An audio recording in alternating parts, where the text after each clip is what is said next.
what it takes to rock the mic right. Seeking a place where you're free, and I got what it takes to rock the mic right. Still watch what you say out your mouth, cause 50 shots still turn the gun down. I'm Mr. Hood when I'm traveling. Hood when I'm traveling. Hood when I'm traveling. Hood when I'm traveling. Get that when I'm traveling. Six pack wood when I'm traveling. Hood when I'm traveling. Hood when I'm traveling. Hood when I'm traveling. Hood when I'm traveling. Get that when I'm traveling. Six pack wood when I'm traveling. Seeking a place where you're free, and I got what it takes to rock the mic right. Seeking a place where you're free, and I got what it takes to rock the mic right. Seeking a place where you're free, and I got what it takes to rock the mic right. Still watch what you say out your mouth, cause 50 shots still turn the gun out. I'm Mr. Hood when I'm traveling. Hood when I'm traveling. Hood when I'm traveling. Hood when I'm traveling. Get that when I'm traveling. Six pack wood when I'm traveling. Hood when I'm traveling. Hood when I'm traveling. Hood when I'm traveling. Hood when I'm traveling. Get that when I'm traveling. Six pack wood when I'm traveling. Hood when I'm traveling. Hood when I'm traveling. Hood when I'm traveling. Get that when I'm traveling. Six pack wood when I'm traveling. Hood when I'm traveling. Hood when I'm traveling. Hood when I'm traveling. Hood when I'm traveling. Get that when I'm traveling. Six pack wood when I'm traveling. Seeking a place where you're free, and I got what it takes to rock the mic right. Seeking a place where you're free, and I got what it takes to rock the mic right. Seeking a place where you're free, and I got what it takes to rock the mic right. Still watch what you say out your mouth, cause 50 shots still turn the gun out. I'm Mr. Hood when I'm traveling. Hood when I'm traveling. Hood when I'm traveling. Hood when I'm traveling. Get that when I'm traveling. Six pack wood when I'm traveling. Hood when I'm traveling. Hood when I'm traveling.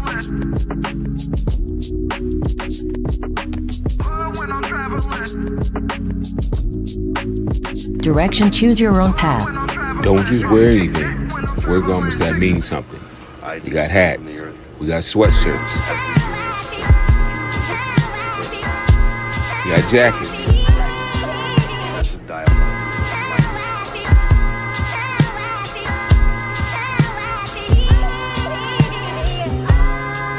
We even got hoodies.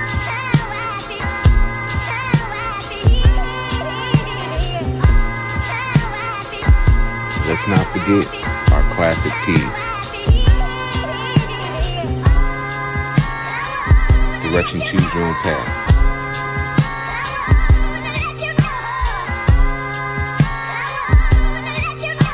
The message is always in the cloth, the colors, the designs, the fit. Basic. Pay attention. Stay alert. And remember, choose your own path. Direction, choose your own path. You know this is the home of We Major, Me Frosty, Unfamous, and the restricted clothing brands. Let's get it.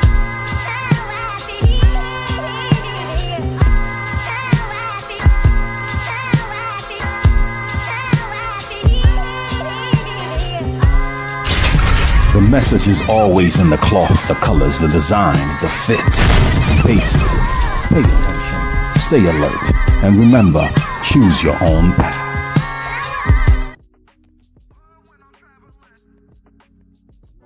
This Might Be Risky sponsorship package is here. Have your ad run on our live streaming episodes, linked in the video description and attached to our many hot take clips. The channel is fast growing with thousands of views and subscribers. Don't miss your chance to grow your business on one of the fastest growing platforms on YouTube. Join the family today. This Might Be Risky. Email us at thismightberisky@gmail.com if interested. Hashtag Indeed, hashtag do the right thing.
Yo, we had this. Need to understand Pee Wee in the building. This might be risky. The HQ, Mr. Fantastic. Aaron, what's popping? What's good, family? Brother. Niggas. Perfect. 30,000. Congratulations. Yeah, man. You know what I mean? Shit like that. Perfect. Trying to figure this shit out, man. We growing together. You heard? Keep rising. Keep climbing. But I'm gonna tell you, man, we got Viral Tastic in the building, nigga. Let me tell you something. I will grab one of them coattails. You know what I mean? Feel me? I look up. The nigga was speaking in the third person. I said, "Yo, can we come? Can we come with you?" Stop the cap, man. Hey, man, I'm just listen, bro. You know what I mean? You me, bro. It pays off sometimes. Yo, that nigga, man. You can't even get in touch with him. Niggas. Niggas. Know what I'm saying? Perfect. Like, share, subscribe, tell a friend to tell a friend. Hit that like button right now if you can. That helps the channel the most. Yo, Aaron, I got my arm on the thing. I can't get it off. It's perfect for the buttons, but I can't do nothing else. Shit like that. Shit like that. I'm sweating and shit. Damn, man. All right, hold on. What's good with y'all, though, man? Aaron, how was your weekend? Aaron. I'm muted. Oh, my bad. Put him in the fucking bedroom. Get him out of here. My hand up here now, so now I can't. Right. No, it's all good, man. Low key, chill. You try to move my arms. Wow. Yo, what you trying any good new restaurants? Not lately, but we are going to do something coming soon. Make some plans to go out.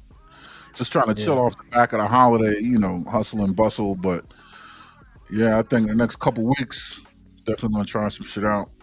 Yeah, no, real shit, man. Auto show happening up here, so yep. Too far to the right. Yeah, that's what's up, man. That's what's up. Put wrong one. Shit like that. I'm gonna put the sling on in a second, man. I'm showing off right now. Mr. Fantastic was good. Brother. What up, man? What's going on? Yo, man, you got a bodyguard yet? Nah, I'm my own bodyguard, man. Nah, that's not professional, bro. Shit, me, and I got 20 some friends with me too. All time. Shit like that. Yo, Mr. Fantastic, I told him that story. Whether you like it or not, it is what it is. What's up? That story is like, you got your shit on you? Oh. Yeah, man, niggas was like, you know, I was just in their hand too far off. Like, what's going on? But yo, you know what's so ill about what's going on in the media and shit? With the academic shit, with the cam shit and all that. Mm-hmm. I try to tell him, like, yo, that was one of the moments. Mr. Fantastic ain't all he said was, niggas, you ready? Cause I'm ready. That was it. It wasn't like no that. Weird shit. Yo, niggas ain't do none of that. Feel me?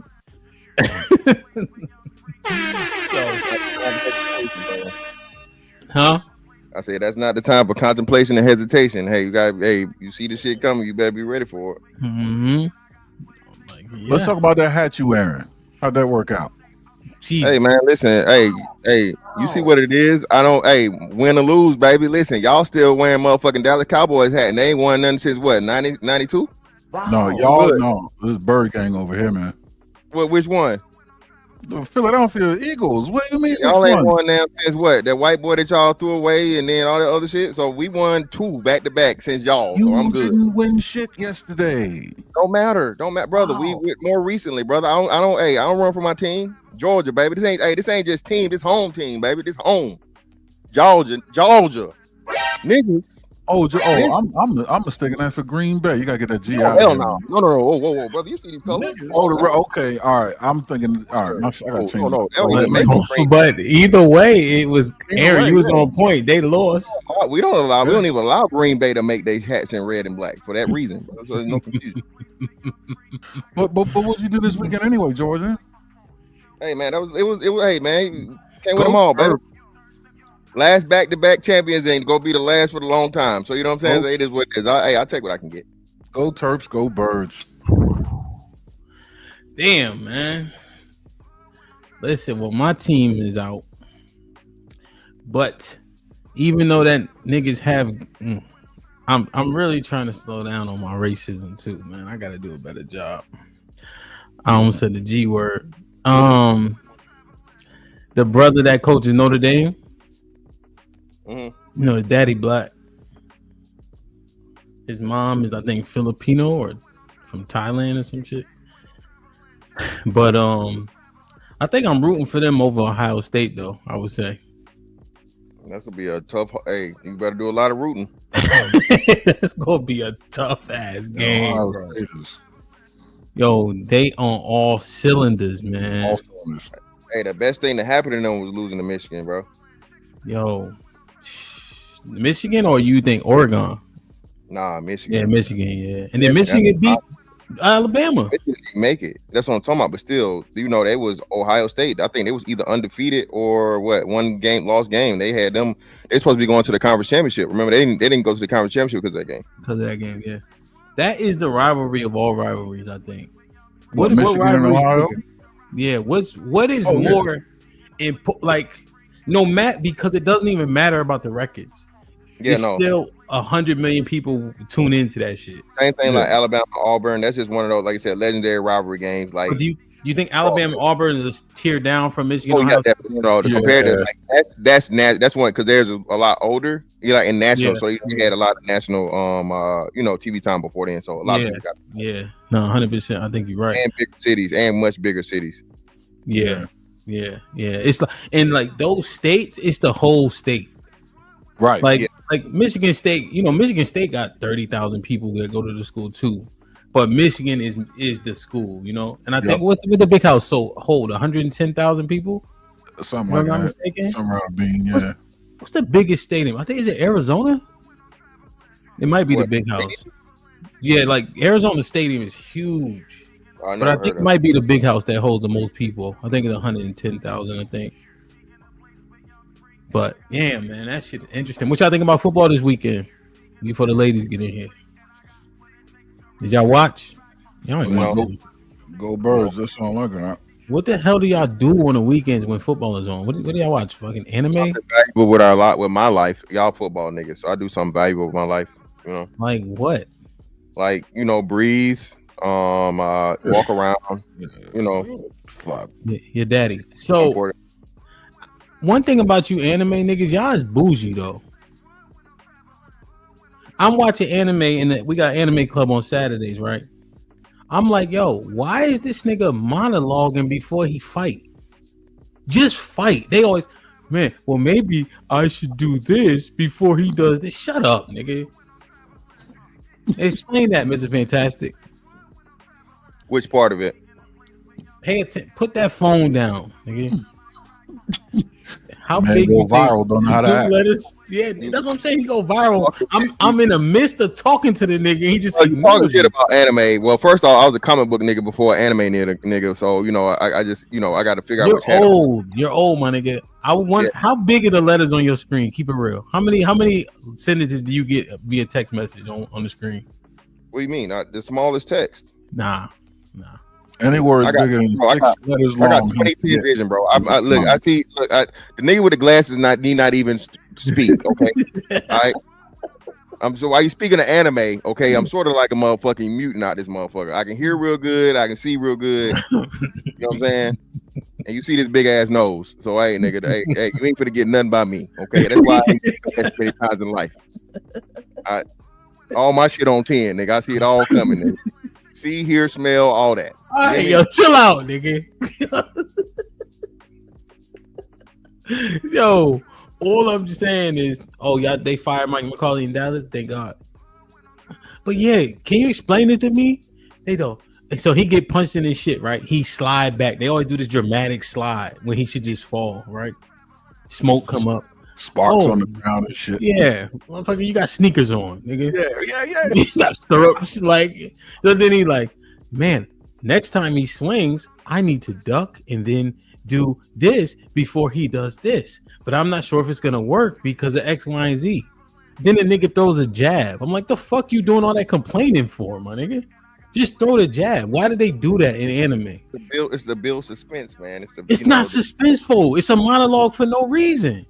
You gotta think this is for children mainly, right? Entertainment purposes. So it's That to put you in explains the mind of the character and them, slowing everything down. That explains it. It's a heated battle. But y'all be leaning in and shit. I'm like, yo, relax. You get, bro. Come on now, not grown niggas. Come on now, we out of that stage. Like when you like in your teenage years and shit. Yeah, okay.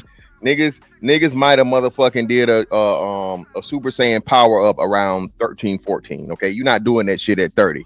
All right, and if you are, now, let me ask you a question. Keep it real. You gonna keep it real? Of course, always. When the last time you did this? Like Kamehameha or the Hadouken? Do my right arm. Yeah. When the last time you?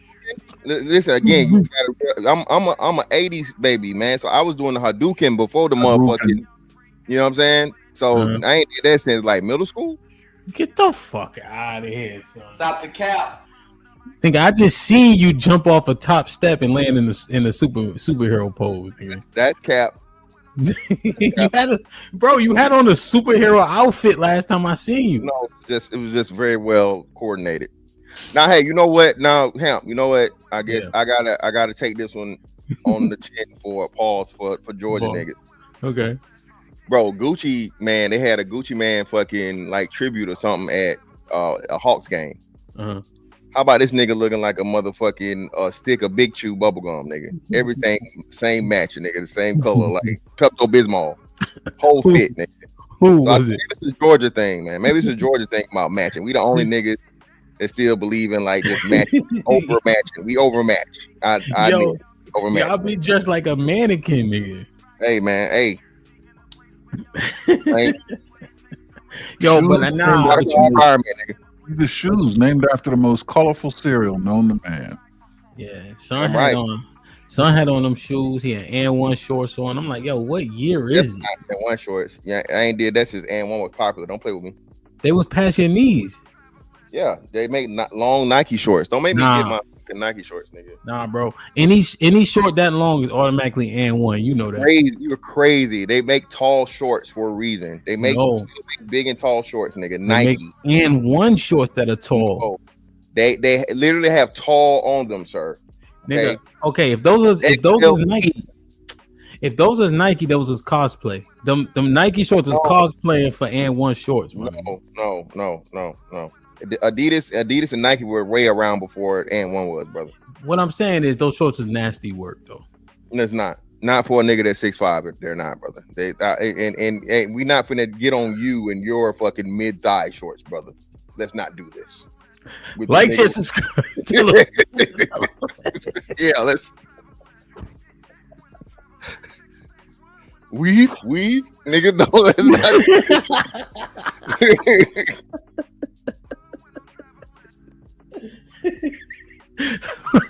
Like, share, subscribe, tell a friend. Hit that like button right now if you can. That helps the channel the most. I don't think I'm gonna be able to scroll up. Let me see how far. All right, let me go to the top real quick.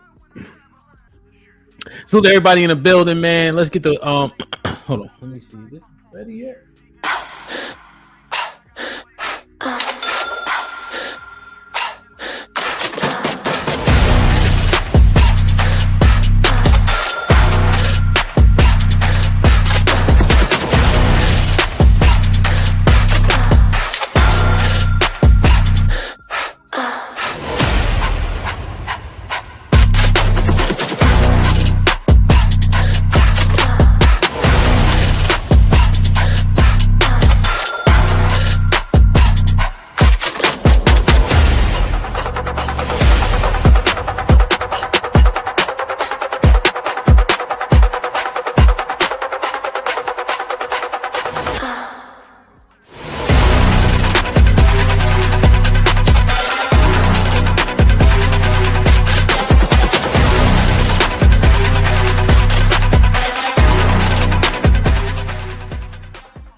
Atlanta gonna be popping. Make sure y'all get y'all tickets. Salute to Jay Ali who put that shit together. Football. Fuck it. We playing 7-on. God damn it. I'm tired of y'all. We playing 3-on-3 basketball. We playing 7-on with flags. No contact except for a little bit of contact. Slants ain't free. Okay. Getting off the jam ain't free. You gotta work. Cup in hand kickball, 3-legged race, sack race, red light, green light. We doing all the things, bro. and we doing a verbal disclaimer, nigga. We ain't paying none of your hospital bills, not to ride to the ambulance, none of that. None of Get that. your ass up out of here on your own free will. Hell yeah. Yo, can I bring a paintball? Can I bring a paintball gun for the red light, green light? Do it. What's that show? What? Shit, yeah. What's the shit called? The Korean shit, where they be killing motherfuckers. Squid Games. Yeah, Squid Game style on the red light, green light. That's crazy. Yep. And you catch them. That's great. Yeah, that's fun as hell. Motion detected. You would have to drop. Can you fly with a? Oh, you can fly with a paintball gun, right? You probably got to check it. Probably. Yeah, you can fly with a real one, so you can definitely fly with a bunch. Atlanta's a 12-hour drive. Yeah. Oh yeah. Hell yeah. So yeah, there'll be a waiver. Make sure y'all get y'all tickets. If we hit the goal today, I'm gonna release the discount code to everybody. The discount code is only hot for like another couple weeks. All right, and it's already early bird. So the in-person live stream, the place we got is gonna be fire. Where the whole thing is at gonna be fire, and of course we partying. So, and we in Atlanta, so we're gonna be Atlanta centric, man. Perfect. Let's get it, man. Put the business out the way. Listen, let's make sure we hit the extension goals. We hit the goals. We're gonna be here for a good time, not a long time. Let's y'all extend it.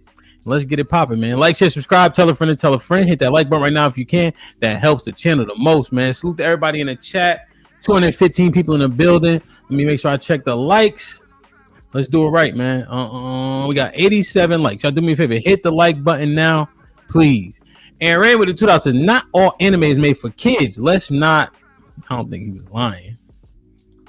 I think they do have the mature, like Akira. There's no way that's for kids. Granny with the $5 says kick Hamp because he isn't anime culture. Yeah, man, I'm black. Underground Zone, salute. Been a member for 12 months. Salute, my G. Appreciate you locking in, man. Gas Maz was popping. Been a member for 1 month. He said salute to the panel in the chat. Shit like that. My brother Dre with the upgrade.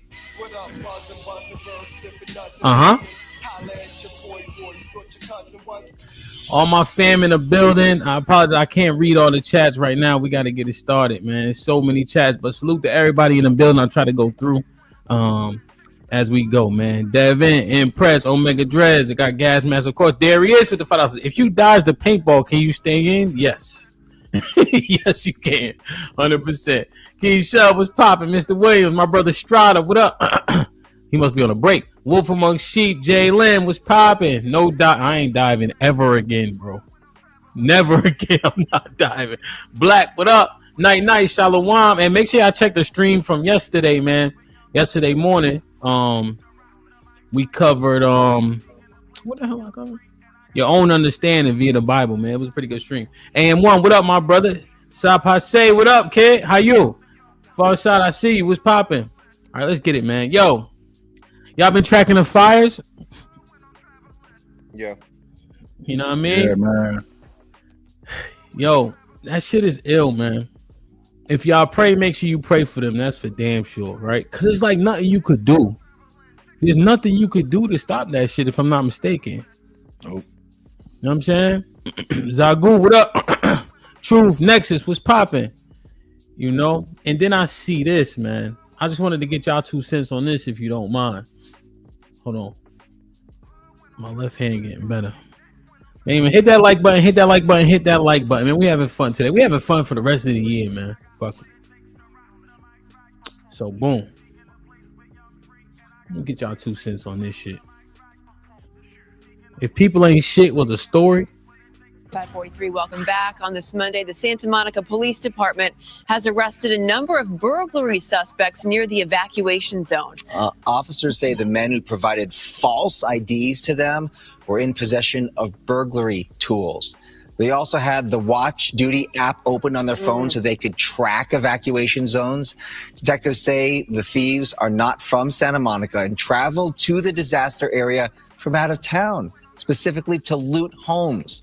The department has arrested at least 39 suspicious people illegally in the evacuation zones since the start of the fires. LA County Sheriff Robert Luna says deputies encountered a man who was actually impersonating a firefighter. Look at this. They say that he was sitting on a curb, and Luna asked him if he was... Yo, it's just like, we would do anything, bro. Anything. It's okay, only to discover that he was in handcuffs. Deputies say they caught him burglarizing a home. Several others have been arrested for violating curfew, and 2 people are in custody after attempting to set other fires. That's the part I didn't understand. You're also going to notice why are they setting other fires? Did you see the video where they chased the dude down? He had a blowtorch? No. I don't mean to laugh, but that's wild. Oh, it's crazy, man. Yo, salute to Key. I know Key live out there. I know Arnold live out there. This shit is crazy, bro. 2 major fires remain. 16 deaths confirmed. 16 missing in LA County. 30 arrests near fires. 40,190 acres burned.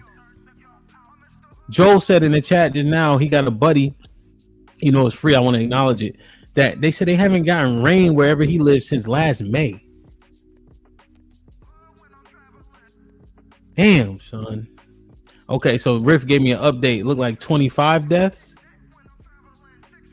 And generally speaking, people die from smoke inhalation before getting burned, if I'm not mistaken, for the most part. Yeah. What's y'all take on this, man? Do you remember some time ago they had the fire up in Canada? It was up in Toronto, and the smoke had covered most of the eastern seaboard, especially the northeast corridor. Yeah. I remember, and I'm in Philly, right? So that's hundreds of miles away, 400, 500, 600 miles away. I remember not being able to breathe, like going outside, the smoke making you cough, make a tickle in you. I can only imagine what's happening in LA. Like in LA. That's crazy. Like Yo, my heart, man, goes out to these people. Seriously. I remember. Damn, what you think about? Let's say we do some eschatology, man, end time prophecy, right? There ain't gonna be a flood, but it will be a fire. Do you think a lot of this shit that you see, even terrorist attacks and things of that nature, what's going on in the earth, do you think it's prophetic? Yeah, definitely. Yeah. Wars, rumors of wars, the degradation of society, all these different things. Yeah. What's the one they talk about where it's an allusion to alcohol being cheap, but food being what's the name? Right? You know what I'm talking about? Barley for a thing for barley and rye, but then for the actual bread is like way more. Yeah, all those things. Bro. Yeah, that's a key one right there. Damn, man. Well, listen, man. Lift those people up. Be kind when you can. There's always some shit happen out here that's worse than what's happening to you, man. I guarantee it. Not to downplay the shit you going through. Shit be real, no question, right? But if you have the room and the brevity to do so, lift people up whenever you can, man. You know what I'm saying? This is real. Damn, man. Let me see. Like, share, subscribe, tell a friend and tell a friend. Hit that like button right now if you can. That helps the channel the most. Miss Jilly with the 10 ounces. Maybe they are trying to clear the way to build an Olympic village for 2028 Summer Games. Is it in Cali? That's confirmed? I'm guessing if she's saying that, it's probably already mapped out that way, but that's I've heard rumors. Nasty work, son. I've heard rumors of a smart LA. Yeah, that's so the smart city thing. That's another thing a lot of people don't know about, man. The whole smart city. And what's the other where 15-minute cities to where everything is together. I seen a thing the other day, bro. They talking about Costco's talking about putting apartment complexes on top of Costco now. Yeah, they got so people don't, man. Y'all better do something other than just, you know what I mean, like these motherfucking what's the name and laugh, bro. It's a lot of shit that y'all told us, conspiracy theories and tinfoil hats that's happening right before your eyes, and motherfuckers don't see it, man. Yo, and the Big Lots, right? As an example, Big Lots is closing. Walgreens damn near closing. They always downsize. CVS downsizing some more. Sears, I think, got 2 more stores. Those about to be gone. You see so much of that. The convenience, the 15-minute city. If DC had a better floor plan, right? Because it's built like that, right? So there's no straight line to the Capitol. If it had a better floor plan, DC could be a 15, 20 minute city just to get around if you had, more productive, just how the traffic is handled and shit like that. Damn, man, that's interesting. That's interesting. And the amount people are willing to pay for convenience. Shit, what's the name, bro? They actually living in motherfucking like shipment containers in motherfucking Cali and shit, bro. They got no choice. You feel me? Shit crazy. In DC too, they give you they have grants if you make a basement apartment because the demand for housing is so high, with it being so transient. In DC, I mean, anything can go under the depression, right? But DC, because of the government, right? Not depression, recession. You could argue that out of most places, DC probably the most recession proof, just because you got so much money coming in for so many different reasons, I go with it too. That's gonna help my son evacuate today. Damn, son. All praises, bro. Be safe. Yeah, up, bro. American Negro. Remember, for 11 months, I've been in Pasadena for 16 years. My home is still standing, but my mother-in-law lost her $1.5 million. But we were fully insured. Yo, that's real. And that, how ill what he's saying is? Because most people are insured, I think, 75%. Yeah. You heard, so they pulled, a lot of insurance companies pulled out for fires just like a couple of weeks to months prior, though. Yeah. That's what they're talking about, too, to where, hey, this ain't no damn coincidence, man. Most shit in life is not a coincidence, bro. People don't understand that shit either, so. Yeah. No, there's a lot of forecasting going on, right? Research, because they're trying to save $1. Aaron with the $5 says they said since 2020 there's no more conspiracy theorists because it's all coming to pass. We told y'all about the lockdown, the shutdown. Y'all seeing everybody, you know, all what the stick got you, and it remains to be seen what's gonna happen. 10, 20 years from now, everybody gonna be like them motherfucking mesothelioma commercials, man. I'm telling you, bro.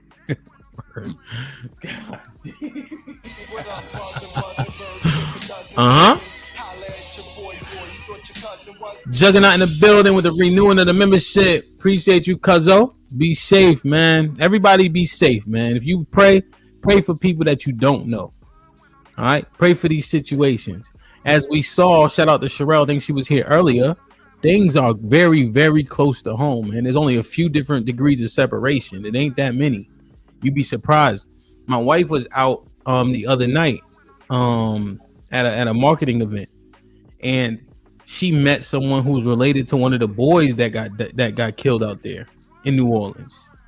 You know what I'm saying? It's just crazy. It's crazy, you know? Damn, man.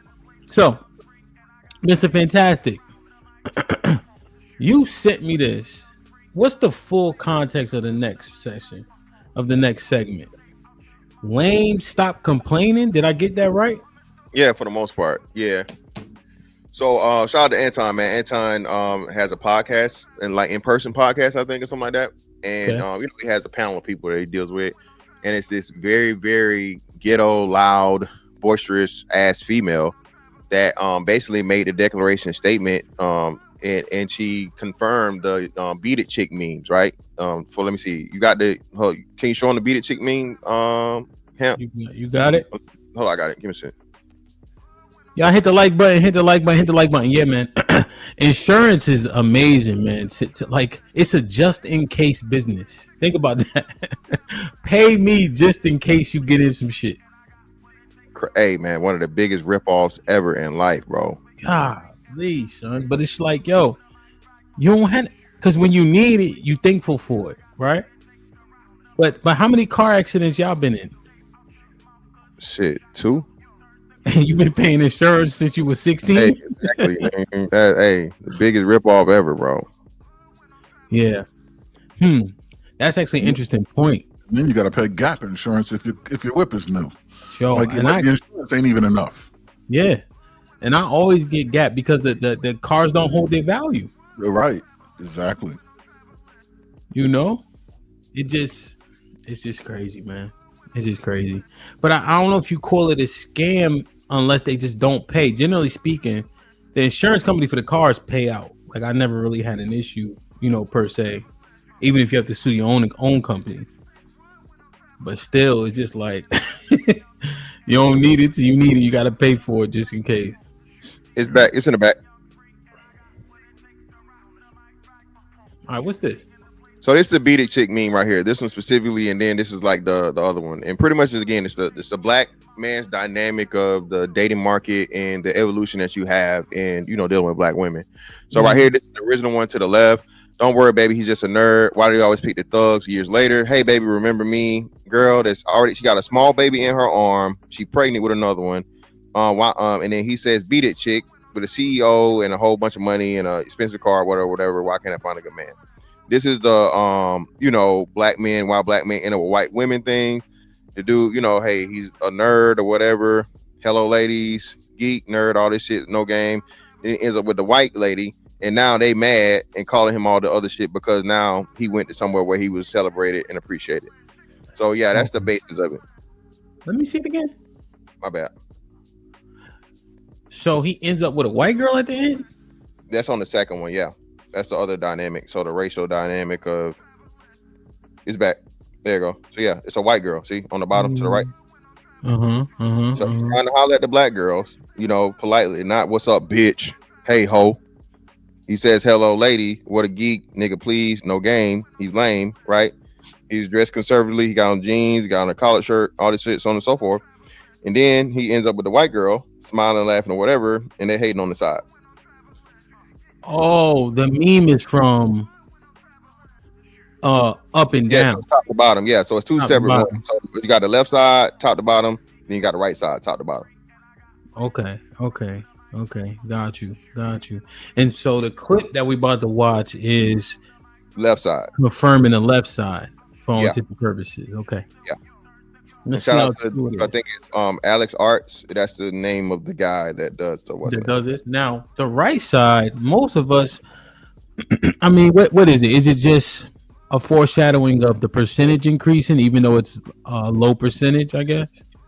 Yeah. It's like, yeah, dude. So is it the white women don't care about the archetype?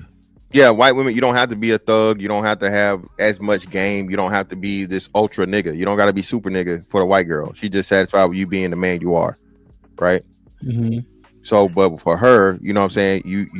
You're a geek implies, hey, you're not dressed with enough motherfucking drip, swag, riz, whatever the fuck you want to call it. Nigga, please is just like, hey, you're probably not attractive enough, and no game is saying he don't, he don't have the game. You feel me? And the white girl is just like, hey, hey, how you doing? And it is what it is. Okay. I guess I don't want to read so much into the meme, but I mean it's focused on the minority. But do you think? Go ahead, my bad. Well, no, another big part of it you guys see. So that he was denied by 3 females. So these are 3 black women curving him for 3 different reasons. 3. Oh, what's the nigga? Please. That's what I'm saying. All these women black. Okay. So for out of 3 women, he was unsuccessful, and he gets 1 white woman, and then all the women that dissed him now telling he's the problem. No, you refuse. All 3 of y'all refused him. And who is this happening to again? Mostly. Mostly like you said, the men that date out the most are college educated, upwardly like mobile men. Some of the wealthier men are the ones that do date out the most. Okay, so even though it's a minority of us, and the majority of us who are successful date black women, out of the men who do, those men are doing well. Those tend to be the ones that the well-off dudes tend to be the ones that have the higher percentage of dating out or whatever, married or not. You think it's justified? I mean, yeah, of course. Like y'all say it all the time. You shut up, nigga. Stop complaining. So if you're gonna shut up, stop complaining, you go get somebody that like you and go on and live your life and be happy. What you think, Aaron? I mean, they say go where you're appreciated, and if you're not appreciated in one sector and you're appreciated in somewhere else, and you've gone there, one can't blame them. I mean, if this is their experience, I can kind of sort of understand or empathize with the one on the left, more so the one on the right, but that doesn't mean it doesn't exist. I believe it exists. I mean, I think it's a minority. Okay. I think to a degree they're both a minority, but there's a lot of credence to be paid to the left side one, the one that says years later. But I mean, either way, go where you're appreciated. Go where you want it. Is the prevailing sentiment, I believe, and if this is the outcome, so be it. I mean, fuck it. It's fun. See, this is the thing, though, right? Now I'm just thinking through it, right? I'm just thinking about. You remember when I interviewed the German lady? Mm-hmm. What the hell's her name? She wanted the archetype, Timberlands, all this. What y'all think about that?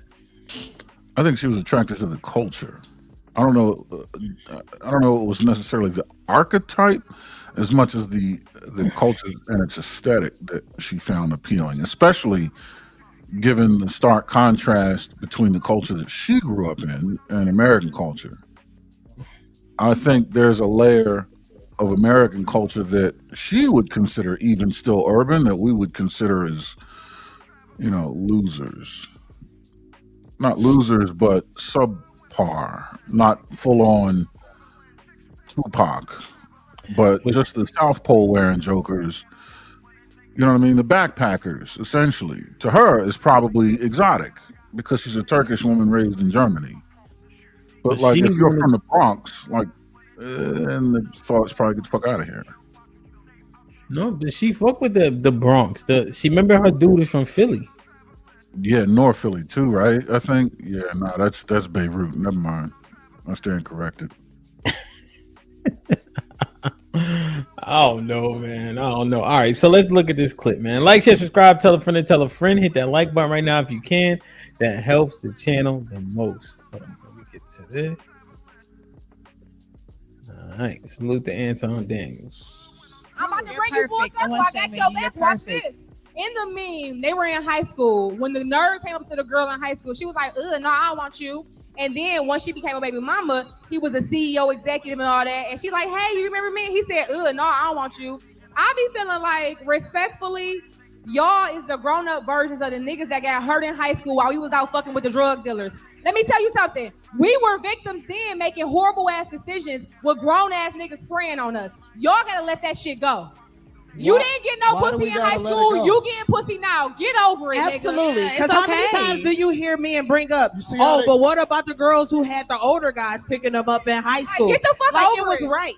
It wasn't right then. It is not right now. And she wasn't the one who was responsible for making it right. He was. He was the older. Wait a minute. wait. Exactly. Wait. Hold your horses now. Hold your horses. Okay, let me hear this again. He was a CEO executive and all that. And she's like, hey, you remember me? He said, no, I don't want you. I be feeling like, respectfully. So she mad that he's like, yo, you curved me back in the day. Now I'm hot. You all on me? Yeah, exactly. Why? But see, here's the thing, right? The curving, especially when we younger, be with that type of energy. Fuck out of here, lame ass nigga, corny ass nigga. So now she run down on you. He just hit her with the Michael B. Jordan. Mm-hmm. The corny kid, remember? Right, rightfully so, and rightfully fucking so. Why is she guilt tripping him? Of course, I told y'all, man. It's nigga's fault. Get over it, nigga. You heard what she said. Get over it, nigga. Straight black men are the only people told, man, hey, treat you like shit, nigga. Hey, it is what it is. You take it on the chin. Now save me. Save me. Provide for me. Protect me. And the kids that ain't yours. How crazy that is, Hamp? That ain't cool. Yes, it is. That's the standard, man. That's what you're supposed to do. Let me ask the ladies in the chat real quick. One, who is she speaking for? The majority or the minority of the women who had access to the older guys, right? Because that's the premise. Okay, that's the premise. Now, take this walk and be honest as you can. Put a 1 in the chat if she's speaking for the women who had access to them older guys that used to get picked up and all that. Is she speaking for them? Because we understand that even they would probably be the minority of the girls at the school. But we talking about that echelon with that look. Is she speaking for them? Or is she an outlier? Put a 1 in the chat if she's speaking for them. Put a 2 if she's an outlier. I want to understand. Ladies, put a 1 in the chat if she's speaking for them. Put a 2 if she's an outlier. All right, y'all know damn well the bitch in high school was always fucking with some grown nigga. All right, we'll play it one more time. I'm gonna play it one more time. Want you. Yeah, and then once she became a baby mama, he was a CEO executive and all that. And she's like, hey, you remember me? He said, no, I don't want you. I be feeling like, respectfully, y'all is the grown-up versions of the niggas that got hurt in high school while we was out fucking with the drug dealers. Let me tell you something. We were victims then making horrible-ass decisions with grown-ass niggas preying on us. Y'all gotta let that shit go. All right, let me pause it right there. Shit. Okay, so the lady now so far, what I all right, you see, I'll put 1. What I'm saying is this: they couldn't hear it, but they know how to answer. All right, let me see. Let me try one more time.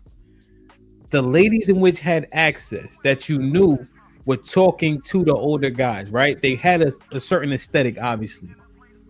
I would make a safe assumption that they were probably the most attractive. Does her mindset match theirs? Put a 1 if it does, put a 2 if it doesn't. Is she speaking for that echelon of women? Or is she totally off base? I think the most they understood. If she is, what does that say? Peaceful, peace of mind, what's popping? Thank you. They saying 1. Still, you know, Okay, again, man, fair one. sisterhood, man. Shout out to the sisterhood. Yeah, as fucking expected. Listen, Ham, the baddest bitches in the high school, they was fucking with the niggas in school, they was fucking with the niggas outside of school. They was fucking with grown niggas. I mean, a lot of times they had cats that wasn't in school that was doing their thing. Exactly. Thank you. So again, and Ham, the crazy part about it is, that's why I say, right, every time we say something, a man say something, it's bitching, it's whining, it's complaining, even when it's accurate. All of us have witnessed this shit. Ham, she's saying that and what's crazy is the other lady admitted that the new high school girl's still doing it now. So these women know it's done, Ham. They don't stop their daughter from dealing with these grown ass niggas. Some of them have kids with them. Yeah, it's a perpetual thing. That's what I'm saying. So women, how are you a victim if you and the women before you are complicit? You got way more niggas your age, right? Minors, high school students, peers, whatever you want to call them, to choose from. Somehow, some way, you run into the grown nigga. No, baby, no, You know what you're doing. You know what you're fucking doing. I'm not saying it's right. I'm not saying it's legal. Okay, but what I'm saying is, y'all purposely curve the niggas that's your age, the ones you know what I'm saying, that you would be dealing with from a social legal standpoint, and you purposely choose to go with the grown ass nigga. No, you're not no victim. All right, so now let's transit. Okay, so the ladies agree that mindset, she's speaking for those types, right? And of course, we're not saying absolutely, right? You know, like the niggas that play sports and all that, you know, we had access. You know what I'm saying? Not like every single one of them was dating the old heads, but we definitely saw it, and they had a specific type of look, right? They archetype fit who most people would deem attractive. Now, the second part here. Hold on. Let's assess this second part. I think we on the same page with the first part. You didn't. Oh shit. He was out fucking with the drug dealers. Hey, you remember me? He said, no, I don't want you. I be feeling like, respectfully, y'all is the grown-up versions of the niggas that got hurt in high school while we was out fucking with the drug dealers. Let me tell you something. We were victims then, making horrible ass decisions with grown ass niggas preying on us. Y'all gotta let that shit go. Break that part down. Let's break it down together. We were making dumbass decisions with old ass niggas preying on us. Let's reconcile the statement. So first and foremost, we got to give proper context, Ham. So we're not talking, 30, 40-year-old grown ass men, right? We're talking like 20-year-olds, possibly somebody that they went to school with earlier and he's no longer graduated, but still, she met him as a senior. She was a freshman. So, like 4 year, I say 4 to like maybe 7 year age gap. And again, I am not justifying this. I am not saying it's okay. I know it's illegal. This is what the fuck y'all did. All right. It's totally different though. Y'all were dealing with these niggas probably up to 25 college age students, right? Because, girls sneak into college parties. They got fake IDs. They sneak into clubs. So more likely than not, the age group she's going to be dealing with is like 18 to 25, right? Mm-hmm. So let's say 19, because you can be 18 in high school because if you got a late birthday. So 19 to 25 is what we're talking about. When you're a minor, you have the option to deal with people your age or grown ass motherfuckers that's, clearly whatever. They know what the hell they doing, Hamp. They know what they're doing. Yeah. Okay. Now, let me ask you, the person, the man in these situations is an adult though. Mm-hmm. What's his accountability? Depends on the age. So again, you in Texas, right? Age 20. So that will fall within she a junior. Yeah, that will fall within the Romeo and Juliet laws, right? And which people say is a bad thing, but it's a wonderful thing because what was happening was young men were hitting 18 years old, and then they were found to be in sexual relations with girls that were their same age. Parents would complain because they didn't like the boy, and now this boy is not only charged with statutory, but now he's a offender for the rest of his life over a relationship that started during high school times. So that's why I say it's important that we bring the context up. So you have they created Romeo and Juliet laws, not all states but some states, right? So this is a moral and legal argument depending on your location.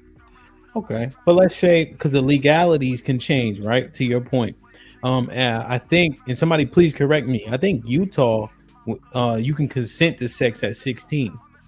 They even have like marriage laws and things of that nature that are a little bit different. It might, and I could be thinking Utah because Mormon country. I could be totally off. The majority of see people. Well, I'm not gonna shoot at the chat yet. Most states have a under 18 age of consent law. I mean age of consent. The majority of states have under 18. So Google look it up. Now here's the thing, right? If you ever go out and you see that the girls that's like 22, 23, 24, I can instantly, even when I was like 30 or 34, 35, they look young to me though. They not attract, like they could be pretty women, right?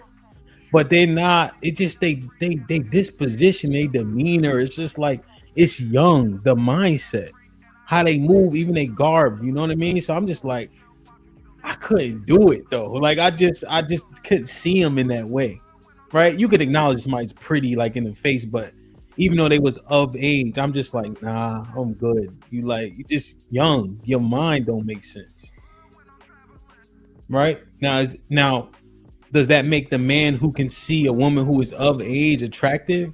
So if he's 35 and she's 21, he see it as okay. I guess it's lawful. Does morality come into play at all? No, not at all. Okay. Not at all. What the fuck are we talking about? No. How the hell? You have two grown adults over the age of 18, and this is where again we get, this is crazy. A woman is never penalized for dealing with a man that's much younger, i.e., what Keisha Cole and what's the boy name? What's the young boy she fucking with? I don't know. He one of these mumble niggas. I can't think of his name. So they'll tell us in the chat. But anyway, Keisha Cole's our age. Keisha Cole's actually older than me. I think Keisha Cole's like 42, 43, right? So Keisha Cole's dealing with a 20-some-year-old nigga. Huncho, that's his name. Huncho. She's dealing with a fucking young ass rapper named Huncho, right? Nobody's fucking calling her anything like, nothing, right? Drea Michelle, same thing. Shout out to Pete. Yeah, Drea Michelle's dealing with old boy. Just had a baby by a dude as young as her son, bro. She had a baby by a dude that's the same age as her oldest son. This never gets brought up when it's in the inverse. So no, if you are a legal adult, there's nothing moral or legally wrong with you choosing to have sex with and a relationship with whoever the hell you want to. And this double standard shit got to stop. The way you calling straight men weird, straight men only weird because you're dealing with another grown ass human being. And to the point, like I said, only 11 states have an age of consent for sex that's 18. 11 out of 50. What's the 11? Hold on, I'll pull it up. Well, I thought you had up. Ain't no big deal. Yeah, no, 100%. I mean, even Jada Pinkett, it was just a matter of everybody just accepted it, right? Exactly. It's never even us. We like, Will, you bugging. We didn't even say shit about her. You know what I'm saying? Okay. Now, when a woman, let's say in this exact scenario, she under 18, right? And you in one of those 11, let's say, that don't have a Romeo and Juliet. What's the morality, legality? What's the take on that? Well, legality is what it is. You're breaking the law. Hey, it is what happens to you. What happens to you? Yeah. Morality, though, like you said, now we got to speak from. Got to be real. Have you ever been one of the dudes that was 15, 16, 17 or whatever, trying to talk to your little crush, your high school crush, and she like, my man grown. I only deal with grown niggas. Ask this poll, ask niggas to put a 1 in the chat if they ever been told 1 for yes, 2 for no. I only deal with grown niggas while he was in high school. I heard that before. Is that what I'm saying? You was one of the niggas. You feel what I'm saying? I heard that. Like she'd be like, "Yo, I fuck with older niggas." I'm like, "What you mean?" Yeah, this is what I'm saying. That's what we saying. So even if you the nigga that's popping, you Mr. Popular, so on and so forth, nigga, you're not popular enough for the grown ass nigga that's got his own apartment, got a job, got a car, and don't live with his mama. You feel me? So look at the chat, 100% down the way. So you can't. The morality aspect of it is this is the decision that the girls were making at that time. You feel me? Yeah. It may not be correct, but again, are we going to say that clearly now? Again, so kids can be charged as adults for crimes at 16 on average, right? Even lower than that. But let's just say 16. 16, yeah. And we know that teenagers are participating in casual relations at around that age, right? Hormones and shit start doing it. So when she chooses, from the moral aspect of it, to jump over me, you, or anybody that's the age in that age group during high school years and go with it, like, now he wrong. The dude's all the way wrong, of course, because I mean he a grown nigga, go find some grown pussy. But at the same time, that's a choice she's making. You're saying she's complicit? Yeah, she's complicit, 1000%. Okay, but as an adult, if you saw it, let's say son 20, she's 16. You had to have a conversation with dude. What would you tell him? Hey, you need to get the fuck on away from around here, bro. Come on, what are you doing? Nigga, you too grown, fam. You too grown, buddy. Like, why'd you even hanging around the high school? And hell, that's what makes it so crazy to me. Like, everybody's seen it. Shit's still going on. Yeah, niggas should pick them up all the time. Yeah. And that's where the conversation gets convoluted, right? Because that's a morality argument, right? Because the law won't parallel morality all the time. You know, do you think that those women to any extent were taken advantage of even if they made the decision? Or you think because they made a decision to be complicit on purpose, they have to let go of the victim moniker? I'm asking both of y'all. Let's run through it. No, I'll go after Aaron. Aaron got it. I think they're victims by virtue of the fact that they're just too young to consent and that they're too undeveloped to realize what's happening. However, I do believe that at the time, they are of sound enough mind to know the difference between right and wrong, and what they're doing can't be right. But I just think that they're missing guidance. I think there's guidance that would be needed to steer them in the right direction. I think they're destined to make a wrong decision. A wrong decision is a wrong decision. You're making that decision and it is wrong, right? I think they're fit enough to make that decision independently, and that decision is wrong. But I think they're missing guidance that's necessary. And I think the men that are preying upon these young girls are using the little resources that they have to leverage their way into relationship with these young women. You know what I mean? And they're falling for it. But these little girls know. So you say, I blame the parents. Okay, understood. But you do give them the victim moniker? Yeah, overall, yeah. Okay. Yeah, I would have to. And why exactly? And why just because they're young? Because they're children. That doesn't mean they don't know I do believe they know the difference, but I still can't hold them completely responsible. That's their parent. I blame the parents. The parents are fully culpable and responsible for the misguidance of these children.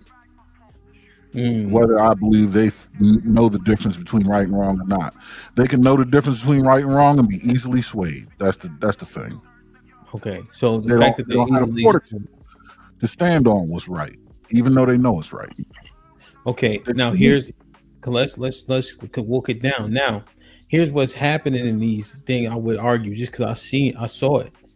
They be sneaking out, lying to their parents, telling them something different. They make a way to get out that house to get with these men. They're making a lot of decision making. Always saying that he's giving her all that game. Hey, do this, then the third, say X, Y, Z. You know what I mean? No, they're figuring it out. But that's what kids do. I mean, kids get into some dumb shit. But I mean, again, it's ultimately the parents that, in my eyes, are the ones to blame. You're responsible for your children. They should be raised to the degree where they know right or wrong and should be acting accordingly. And in case they aren't, you should have contingencies in play to further guide them towards what's right. Okay. So because they're not being guided or misguided, kids can be mischievous. That doesn't make them not a victim. Yeah. They're a victim of their own unchecked mischief. But that's possessive pronoun there. So they victimize themselves? Yeah, there's a lot of nuances at play. They can be victim to being influenced. They can be a victim of lack of guidance. As it pertains to the men, though. Yeah, they being a victim of their own youthful inability to make a good decision. 100%, but that's all them though. That's possessive pronouns. They victimizing themselves. Are they being victimized by the guy who's going back to the high school when he's 20 and she's 16? Yes, because he's influencing the decision making this child is making. Okay. If he didn't get into that child's life and influence this child's decision making, would they still be a victim? Probably not. They wouldn't go pursue to the degree where they would have a successful relationship. Okay. Mr. Van Tacta, what do you say about the victim moniker? I'm from a legal standpoint, obviously, right? But again, it depends on the majority of states have age of consent of 16, right? The minority of states have an age of consent of 18, right? So with that being in mind, majority minority, even in these cases, they are legally capable of making the decision to have engaged in sex with these men, right? So from a moral standpoint, I can understand where the sympathy comes in and so on and so forth, but I'm the same thing. And again, I do not agree with this. Okay, as a father, I will have an issue and problem. But at the same time, like you said, shit, if it's legal, what the fuck are you gonna do? If you live in one of these states where it's 16 and she dealing with a nigga that's motherfucking, 19, 20 years old, hey, what are you gonna do? So I think what happens is, and it's crazier, what we gotta focus on is this woman claimed to be a grown-ass woman, and she said, speaking for me, she said we, meaning she was herself included, dealing with not just grown niggas, but hood niggas, drug dealers, whatever. Somehow now they're victimized when no. That's where you wanted to be at. You could have picked the fucking football team captain. You could have picked the basketball player. You could have picked the guy that the honor roll student or dean's list or whatever the fuck it was at your place. You could have picked the highly intelligent guy, but no, you literally want to give your pussy to the worst of grown niggas. So no, I can't agree with that bullshit of the fucking whole victimhood. Legally, when it's when it's you're beyond the legal and you're in one of these states that's 18 or whatever, cool, fine. But outside of that, no, shawty, you know what the hell you doing? Because like I said, we heard it. We were not necessarily the victims, but the first people to witness it and understand the shit, because you was the one getting curved because you want a grown nigga out here on the streets, like you said, doing shit that you shouldn't have been doing in the first place. Okay, let me see. Like, share, subscribe, tell a friend, hit that like button right now if you can. That helps the channel the most. Make sure y'all work towards us hitting the goal, man. I think we got a lot to talk about when we drop the link. It's gonna be dope as hell, but we will be out of here at 3 hours if we don't extend this show. You heard? Let me read these real quick. Step, what's popping? What's goody, man? Step with the $5 says, get the likes up. 328 watching, 143 likes. We have 450 now. Get the likes up, please. Vet Life with the $5 says, salute, fellas. What's popping? Aaron is spot on. They love our culture and they find African American men very attractive as a whole. Not the thugs, but our style. Marcus Evans with the $5 says, what up, my brothers on the panel? What up, Marcus? She just exposed and said the quiet part out loud. Aaron with the $2 says, they wasn't waving lollipops to get them in the car. Let's keep going. Let's go to the next part.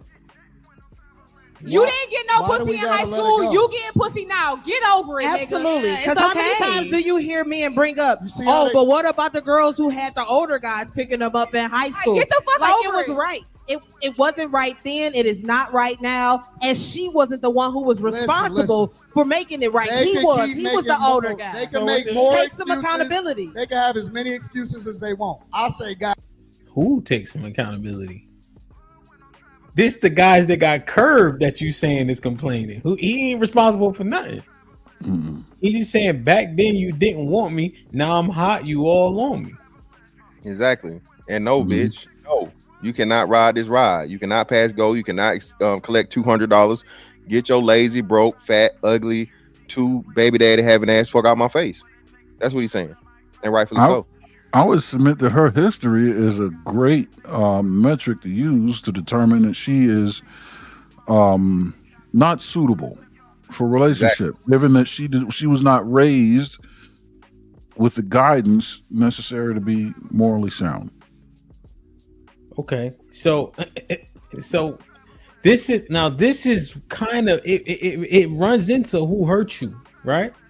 Because when I hear who hurt you, it's not vetted really, and it doesn't make a whole lot of sense oftentimes when it's used, right? Okay, you curved me, but I want you now. Why you still mad at the fact that I curved you before? You was lame before. I wanted the old head. Get over it. Who hurt you? That makes zero sense to say that. But hell, not just get over it. Get over it and accept me, nigga. Get over it. You're not too good for me, nigga. I was too good for you then, but you're not too good for me now. So get the fuck over it. Accept me and everything that come with it. Accept me knowing that I was out here, you know what I'm saying, doing dicks in the car in the back seat. All right, while you was motherfucking trying to ask a motherfucker to go to prom and shit, right? Mm-hmm. And now accept me as I am now in my older ages and be happy, nigga. That's what you need to do. And in your recap string of sentences, Hamp, there's a question that you asked that needs to be answered. What's that? You didn't want me then. Why do you want me now? Indeed. That one right there. Once you get to the bottom of that, then everything else will sort itself out. You didn't want me then. Why do you want me now? What are the reasons? You hurt me, all this other shit. What are the reasons why she didn't? Yeah, what would be the reason? He wasn't attractive enough? Or I guess you would liken it to what she was doing when she didn't want him. So the man, right? So the drug dealers got more money than the kids, right? It's always within context, right? So the cats who is outside, they got cash in their pocket. They got a car. They may have an apartment. Really, the car will set you apart, right? Essentially. And so boom. Hey, niggas don't understand that shit nowadays, hell. That shit ain't have to be the newest, 2000 or 1999 and all that shit. Yeah. As long as you had 4 wheels, you put gas in it. Hey, boy, hey, you can, nigga. Yeah, that's it. You had a Civic. And so boom. So then she went for that guy. So the guy who was lame, when he get older, he know that she know he's still lame. But now she on him because he got the car now. Or maybe he was never lame in the first place. Well, what I'm saying is, if a nigga, here's what I'm saying. I'm talking about the niggas who's actually lame, right?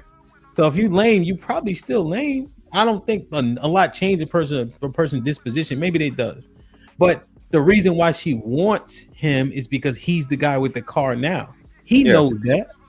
Yeah, he's not an idiot. Probably a nice car relative to what she's been around. Mm-hmm. Like his disposition, his lack of charisma may set him apart as a lame, but what is his career path taking him towards? And even outside of that, what kind of stability potential does she see in him?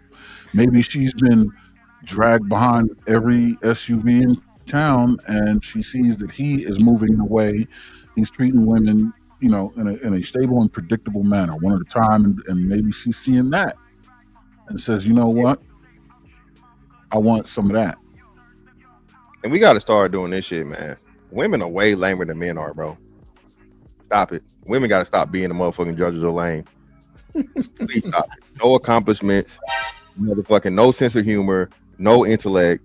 Like, what the fuck? Stop it, bro. Well, they can judge, man. They just can't claim to not be it. Yeah, like, what the fuck? How you I can judge a runway model, and I'm nobody's runway model. Jesus Christ, bro. Yeah. No, in terms of that situation, I think them little girls can be manipulated pretty easily, right? So I think you guys would agree that, right, there's levels to the victimhood, but they would certainly have a portion of it simply because I just think they don't understand. I can imagine myself at 14, 15, 16. The shit I thought was real wasn't real. I ain't gonna hold you. And Hamp, hold on, Hamp. Did you ever try to? Did you look? You didn't say it, but you said it. You deal with grown niggas, and in the back of your mind. So I'm the nerd niggas. So I was like, if he grown, what the fuck you think what he doing while you in school? You think he's just at home waiting to get off and pick you up and all these other things and so on and so forth, blah blah. you know the nigga in college, you know the nigga do this and so on and so forth. But now you say that you dirty macking. You know what I'm saying? So you can't walk it all down to her, but like you said, you ask her the question like, yeah, he grown. You know that, right? You know that mean, right? You can't really go into detail. If you go into detail, now you dirty macking. But the thing is, let me tell you how normal it was. Niggas didn't even think nothing like that because you know them niggas. You know the names, right? They all got a name, right? That ain't really their real name. And you see them outside of school. You go back to where you go back to. It be the people that you grew up with, messing with the chicks that's your age. But it was normal, so it wasn't even like me as a kid. I wasn't even thinking like that, Mr. Fantastic. I was thinking like that. I'm like, you little like, oh, she messed with such and such. Like, you little silly bitch. That's a grown ass man. What the fuck you think? I'm just thinking, yo, that's what's the name chick. That nigga remove your top. Like that's how, niggas was like even intimidated because they was older too. You know what I'm saying? And they was probably has-beens, but we just ain't really know. You know? I don't know. It just that shit was way more normal. Is there anything else on this? Nah, that's all I got. Well, we dropped the link for this one. Let's see how it go, man. Like, share, subscribe, tell a friend, hit that like button right now if you can. That helps the channel the most. Marvelous, what's popping with the $5 salute, my G's that just coming into the space. I'm here for the conversation. Good to see you, my G. Hope all is well, man. I think we worked through that one. Let's see if we can get some opinions on that when we drop the link, man. Like, share, subscribe, tell a friend, hit that like button right now if you can. That helps the channel the most. We have 480 people in the building and we have 200 likes. Get the likes up, get the likes up, get the likes up, man. That's shameful. Let's do this so we can get the likes up.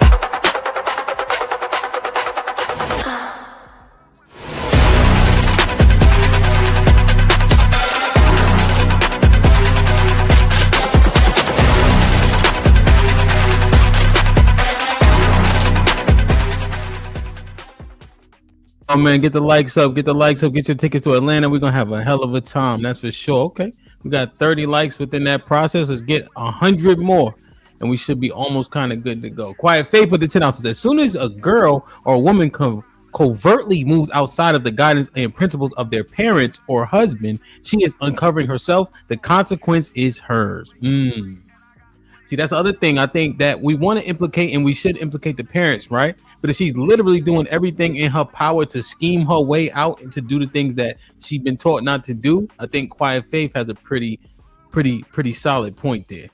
You know? Oh, 100%. The consequence is hers. Agreed. She's definitely going to suffer the consequence. But I still think the responsibility is shared. Understood. Well, the accountability is on her. The responsibility is on the parent. My bad. Like, share, subscribe, tell a friend. Hit that like button right now if you can. That helps the channel the most. Yes, Shiesty, that was a commercial. Make sure y'all get your tickets to Atlanta. It's gonna be dope. All right, so we got Viral Tastic in a building. You know what I'm saying? Yo, we appreciate you gracing us with your presence. You heard? Get him out of here, man. Stop it. I'm just saying, you know what I mean? Niggas had to call. How many times we had to text him for him to respond, Aaron? None, nigga. All weekend, man. You know what I mean? Boy went viral on the dystopian platform known as X. Phone went straight to voicemail and everything. Yeah, you know what I mean? So what's up, man? What you did? Oh man, I just commented on a little video or something that was going on, or a picture somebody posted of the girl. And you know, she's an attractive young lady, but she, you know, she's confused. You know what I'm saying? She has that dual spirit. You know what I'm saying? Mhm. And you know, the young lady right there, and she's what you like to call, I guess, a stud, or maybe I don't even know. They got all these fucking terminologies. But basically, I said, hey, you can't be gay for fucking being attracted to a woman, especially a woman that's attractive, right? And niggas tried to press me, niggas tried to play me, but you know, hey, more people agreed than disagreed. You know, so I caused a little ruckus over the weekend. You know what I'm saying? See how stupid, if you're attracted to the studs, you're gay sounds now.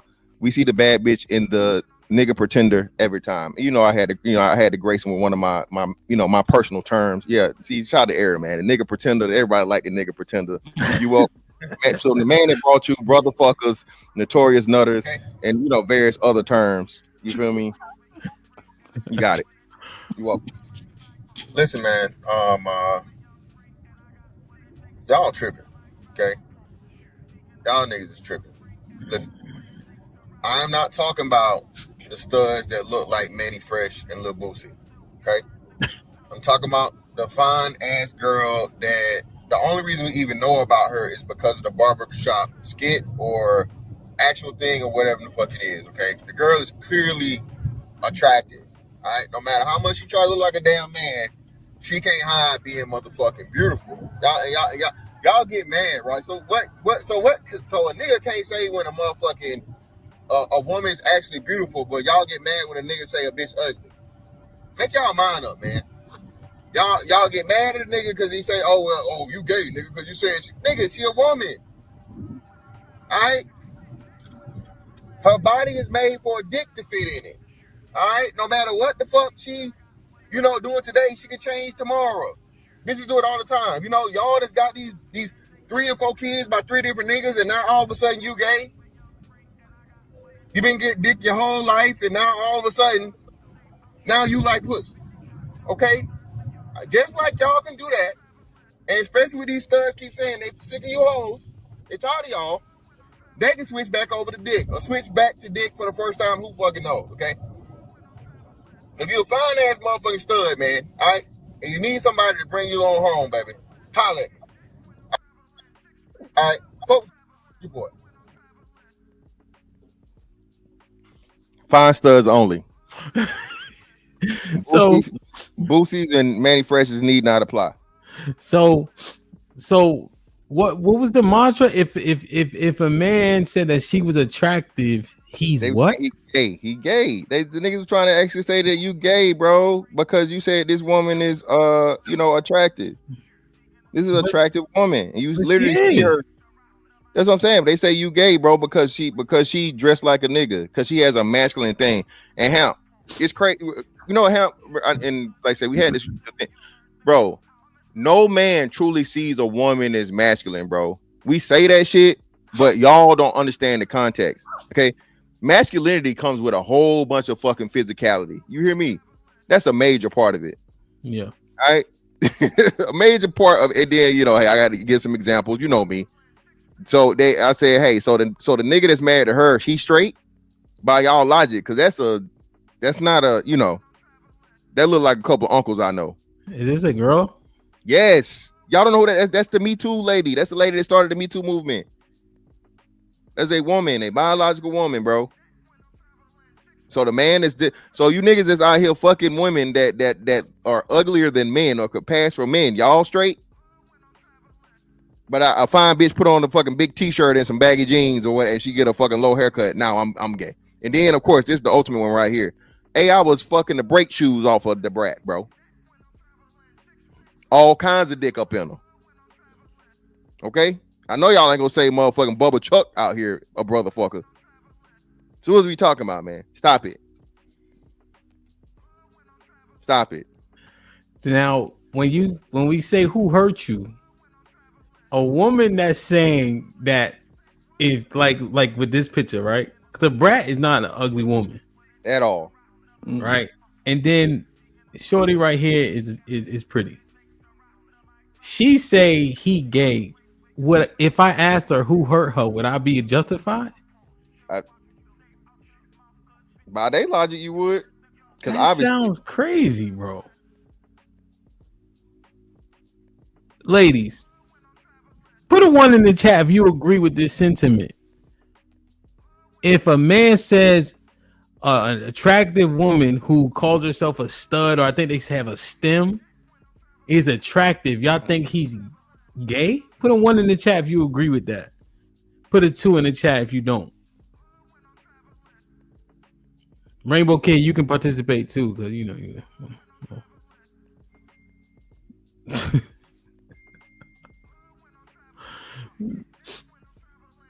That shit sound crazy as hell, son. That's some shaming shit right there for no reason. Okay, so it's mostly 2s. That shit sounds nuts to me. Who would say that? Huh? This lady looks crazy, son. I thought that was that dude. Remember somebody? It's like a dude. They said that y'all look alike. What's his name? He looked crazy. KRS-One? KRS-One? She do look like KRS-One, but now it's a dude. He gay though. Mama, Mr. Mrs. Netta, Mr. Netta. Netta. I thought this was Netta.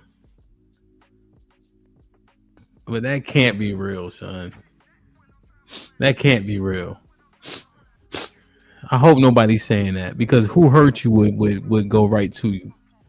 Now, in terms of who hurt you, back then you didn't want me. Now I'm hot. You all on me. They say who hurt you. That's cap. No, it's definitely cap. It's just an excuse for them not giving a man an option, right? Somehow it's always who hurt you. It's always, you jaded, you scorned, you're this, you're that, which ain't that a part of motherfucking just human development? If a bitch burned me once, am I gonna deal with the same type of bitch or accept the same behavior ever again if I'm smart? No, right? So basically you're mad at men from learning from shitty shit that women put them through. Oh, you hurt. Oh, you this. Oh, you that. And you got the balls to just be honest about it and be transparent. You feel me? So, okay. So now we looked at the 2 examples. If we look into the things we've been through with women, and let's say the biggest things are negative, are we responding to things from a place of trauma? No, not trauma. No, it's not trauma. It's like you said. I don't think every negative, I know for sure every negative occurrence in your life is not traumatic, right? So I think a lot of words get overused, and people purposely do things to project on other people. Because what you come to find is, especially for men are extremely resilient, right? You have to be, because if you're not, you know what I'm saying, you go curl up in a corner and fucking, wilt away. So no, I don't think it's a trauma response or so on and so forth. I literally think that it's that, hey, this happened before. Okay, you got me the first time. I'm not gonna get got the second time. I learned my lesson. And men are just, more apt to verbalize it and be honest. That's not, man. Men are just more honest than women too, bro. Like, it's like, hey, this is what it is. You feel me? I'm not saying motherfuckers never lie, but like you said, when it comes to having an honest conversation and really talking about what we're talking about, and not always moving the goalposts or always trying to, shirk responsibility. You know what I mean? Men are just, way more honest and accurate. Okay. But what do we do with the information? You know what I'm saying? Like, so yeah, we get it. We honest about it, but are we hard to forgive though? Are we easily forgiving? No, and you shouldn't be. A wise man once said, man, I can forgive, but I never forget. Because if I forget it, when you do the shit again, it's like it never happened. So no, you should never forget when a person fucking fucked you over, bro. Never. Forgive them, yes. But now giving them a second chance is, hey, I'm giving you a chance to never ever do what you did again. The moment you do it again, you the fuck out of there. Fuck you. You never existed to me, because I showed you mercy, kindness, and forgiveness, which I didn't have to do, and yet and still you go back and do the same thing you did before. So yeah, I don't feel like you should ever forget the shit that people fucking did to you, bro. Because then what? They can just keep on doing the bullshit. Why even be so theatrical? You didn't do anything to me. I made an advance. You declined. I moved on. You come back around and change your mind. Now I decline. No one fucked anybody over. You made your bet. You made your decision, and you're being required to live by it. You can't be inconsistent. You made a decision. If something changed, well, then you have to live with. You have to deal with that. But you said no thanks, and I've moved on. I've since evolved and found greener pastures elsewhere, or have decided to change, where I aim my scope to go look for things, and it no longer includes you. No hard feelings. Okay. You said no. I agree. You coming back for what? But okay, so what I'm trying to find out is, let me show y'all this video here. Let me see how right y'all think this is, and if so, are we moving around in the earth from things that have affected us in the past, and therefore we predicate majority of how we deal with, let's say, women specifically, on what was done wrong to us, when past relationships.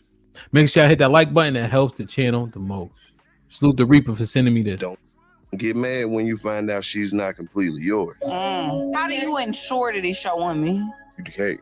That's her decision. What you mean you can't? Now I agree with that. I feel like as a man, you know when a woman is really invested in No, you don't. versus No, you right. don't. And that's what men be scared of. Because once you get into that space where you think you know that, and then some bad shit happen, and it catch you completely off guard, that shit can ruin your life. Have you noticed men don't bounce back from hard breakup? Yeah, they really don't. It ain't like, if like once a go through, like, not if you just with somebody, you know what I mean, and pass it. But if a man been like a real long-term relationship, he don't just leave that and go jump to some new shit and be happy. Yeah. Not unless he been unhappy for a real long time. But if he's happy at some point, and then she completely switched the program, that shit fucking up. Don't get mad when you.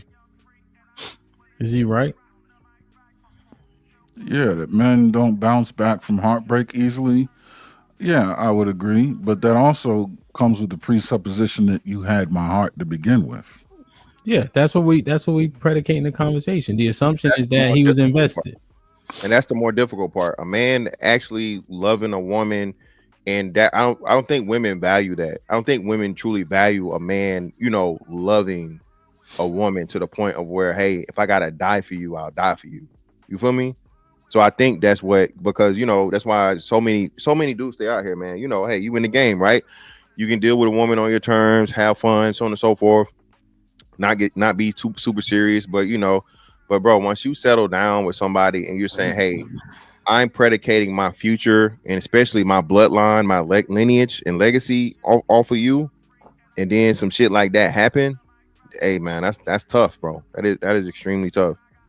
I know. So now let's say we go through a experience like that, and maybe we can argue, man, those that start with that first girlfriend that we think we so in love with, where nothing else matters, is just the love, right? You don't have no assets, no liabilities, you just fuck with her, right? How does that man now move through life regarding women? Is he dealing with them from a place of fear, trauma, hurt, etc.? I still wouldn't say in most cases, no. In the majority, no.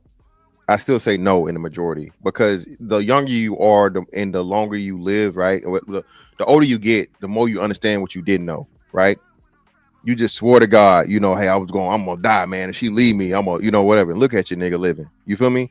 So I think the more we live, the more we take things as experiences. And again, men approach things from a logical and tactical perspective. If you see these things happen, your ears start getting perked up. They're red flags. They're this, they're that, so on and so forth. Things that give you cause to pause, and then you adjust accordingly.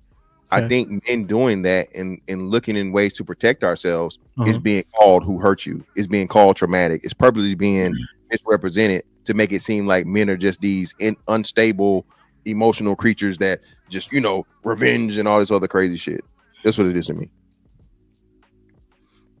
Aaron? I think when young man finds himself in that situation where he, as you outlined, that's where his wolf pack comes into play. right? Somebody's got to get him into the mindset where, look, there are other women out here. You're just beginning on your journey.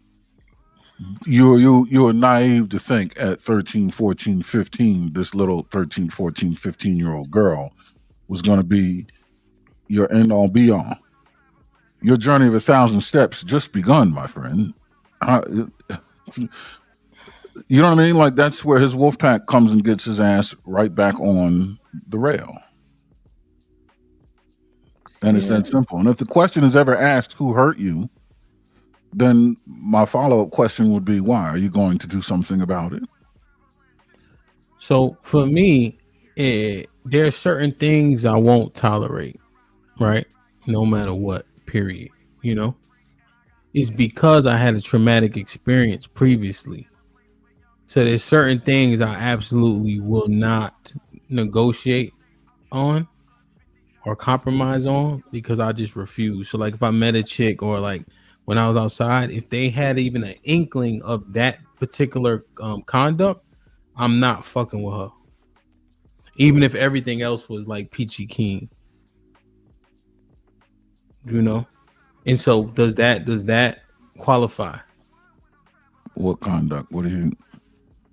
Just like a certain behavior. Like if I saw this behavior even a little bit, I'm running far away from it. What behavior?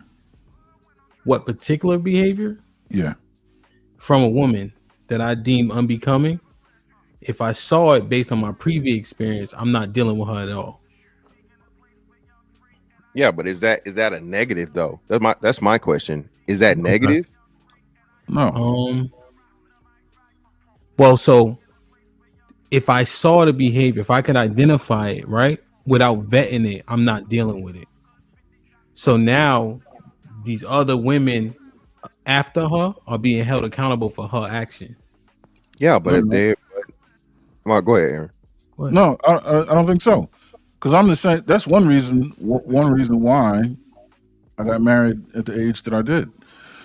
I have a standard of communication that, unfortunately, well, no, it's fortunate or not unfortunate, most women simply are not capable of living up to. It's that simple. And whenever I see a woman, proceed with the level of communication that I'm not willing to deal with, I'm just not going to deal with her. That's me knowing my boundaries, having my standards, and living up to them. There's nothing wrong with that. There's nothing wrong with that.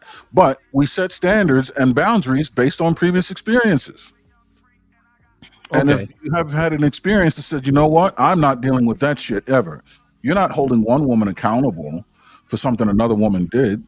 You simply are identifying your standard and living up to it. That's exactly. Okay.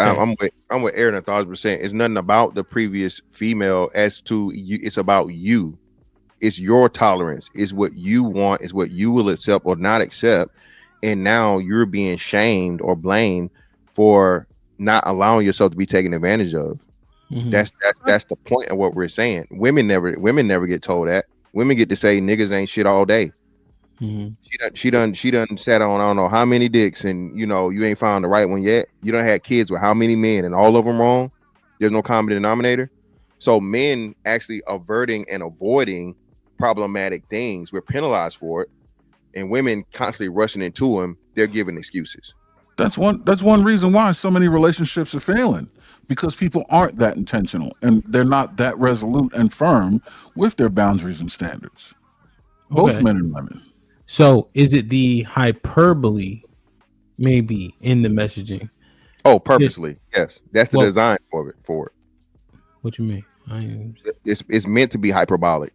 Who hurt you is meant to be hyperbolic. No. So I'm trying to understand when it's used, right? Because I understand based on what we're saying, based on the example I'm trying to mind, then I understand it there where it wouldn't make sense. Now, what if I'm like, all women ain't shit, those type of messages, all women are hoes, whatever the case is, and they say, damn, nigga, who hurt you? Does it fit there? Well, for the most part, in majority of cases, yes. But again, is he being serious or is he just shooting the shit? Right? Bitches ain't shit but hoes and tricks, right? And we didn't know that Snoop Dogg was married when he made that song. or engaged at least. You feel me? Mm-hmm. So does Snoop Dogg truly believe that bitches ain't shit but hoes and tricks? And Ice Cube was talking about kicking bitches in the titties and everything else on West Side Connection. He's been married for I think 20 plus years. Okay, so if we're talking, just bullshit, shooting the shit, so on and so forth. But if it's someone that's truly, believes and they're trying to put the message out here, man, these hoes ain't shit, man, all these women ain't shit. Yeah, of course, I agree 1,000%. That's a person that's traumatized or a person that had some issues they clearly need to get over. But that's definitely the minority of men. I'm with it. Getting your shit off in the locker room and perpetuating the thing are two different things. Okay, so you think a lot of motherfuckers just talking? That's They're in the barbershop getting their shit off after hours. You know what I mean? They just blowing steam. I don't think they really are trying to get out here and get the world to believe that all women. Nah, and if they are, right, let me not say they don't exist. Right? Extremely small minority, but those that do, they have issues. They need help. 100%. Like, share, subscribe, tell a friend and tell a friend. Hit that like button right now if you can. That helps the channel the most. Struggle Level was popping. I've been a member for 6 months. It says majority of dudes would still rap on the woman that dissed them in the past. I don't even think they should even do that. Chris, salute my dude. It's gonna be a hell of a weekend for sure, man. Make sure y'all get y'all tickets. Hit that like button. JT was popping with the $5. Says shout out to Fantastic. That barber almost charmed the drawers off that beautiful stud. She couldn't stop smiling, bro. Hit the like button, hit the like button, hit the like button. All right, I just dropped the link. Let's get some more opinions in the house, man. Salute to everybody in the building. We got 500 people in the building. Let's make sure we make the likes match the viewership. All right, man. Let's do it.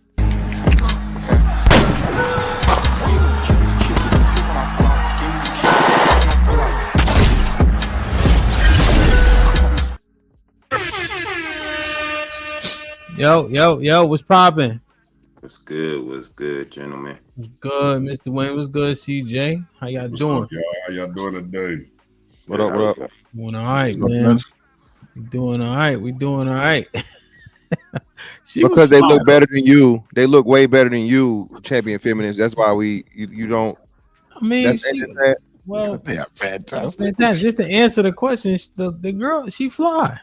Exactly, and I didn't lie. She looked better than fucking champion feminists. That's beside the point. She fly, nigga. She don't care. She pretty. Hater. She a hater, bro. What's the other stud name? And that nigga tried me, and Days low, yeah. Too, feel me? See this is crazy right here. Why you said that? I think she's trolling. No, she's a woman, Keisha. She's a woman. Look at her. She's a woman. Look way better than her, man. Ain't it? Keisha's just mad because you see the point. Hold on. Wait, hold on. She's a girl. It's Clearly. a girl. Yo, look at the picture on the right. She's fine as hell. She fly. Clearly. Hating assholes, bro. Come on, Keisha. She fly. Right yet again. So she fly. Nah, Days Loaf's not a dyke. Yeah, she definitely fuck with girls. She was with a dude. Oh, she was with a nigga. Yeah, I think she did. She on some what's the name shit. What's the other girl name? The girl that Shumpert was married to, Tiana Taylor. Tiana Taylor is one of these girls that like she not no dyke, but that's her style. Oh, all right. Dirt. Yeah, Dirt. Thanks, Robert. Dirt, yeah. I don't know, Mr. Williams. What you think, man? For one, if you know her from social media, you know that girl, man. She wears all kind of dresses and everything, man. She don't just dress like a dude. She's been on Facebook.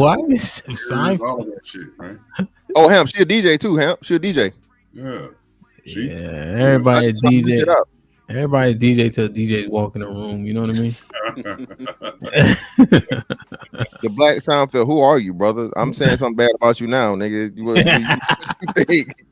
Where your ass over here? Get cooked, nigga. Fuck out of here. So, what you think about the "who hurt you" shit, Mr. Williams? You think they be justified when they say it? Nah. I think it's a majority, a minority type. Only a condescending woman would tell you some shit like that, to be honest. who hurt you, because usually they've been hurt. It's a lot of battered women, especially in my age group. They've been battered, they've been broken and all of that, and so they project a lot of that. And like what Fantastic was saying about the masculine part, a lot of them are really selfish, Cotton. But, you know, some of those behaviors where they'll try to use an excuse of, oh, I had to be the mama and the daddy, I had to do this. You're still a woman. You're not going to disrespect me. And if you do, I got to get rid of you. Okay, so you think when they say who hurt you, they projecting? Yeah, it's projection. Do you think the men they say it to is just projection, or do they deserve it? Now I am gonna say on this one, majority of men, yeah, they are. Yeah, You start off so good, man. I swear to God, he start off good. Well, excuse me, CJ. For one, he was talking to me, and then on top of that, instead of disagreeing, pay attention to it all, because all of it happens, bro. There's always a beginning, a middle, and an end. It does happen because men, that's why they start wilding out, crashing out, and treating women horrible, because it was done to them majority of the time as well. There's really no true right or wrong answer. What comes first, though, the chicken or the egg? Always the chicken. Who's the chicken, the man or the female? The male or the female? Yeah, well, a man can't lay an egg, so it would have to be the woman. Okay, so what happens like if these women are scorned? Is it their behavior, or is it the man that's doing the hurting and therefore they project in the earth? Then it's their behavior. If they're scorned, then it's the woman's behavior. Because she's going to project that onto us. And if we fall in love with them, it's a cycle. If we fall in love with them and they've been scorned, they hurt us, then we'll start projecting that on the other women. So it's just a cycle. You get where I'm coming from? Yeah, I think I understand it. Go ahead, CJ. What's popping, man? What's the deal? So I'm gonna start off. It's gonna be a little off topic, but I'm gonna bring it back. Feel me? So I'm big on giving people their intellectual properties or acknowledging whoever said what they said. Feel me? I don't know why that's a problem to Black people, that I give people their intellectual properties. Whoever I think came up with the idea, I'm going to say it. So to this who hurt you shit. We already know that's stupid. Feel me? Like most people that implement change have been hurt or seen somebody that's been hurt and they didn't like the effect. So it don't matter. I mean, that shit is stupid. And I'm gonna bring it back to the So I heard this from Tommy about the age of consent shit, and Aaron was saying they was victims. The women were victims if they mess with the older men. But he was trying to find a way to make them be victims. They're victims of their own victimhood, a whole bunch of nonsense. They're not victims. Now, if those women were penalized the way the men are penalized, I think it would be a lot less of the shit happening. But the women get to claim victimhood as soon as they get caught, or as soon as the men do something that they don't like, they get to claim victimhood. That's not what it is. They know what they're doing. They know the men they're choosing to have sex with older men. They could choose to have sex with the men their age and nobody would be in trouble. But they choose to have sex with the older men. Only the men get in trouble while the women skate free. They're not victims. Both should be penalized in that situation, and I think it would occur less. If he gets penalized by proxy, is she a victim? No. We make her a victim. I mean, no, she's not a victim. If she's not a victim, what's he getting penalized for? If you're saying they both should get penalized? Well, it's like, let's say we both commit a crime together. I'm the only one that get caught and I get penalized. Are you a victim? No. Exactly. That's what it is. I'm the only one getting caught, kind of. Okay. What else? That's all I have right now. Okay. What if the crime you commit is against one another? As if to say, not the two of you are going to rob a bank, but the two of you rob one another. Who could be a victim in that situation? What if we both plan to rob each other? We both like, all right, I set up a device on something illegal, and I plan to rob him. He planned to rob me. But in that situation, one of us get away, I guess. But who could be the victim in that instance if we both robbed each other? Who gonna call the police? I think we're kind of going in circles with this right here. So I'll give you an example of what you're trying to correlate with. Let's say Whoa, that whoa, I went whoa, to whoa, whoa, whoa! Marvelous. What are you raised by wolves or something? a little bit, a little bit. I apologize for Damn, man, yeah. Damn, man. You know, we usually speak to ain't you an East Coast nigga too? We usually got manners, unlike these country. Well, sorry, G. Hey, them East Coast niggas be the worst. Don't let them lie to y'all. Niggas do be They the the worst. most. Niggas be the worst. Niggas be the worst. They the I most. They the apologize, least CJ. fucking cordial and least fucking well mannered. I apologize for that, CJ. I was going to try to straw man your argument as well a little bit, so we can look Oh, at you confusion. good? You just gotta say good morning. That's all. Yeah, good morning, gentlemen. How y'all guys doing? It's a marvelous day. So, Go ahead. you would conflate it with more like, let's say I went to go buy a drink for a minor, right? Now, minors are not allowed to drink, right? There's two different charges. One is distribution to a minor, and the other one's for the minor for drinking underage. I would be charged separately for different crime. You know what I'm saying? So, for the situation that you're talking about, let's say if I mess with a minor, there's no crime on the end of the minor. There's nothing against a minor. You know what I'm saying? That they can't do that. You as an adult are not allowed to do that. That's the difference. I agree, but there should be a crime for the minor. There should be a charge for the minor. So What they would you was charge them for? messing with an adult, messing with somebody over 21. It's very simple. Wait, stick to that. That's what it should Or be. 18. No, wait. Age You is. had it. Having sex in general should be illegal under the age of 18. That's Tommy point. Feel me? So I agree with that too.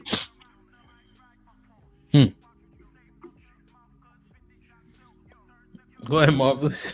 All right. But to the topic though, when I think of who hurt you, in the reference that we had earlier, I would take it as either there is regret on her end, or she's trying to say that you're spiteful on your end, and it could be either way. Honestly, for some women, it could be like, man, if I would have knew that you would have been like this, maybe I would have. And then for me, for someone like, or any man for that matter who's on the other side of that, and there's a girl that you like back then, you're younger, it really does depend on the gap. Because the bigger that gap is from the last time you met this girl until present day, you're talking like it could be nothing to you. And you can have no heart for her, no feelings.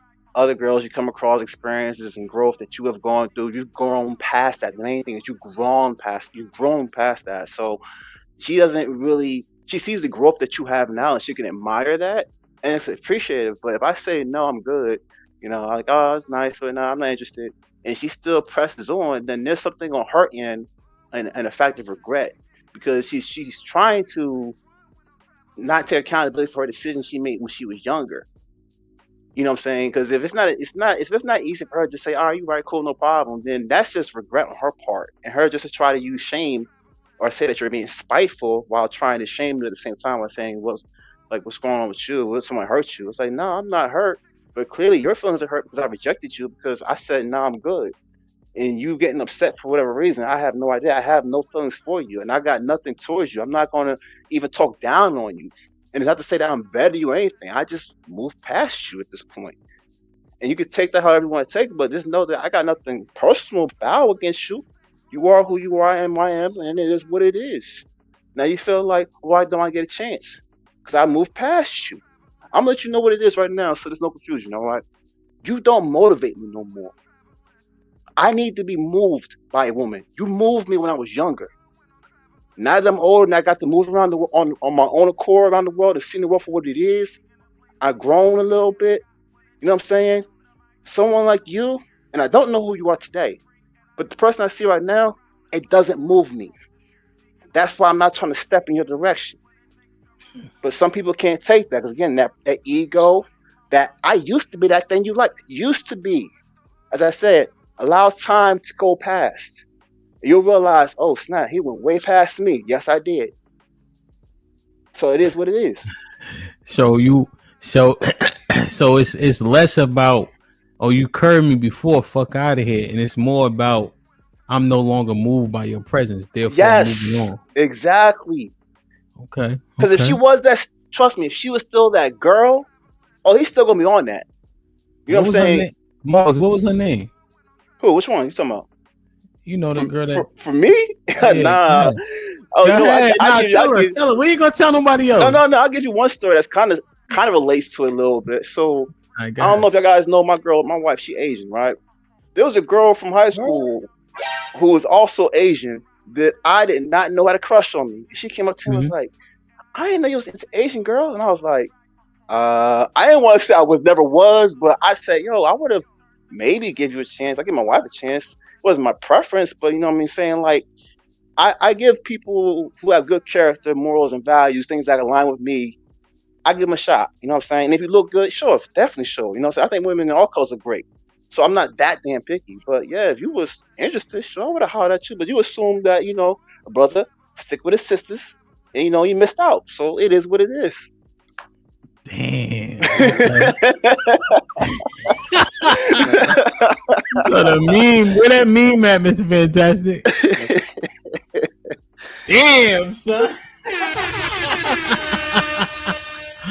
GA boy, what's poppin', man? I see you thinking and mulling over marvelous shit. Go ahead. What you think? No. What's up, fellas? How y'all doing? Can y'all hear me? Yes, sir. What's goody? Not much, man. It's been a minute. I think with the who hurt you thing, man, I think, to be honest, man, I think there's a majority on both sides of people that are hurt. Like, that's why they get on here every day with this, I mean, on social media with the back and forth. I mean, the only way this back and forth that's going on between men and women can go on for so long and be so nasty, I mean, people really do be internalizing posts and comments that total strangers, people you don't know at all, that go on their social media and make it, and then you got people that will respond to that. You know what I'm saying? So What that about the means there's men, though? something. I'm talking about the men too. Men, they respond to shit, the crazy shit the women say, Well, and the let's women talk respond about to the crazy. let's talk about the Go men ahead. first. Let's talk about the men first. Mhm. When you look and hearing, watching social media and all that shit, what you think? I think the men something happened in their life that bothers them. That's why they respond to some of the shit the women say. It's just that they get offended by that comment because, you know, saying who hurt you, that makes you feel like you pussy or you soft or something like that. But I mean, shit, if you went through something and it bothers you, nigga, you hurt. I mean, that's just what it is. You know what I'm saying? Because I mean, go ahead. So when they use it, they be on point. You think? I mean, sometimes, yeah, majority of the times I do think, you know what I'm saying, when they use it, yeah, because if you're just going back and forth with this stranger that you don't know, she has no impact on your life, and yeah, why you mad at this? Why you mad, nigga? You don't know her, so you hurt. Yeah. What if they fighting fire with fire? That's what I mean. More than likely, they are fighting fire with fire. But me personally, when I see this crazy shit, I don't be caring because that shit don't bother me because I really don't care. I mean, it's a stranger. I don't know you. You don't know me. I don't care. It doesn't trigger me. If something triggers you, that means something internally pisses you off about what they said. That means you have feelings about that shit. Okay, so what if someone says something that is incoherent or inaccurate regarding a demographic that you are a part of? If I respond to it and check it or correct it, does that qualify me as triggered? Yeah, you triggered. You don't know that person. That shit triggered you, man. It triggered you. Just admit it. It don't have to be a bad thing, but it triggered you. Okay, but the reason why I'm asking, and it's interesting to me, is because trigger has a negative connotation. Like people be like, "Oh, you triggered when we having a back and forth discourse."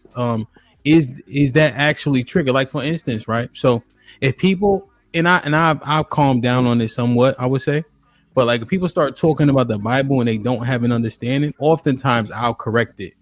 And my tone will change a bit, right? But because it's inaccurate what it is that they're saying, or they may be misquoting something or misinterpreting as an example, and so I'll give it a little bit more energy than I normally do. Does that mean I'm triggered, or you have to correct it based on it being misinformation? Now, I'm just asking. Just are you correcting it in a vile kind of disrespectful? No, correcting something and being triggered is not the same. But if you're correcting it in a vile crazy way, calling them stupid, don't know what the fuck they talking about, this, that, I would say you was triggered by that comment.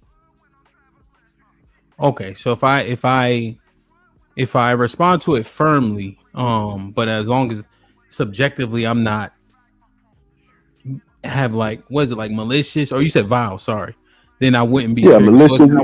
So my No. decorum changes if I'm triggered or not? Yeah, of course. Yeah, how you respond to things matters. How you respond to things matters. Yeah, it definitely do. Okay. So tone. Because I mean, it matters. It does at the end of the day. You know. Okay. Anybody? Because if you correct something that's and you just correct it in a not vile or being disrespectful way, people don't when they use that term who hurt you, it's usually a back and forth where they usually respond to somebody that's saying some old crazy shit back to whatever they done. That's when it's usually used. To be fair. Okay. You know what, Hal? We kind of to be honest though, in real life out here in the world, you generally don't hear men say they triggered. It's usually feminine. Women say that. A bunch of men are not going around, oh, you triggered me, unless they really are sensitive as hell. Don't too many men go around all day long talking about you triggering me. Now, I might say gaslighting, but triggering, that's usually a term that just came through YouTube, trending off of social media. Well, I mean, but these are conversations, right? And so the thing about it, when we talk about inner earth, oftentimes you're just talking about whatever is in that moment. Like if I need 10 on pump 6, that's what I need, right? We ain't talking about how women act in the earth, but when we having a conversation about how people act in the earth, women, men, the relationship, I've heard it said, you triggered, you this, you that, men, women. Usually I'm just saying mostly what I've heard. I can hear in my head women saying it, but that's probably because it just makes sense. But certainly if we go back to the panel, niggas say, oh, you triggered. Yeah, so, men say that shit too, man. Women use as an excuse sometimes. Oh, you're triggering me, or you done triggered me. That's why though, yeah. A lot of an excuse they usually do. Like perfect example, let me give an example real quick. Like perfect example. When I'm online and I see somebody say somebody say something crazy about men or just about relationships. That shit don't bother me because I don't know them. They don't know me. I keep it moving. But I'm gonna use another example. I see a crazy take on about sports because I'm passionate about it. Even though they're strangers, just like the person who said something about relationships are. That shit triggered me. I was bothered by what they said about whatever was going on about that sports topic. Yeah, you might see me in the comment section talking. So that's what I'm just saying. It's like for you to comment to a stranger online, in my opinion, if you put something in the comment bar or you covering it, at the end of the day, whatever was said that bothered you, it triggered you. I mean, it don't have to be a bad thing. Like you said, it just has a negative connotation, so people don't want to admit to it. But that's just what it is. I'll say, can I go real quick? So Mr. Williams is partly right. Go ahead. Feel me? Women say, I'm getting triggered, but the men say, oh, you're triggered, because we know that women are the ones that are usually the one that's getting triggered. Feel me? And I think you're kind of using triggered in two aspects. You're using it like for every action, there's a reaction, and then you're using it in an emotional sense as well. Feel me? So if you're just reacting to something, like I guess it's a trigger, but I think we're more using it like when it's an over emotional reaction. That's more of when it fits, It's not just a reaction. An over emotional reaction would probably be a better way to put it. But go ahead. That's all I gotta say. Anybody? I agree with you on that. Like you said before, like G.A. Boy was saying, it's about how you respond to the person. It's not just the response, but it's implied in how you're actually taking on what it is that's pretty much disturbing you in some way. Yeah, so if I correct your behavior, I don't say that's triggered. Feel me? That's just a correction, like Hef was saying. But if I'm over emotional with my response to whatever you say, I would more consider that being triggered. Or I don't want to hear what you're saying anymore because I'm gonna have an over emotional response. Do we look at women and men being triggered differently? Well, I would say overall, people as individuals are triggered differently. But I mean, once we've established that a man or a woman is triggered, do we view that event differently? No, I think we pretty much view it the same. Nah, Yeah, you think we don't view it the same? I know we don't I think because I think it's men I don't. think it's a more yeah, I think it's a more negative towards my man, because we supposed to be stoic. You know how they say men are supposed to be emotional, because when you say trigger, it kind of tied to being emotional, and No, but it's then when gonna you see it, it's go ahead. Go ahead. Sorry. men's supposed to be more stoic. So yes, we do look at it differently. A woman she kind of have a past to be triggered, because we always say women are emotional. So that's being triggered is, at the end of the day, is kind of moving off of emotions. Yeah, but I agree. But if you see a woman overreacting emotionally, you'll be like, she's triggered. We really don't want to deal with her. Just like if you see a man overreacting emotionally, probably be like, he's triggered. Feel me? He just talking. He not really responding to what I'm saying now. He's triggered. Feel me? We got under his skin pretty much. Who's the So culprit? Go ahead. No, go. I was going to ask you. So, getting under somebody's skin and acting out, that's not considered emotion. Being emotional if you're a man. Yeah, I I mean, you said got it's to the remember, same. That's why I said it's the same. okay, men's supposed to be stoic. We don't supposed to get out of our body. I don't believe that. I believe men have emotions just as women. I think we need to react in a more logical sense. Don't let our emotions override our logic. But we have emotions just like women have emotions. So that's what the term trigger means. We're letting the emotion override our logic. And when women do it, we think it's unbecoming. And when men do it, it's unbecoming. All right, CJ, we agree with you that it's unbecoming behavior in general, but the thing is, it's the consequences of each party. So when a woman acts out and gets irrational and irate, do you think that same energy is going to be the same thing a man is going to express? Or you not Like you, you might not. if a woman was to threaten you, for instance, right, versus a man who threatens you, who would you take more seriously? I probably take the man more serious because And that's what he we're might be talking actually about. able to do the harm. But I'll take both threats as threats. Yes, but who They're would you both take threats. more? Feel me? I said more. But I didn't the say you question was, couldn't would you take either both? one. Yeah, would you look at them both the same? I look at them both as threats. I think the Yes, men might be more capable of actually following through with the threat, but I yes. still look at them both as threats. I'm not going to say, well, that's not a threat because she's a woman. Oh, But CJ, we're talking no. about the nuance here. We're talking about that's an important nuance. Well, no. So this is what I'm missing on it. Again, now we're doing this thing as to where it's okay for she, but not for thee type shit. No, bro, that's a problem. The problem is anytime a man has emotions at all, nigga, shut the fuck up. Nigga, stop complaining. Nigga, stop doing it, bro. You're human, bro. You're human. Okay. And the reason why it's gotten so bad is because men have had the manly man attitude for so many years, and you've suffered in silence. So if you made it the standard to take shit and never complain about it. So now that men finally understand, well, hey, look, if we never say that we don't like these things, if we never say that these are problems, if we never actually voice our issues, how can they get fixed? When women get to fucking make shit up, just blatantly make shit up all the time, and it's just a woman, she's just being her, she's just being, no, bro, that's the problem in fucking society, and that's the problem with black people specifically. You have one side that's always able to make false claims, false fucking statements, and put all the fucking blame on the other side. And then when the other side says, well, hey, have we ever considered this? Have we looked at this? Have we looked at that? Oh, nigga, shut the fuck up. You complaining, lame ass nigga. You can't get no pussy and all this other shit. No, bro. No. That shit. Niggas can't even spell stoicism, bro. That's no. Niggas don't respect that shit, dog. And I had a good point, Hemp. So I heard this, somebody said this yesterday. So they want the men, they got the movement, men going their own way, right? They complain, why y'all going your own way? Y'all niggas some lames, blah, blah, blah. Then the men come on and complain. They say, why y'all complaining? Y'all niggas need to shut the fuck up. You can't win. You can't say, fuck it, I'm gonna leave them alone. They gonna say, no, bring your ass back and accept it.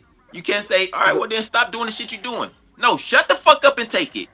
You can't win No. either fucking way. I want to tell you You something right cannot get now. anyone.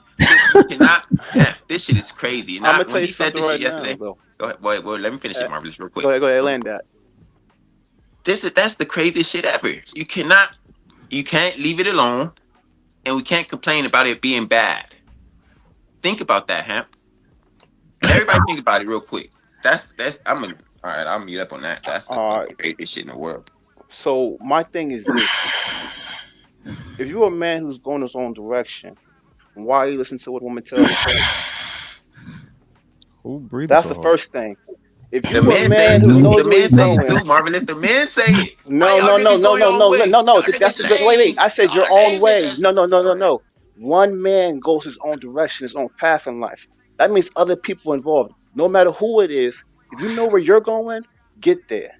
Now you got other people telling you what to do. Sounds like you don't know where you're going in life. Well, no. Nah, fam. And I don't agree with that because no man is an island, right? There's a reason why that colloquialism exists.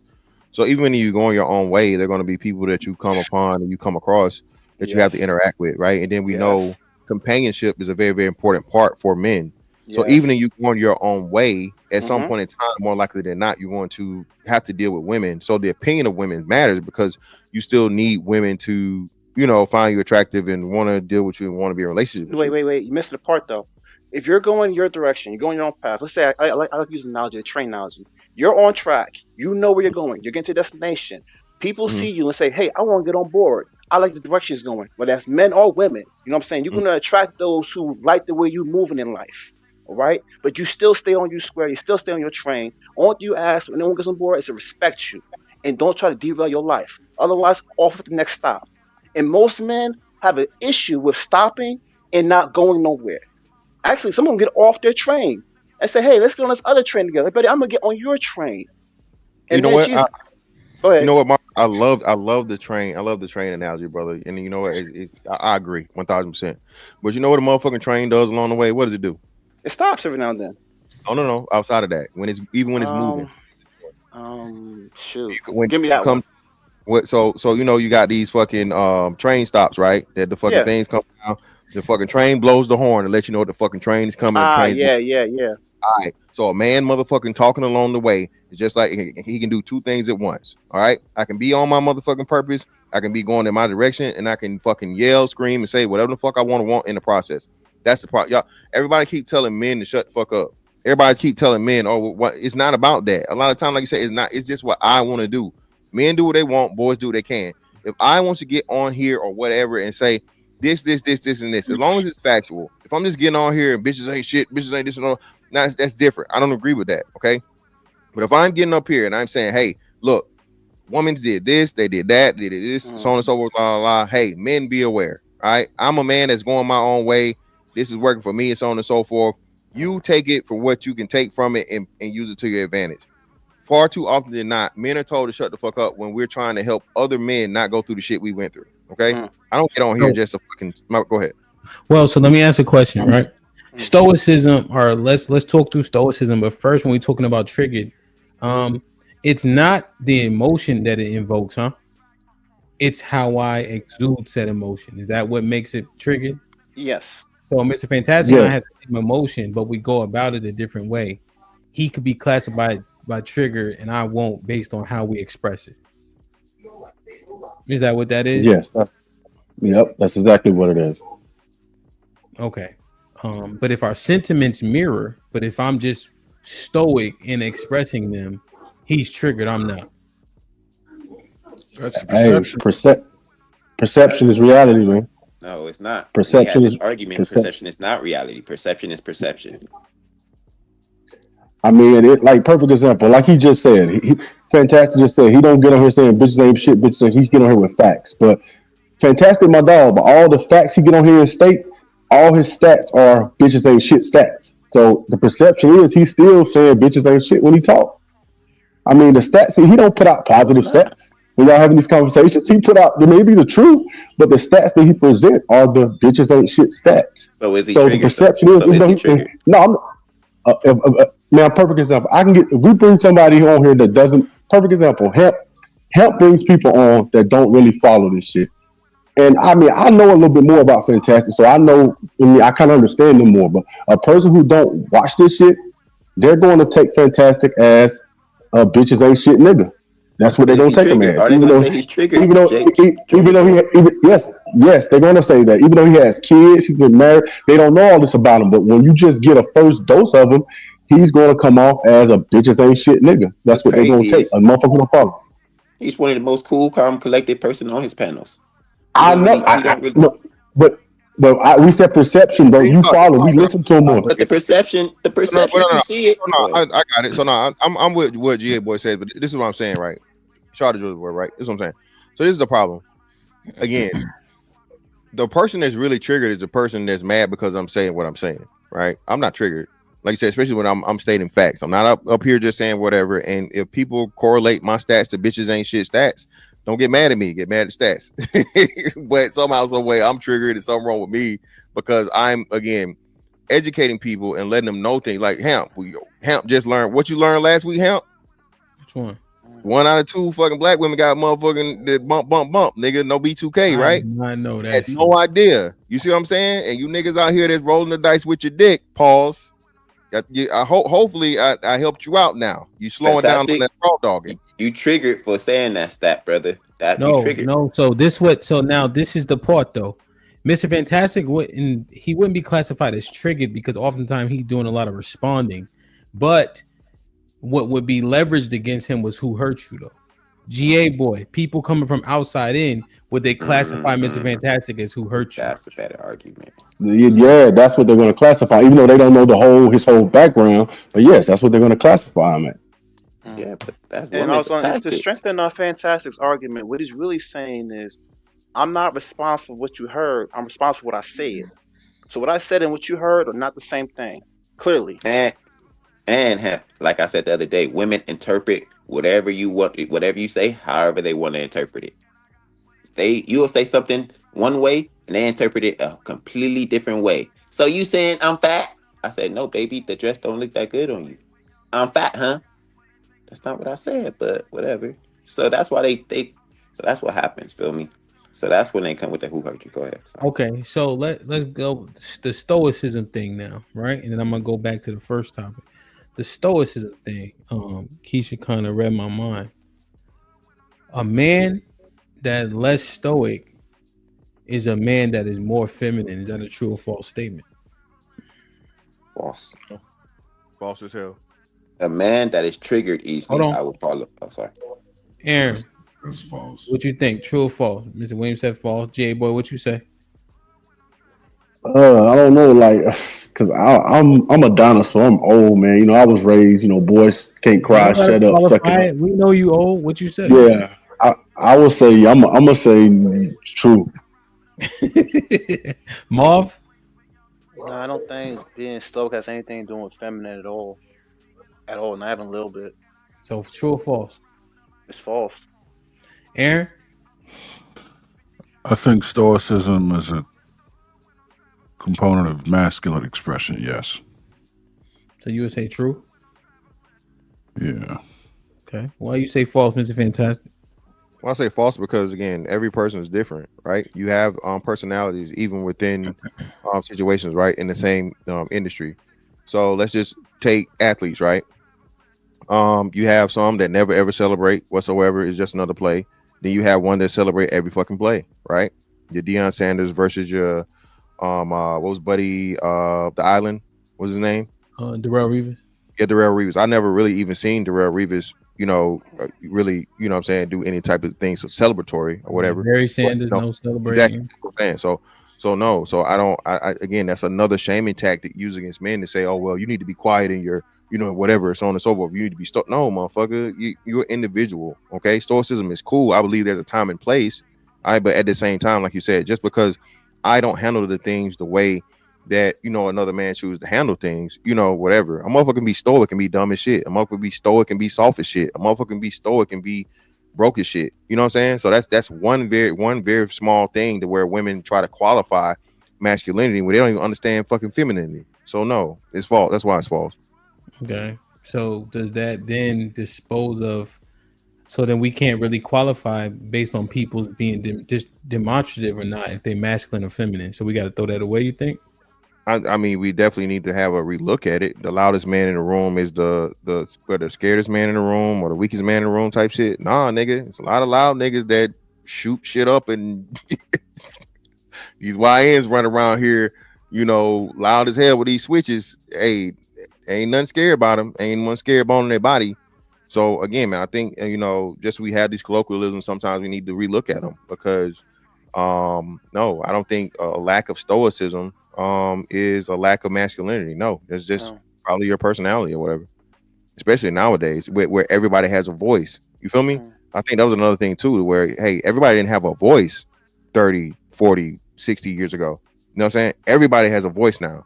So now they're using the fact of the matter that times have changed and you have the ability to speak, you have the ability to express yourself. Oh, you should just shut the fuck up, nigga. No, bro, no.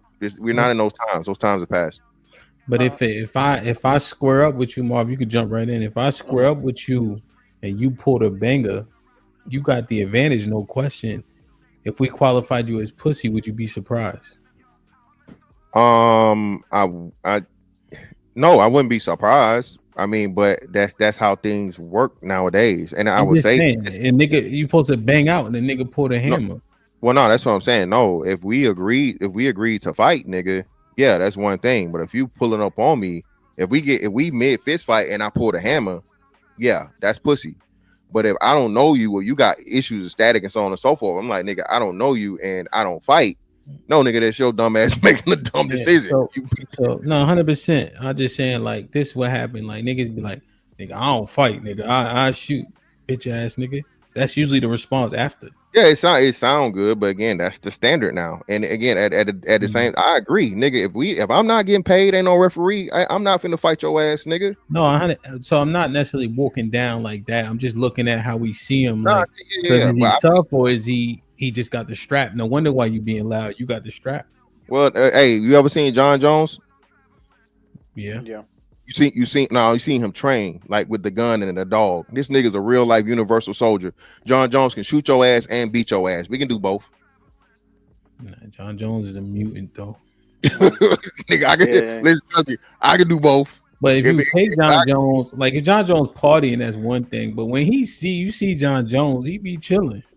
Yeah, but that's what I'm saying though. I'm saying it's another disqualifier. I can be cool, calm demeanor or whatever. And then at the same time, I can turn up if I need to turn up. I can shoot real good and I can fight real good at the same time. If I don't know you and I'm not gonna risk my life on some shit or so on and so forth, I'm letting you know off rip. Hey, bro, listen, keep that shit that way because we're not fighting today. But it's not defining though for him. Yeah. Like, hey, nigga, I can do both. I can beat your ass easily. I just don't feel like it, and it's much easier for me to send a lesson to you and everybody else. Like, don't put your motherfucking hands on me if shit ain't agreed upon. Now, if you got smoke and static and we can go set up a gym or something or whatever, hey, I'll nicely, kindly, politely beat your motherfucking ass in front of everybody, right? But as far as we being out, whatever, and you put my life at risk over nothing, hey, now I gotta see Uncle Charles, bro. Tell God I say hello, or the devil or whoever you see. So what you were talking about earlier, talking about the masculine and feminine, maybe it's not about masculine and feminine in a sense. Maybe we're talking about maturity. Maybe we're talking about like how men make decisions and how they carry themselves as far as self-discipline. And it doesn't have to do with like how masculine, how stoic you are, like what Fantastic was saying, because you could be a man of different types of caliber, but it's about what kind of man are you? Are you a man that's in control of himself, or does they allow the world to control and define him? You know what I'm saying? Like, I think a man has to be self-defined. A man has to be able to hold himself. Like when I say hold himself, I'm talking about stand on himself, be true to himself, understand himself, and be like that person who is him. Not who the world defines him as. Like DJ Hamp, I can't tell Hamp who Hamp is. Hamp know who he is in the day. I only see him as this space, but I can give you all types of limitations on you right now. But you only look at me like this guy a fool. He don't know who I am, and it don't move you. And it's that type of man, that type of demeanor, when you can't get moved because you're able to stand on yourself, that's what's going to determine your maturity. You know what I'm saying? So we talking about what kind of decisions and what kind of stuff a man is able to go through to determine what kind of mature minded. Because you could be a kid out here in the streets who's reckless and brave and do all sort of stuff that we say that's masculine. He got the energy, he got the juice, whatever. But then again, it's like, look how he make a decision. He reckless. He young. He dumb. He can be 40 years old and still making dumb young decisions. Yeah, he a man. Yeah, he is father. But he's still mature minded. He's still immature. He's still making childish decisions. Still chasing skirts. Still doing this. Still not even knowing what he's supposed to be doing in life. Being emotional. What I'm saying? But then that's one of them disqualifiers that you hear men put on men too. So the man who's unwilling to risk it is so-called mature, right? A nigga won't stand up for his principle. because he got too much to quote unquote lose, but he's more mature? What about the man who has principles and standards that won't waver from him and willing to do whatever he got to do for him? He's less mature. I guess the No, yeah. conversation is forever ending, right? Because you got these because when people are putting monikers on people, they're trying to what's the word when you try to like bring down somebody's character? Diminish their character. Diminish the character, or something disqualify him, something to that part. Right? Disqualify, tear down there. Yeah. Mm-hmm. I ain't gonna lie. In this big age, I'm sending you to the gates, dude. I ain't got He time. not fighting exactly. I don't think that's less of a man. Feel me? I don't expect Mr. Williams to fight me. I did all the fighting and stuff when I was young. Rough childhood, all of that. Hey, even as an adult, all these fights, man, I'm getting you up through. All right, so then I put it this way, and I think you guys might agree. Would you say someone who's more mature makes less stupid mistakes? Of course. And that's what I'm thinking too. That's what I'm talking about. I'm talking about the type of decisions you make. That's what I'm saying. Like you doing dumb young stuff. Can I take it back to the stoicism real quick? So we'll lift it up. A person who can endure pain or hardship without showing their feelings or complaining. And I got a kind of example, right? So I'm a pit boss, and sometimes it be cold at work, right?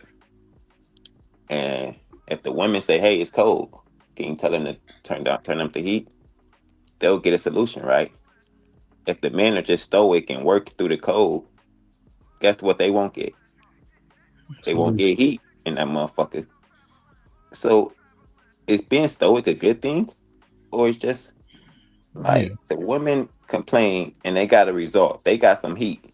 The men were stoic and I could work through the cold.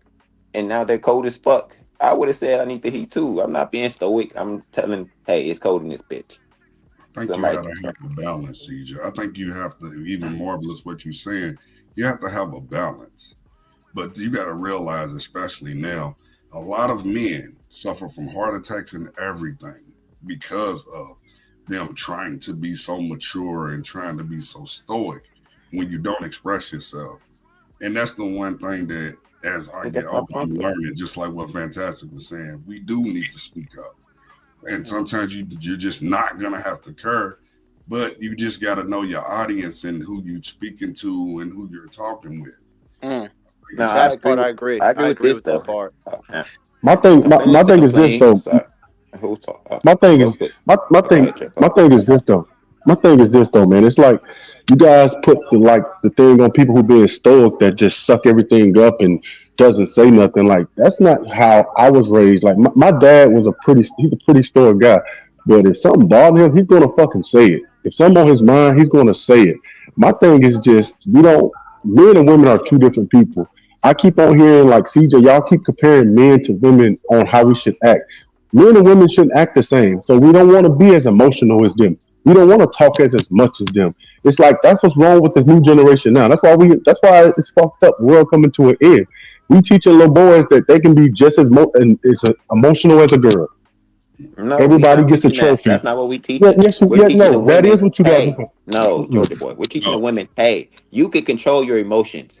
So stop it with this. I'm a woman, so I gotta be emotional. I gotta be over emotional. I'm on my period, so I gotta be over emotional. No, you can control that shit. You control it everywhere else. Don't get home and act like you can't control it.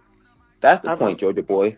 I have a question, We're not trying to teach men, hey, go be over emotional like women are. That's not what our message is, brother. That is not the message at all. Well, the message is stoic person in this this reason. example. Go ahead, finish your point. Like I say, it's a reason that we never heard the word sassy as much as we do now. True. I mean, like you said, like we never heard the word sassy as much as we do now. And like I say, sometimes we hear it from women. But that shit, it's a lot. It might not be you. It's a lot of men that are sassy in this new age. George always saying it, CJ, but he's saying he see it though, regardless of what the women say. I see it. Yes, I see it. I don't know how to argue that. I was going to tell you this, CJ. One thing that you seem to be on is the fact that I think. Oh, I've got a question for you. Do you believe in equality? Yes. Clearly, you do. I can tell because everything you're talking about, how we could equate to women, how it equate to us. You're comparing the contrast too much, and they not like us I don't at think that all. we're equal. Wait, wait, No, wait. no, no, no, no, That's no, two no, no, no, different. no, No, no. no, But no, when it comes to no, the no, no, no. outcomes, Me before you just mischaracterized my beliefs. It didn't made a fucking argument on it. I didn't say we're all equal. I said I believe in equality. Those are yes, two different things. yes. That's completely different. And when you're trying to enforce equality because you believe in equality, because we're not equal, that's what I'm talking about. You believe in. I don't believe in that stuff. I I believe don't. in equal opportunities. Yes, we all should have equal opportunities. You believe in equal outcomes too, don't you? No, I do not. So don't So try then to why tell a me what I lot of believe. arguments? Tell Then me what why you then? believe. Then What do you why believe? then a You lot of can ask me arguments what I that you believe. position is in comparison to a woman. When we're talking about men. That's okay. And comparisons need No, to be no, but that's made, what I'm trying brother. to say. So Why are wait, you wait, doing wait, that wait, then? wait, wait, wait, wait, wait. You have to compare shit. Oh Don't my act like god. comparisons can never be made between the sexes. That's why men are losing because we act like nothing. We can't compare. Don't compare men and women. That's a Oh stupid fucking argument. no, that goes to equating Comparisons could yourself be to a made. woman. You are Comparisons doing it could be right now. made. Sir, real quick. Comparisons could be made between humans and dinosaurs. What the fuck are y'all talking about? We live 100 years. Dinosaurs lived longer or shorter, however much time they lived. So comparison could be made between anything. A human in a fucking chair. We have 2 legs, they have 4. Or the chair have 4 fucking legs to stand on. Comparisons could be made between men and women, fucking dogs and cats. Everything could be compared. So stop it with this stupid ass argument. The argument is only made because first off, you're being disingenuous. Secondly, I'm not. if you stuck no, because if you stuck to the topic, you would say this is what men go through, and then women get away with this, that, and the third. And it says, why are you concerned about what women go through? When we know as men in the world don't give us no grace. There's a reason why men have to be in the position that they're in. There's a reason why you have to be able to stand on your own as a man, because no one's going to give you a safety net. You're not protected by no other man. You're not protected by women for damn sure. The child, don't ever think about it. You have to stand on your own. And the thing is, everything that happens, this is why they say, this is why women have got up there and say, why, what is it? Who hurt you? Because a lot of men do sound hurt. They look like they sound like they want What a support. stupid argument. That is a solid argument. Because men out here do sound sassy. A lot of men out here do sound soft right now. That don't fucking make sense. Of course, it don't make any sense. Because only thing you can think about is looking at what women are doing. Women are going to be accountable for what they do. I really don't even know what your argument is right now. My argument is CJ, you you don't believe in think equality. So CJ, you don't think men are sounding soft and everybody deserves a trophy type attitude right now? Like, you don't think that's how men are moving? Everybody deserves a That's how trophy. women move. No, that's how the women are moving. Include Okay. everybody. Everybody's inclusive. The men are saying no, we're not all inclusive. Men aren't women. Women aren't men. Shit is different. We're all different. You can get equal opportunities. Yes, we'll get the women equal opportunities, but we're not. That don't mean you're going to get equal outcomes. That's not guaranteed. Equal outcomes is not guaranteed. Now the black man starting to sound sassy because we listen to the women. We're raised by the women. We're in the matriarchy, so we sound soft. Hey man, stop complaining. Hey man, just suck it up. Hey man, just do what the woman tell you to do. Like shit sound ridiculous. Y'all complaining about the men complaining. That's all I hear y'all doing. Like I just said the other day. Shit sound ridiculous. I could have, when I said earlier, stop listening to women, but okay, let's go with that logic. Yeah, but Marvelous, that's what I'm saying, right? So that's what I tried to tie in earlier. So can men truly stop listening to women? If the majority of men are going to deal with women at some point in time, in some degree, and the complaints that men are making are about women and the things they want women to change, they have to listen to women at some degree or some point in time to understand that they're understanding the complaints that men are making and to see if they're willing to, you know what I'm saying, if they're willing to change for the things that the men are saying that they're doing. Okay. So no, you can't just not say anything or just, take it on the chin, whatever. And that's what I'm saying. It's this thing to where I think we were, and listen, I know there's a part of men and women should not be the same. But what men did is that we pinned ourselves in the corner or to the point of where men just have to take it and shut the fuck up. There's way too much of that going on. And now that we're the first generation of men that has a voice to be like, hey man, this shit is fucked up. Now it's because we've always been taught as men. Well, men just you figure it out. Men just take it. You know what I'm saying? Whatever. No, bro. We're trying to fix that problem. We're trying to fix the issue and problem as to where, hey, it's okay for human beings to fucking make complaints. The squeaky wheel gets the grease. Okay. If you never say anything, nothing gets changed. That is throughout time. Like on so many different things, and be it politics, be it rights, be it whatever, bro. Be it money. Okay. You have to say something. You have to speak the fuck up, right? All right. Okay. Well, let's just do that. So Okay. shout out to my man, names. But I saw this guy on here that was telling his son, right? He was telling his son, hey, look, you got to start speaking up for yourself, right? That's a part of manhood, right? Yeah, part of manhood. Don't get punked, don't get bitch, don't let nobody fucking take your shit, don't let nobody talk you crazy. Establish yourself. We're just doing this now with women. That's the only difference. It's not a man you got to deal with. It's a man telling women, hey, I don't like this. I'm not going to tolerate this. This is fucked up. I need you to change this, so on and so forth. So we can understand the concept that when you're teaching your young son how to protect himself by using his words versus just, hauling off and putting hands on motherfuckers, you give them a warning first. So you let them know, hey, I don't like this, and so on and so forth. Why is it so hard to understand when it comes to us talking to women? All right. I got you. So I'm glad you said that because context matters when it comes to having a conversation, right? And I'm not saying you should be silent, but I also say that a man is as far as his word, but you should also put in action, put in the work, because work speaks. That speaks way louder than what you actually saying. You know what I'm saying? They say be about it. Don't talk about it. Don't just talk about it. Be about it. You want to be, and the thing is, you want to change and be the change that you want to be. Lead by example. That's a fact. Even in my own household, like I tell her right now, if my wife was right here right now, I make no complaints at women ever. Ever. I don't. I mean, I could always I could. For the love of God, I could. What I do first is I check myself first, see how I'm doing. In the sense of, am I doing this? Is that why she's doing it? And then I look at it like this. Well, I want this done. So I start doing things that she can see. I'm actually being that example. And she's like, oh, wow, he actually does this, and that. And then she's going to feel useless and feel like I need to do something because he's doing all this other stuff. She ends up doing it. You know what I'm saying? Like, that's just off of the example of, being the part. And then the part you're talking about, like, gaining Let's respect. say that part for just 1 second. Okay. I think oftentimes the actions are important when the situation or what is expected is agreed upon, right? So, when people say actions speak, we have agreed upon goal or destination. So if we go to the boxing gym or the football field, I ain't gonna talk you to death because we know the goals right then and there. But if you have people trying to come together, you have to voice your frustrations and concerns, and then you got to let your actions speak. What you think about that? I believe, like he was saying earlier with the young boy, you got to establish yourself. You tell men to speak up for themselves, and that's basically trying to establish respect. And that's what the whole train thing too. Like, you don't just let anyone come on board in your life. You want to let them know what it is. You lay out the rules, and if anyone don't respect it, then get on out of here. It's just that simple. But I also don't think it is as simple because I think a lot of men are not willing to lose.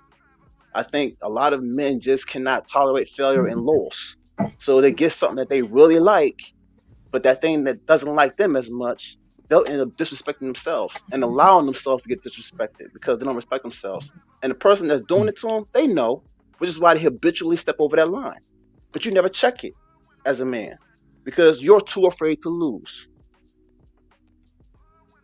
Go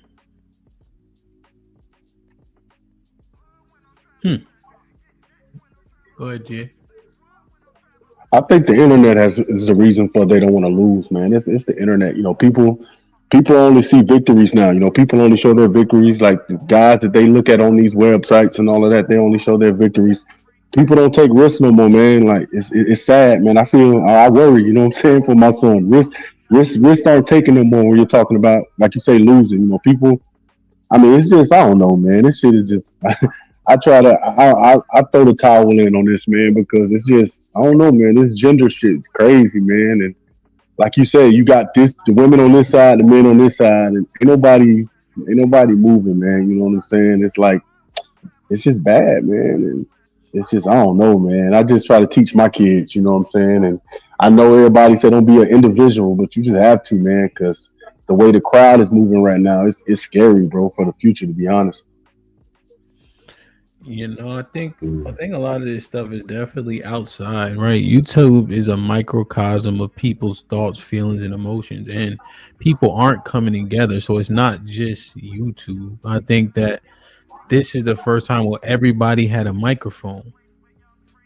Oftentimes people are elected or the leaders were the one that would speak up, and now everybody has a voice. So it seems more convoluted than what it actually may be. But I think we run into a little bit of an issue when we dismiss panel conversations because these are real people in the earth, and so we have to give it consideration, especially when I had the young boys up here and the young ladies up here. They was perpetuating the same issues. And they're 20 years old. Like literally they were between 20 and 21 and 25. So when we focus on like the men specifically, as an example, if we go back to the first topic that we were discussing in terms of the woman saying, you was lame, we didn't want you in high school, get over that shit. We wanted the old drug dealing niggas. What do y'all think about that? I mean, I think that shit was it was happening. It definitely was happening back in the day. It's like I don't know if it's happening now. I don't have any high school kids, but it was definitely happening back in the day. I look at that situation a little different. It's like I say the back then you didn't want me, now I'm hot. They do type of situation different. Me personally, I tell a guy who's in that situation, I mean, if you run into a chick, who didn't want you back in the day and you've leveled up a little bit, she's bad enough, I tell you to go ahead and take her down because she owed you that pussy. But, then keep it moving, though. Don't diss her, though. Go ahead and take her down because she owed you that from back in the day. Go on, take her down and then, keep it moving. That's what I'll tell you to do, me personally. Now watch this about the war that we got concerns about. The woman think that I could have that nigga whenever I want him. He's saying, yeah, I surpassed her, but I'm gonna do it out of spite. And now what do we perpetuate? The same shit we complaining about. Exactly. You right, Hemp. That was bad advice, but I'm just telling you how I would move.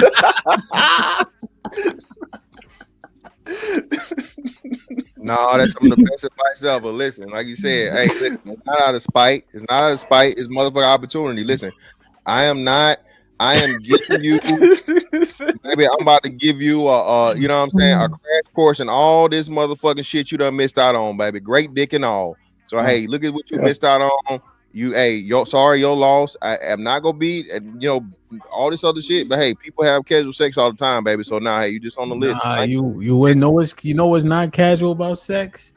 50% of women having herpes, my nigga. Well, and shit casual about it, bro. And you know what ain't gonna protect you from that? That's high. A condom. Oh my god, 50%. Hey, y'all better inspect that little pussy. I told you, don't be coming to me with no help. This is what I'm saying. But think about this though. Think about it. And GA said that, and I understand what he's saying. Feel me?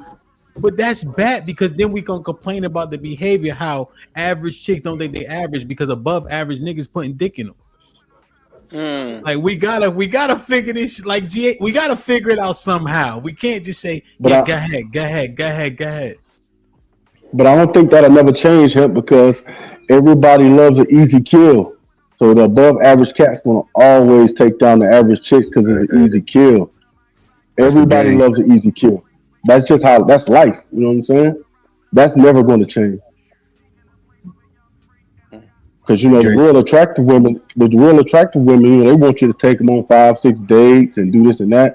But if you're an above average guy dealing with an average chick, you might get first night action. So of course, dude's gonna go with that first night action move. It's an easy kill. No, I understand. But what would behoove him? What would behoove baby boy?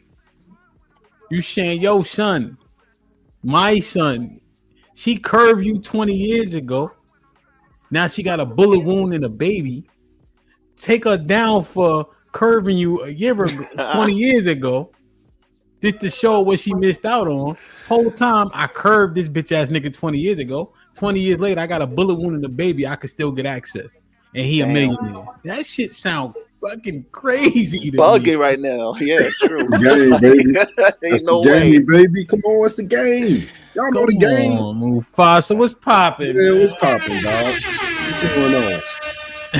Come on, man. Look, we can't be mad at the game. Hell, we know what the game is. If you ain't that nigga early, you got to come back and do it late. But guess what? Some people win early. Some people win early. Everybody's on the spectrum, bro. You know that. Everybody's on the spectrum. You can't get mad at your slot. Don't get mad at it. It is what it is. But y'all slow down, beloved. Slow down. Do you hear what it is that we telling baby boy though? Hey, shout out to Mufasa, man. Hey, what motherfucker Marlo say? What Marlo say? What Avon? Hey, what Marlo say? What Avon say? The game is a game, baby. The game is a game, bro. You know what Sonny? You know what Sonny said? Put him in the fucking bedroom. Get him out of here. Come on. Wait a minute. Whoa, my money here. Get the fuck out of here. Get him the fuck out of here. Put him in the bedroom.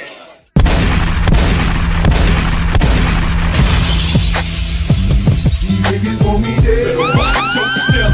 Put prices on my head. The cock my shit and I pop my shit.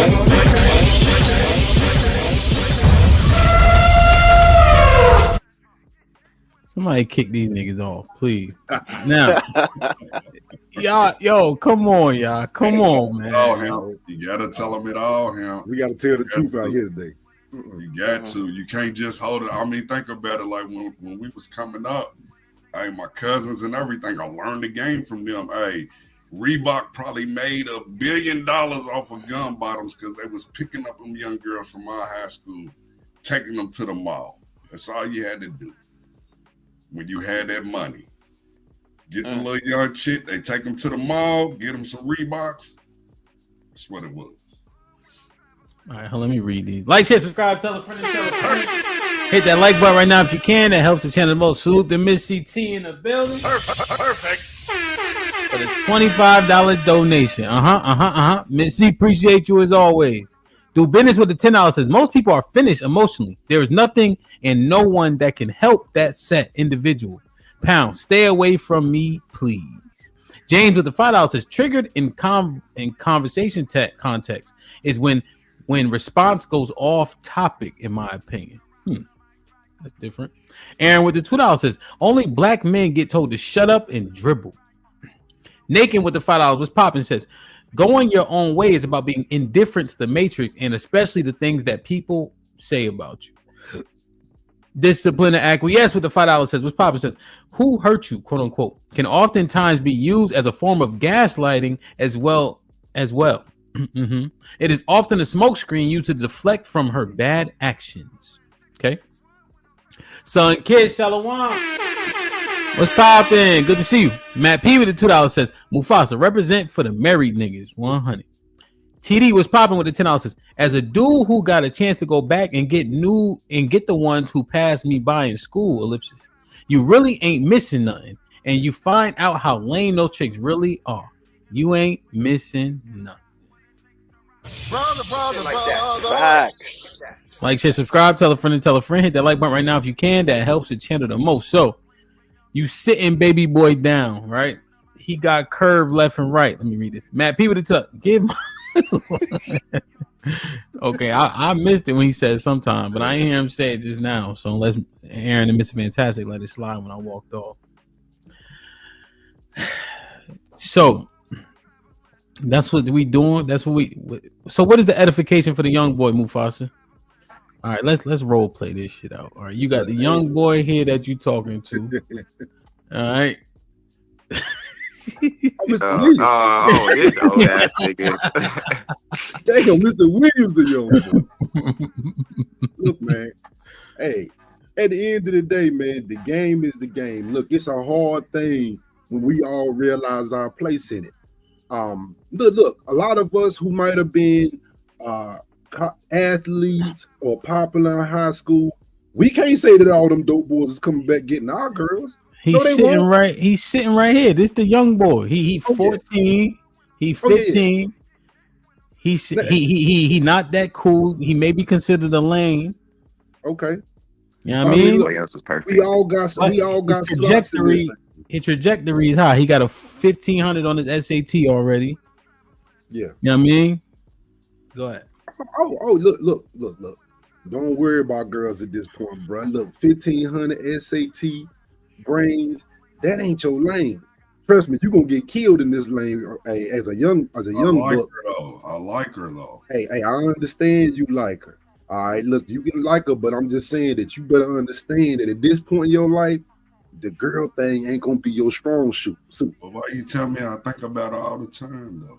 I know you think about it all the time, son. Look, all right, look, like I said, women are beautiful creatures. Women, like I said, but as a young buck, this ain't your time right now to be focusing on women because you're not gonna win.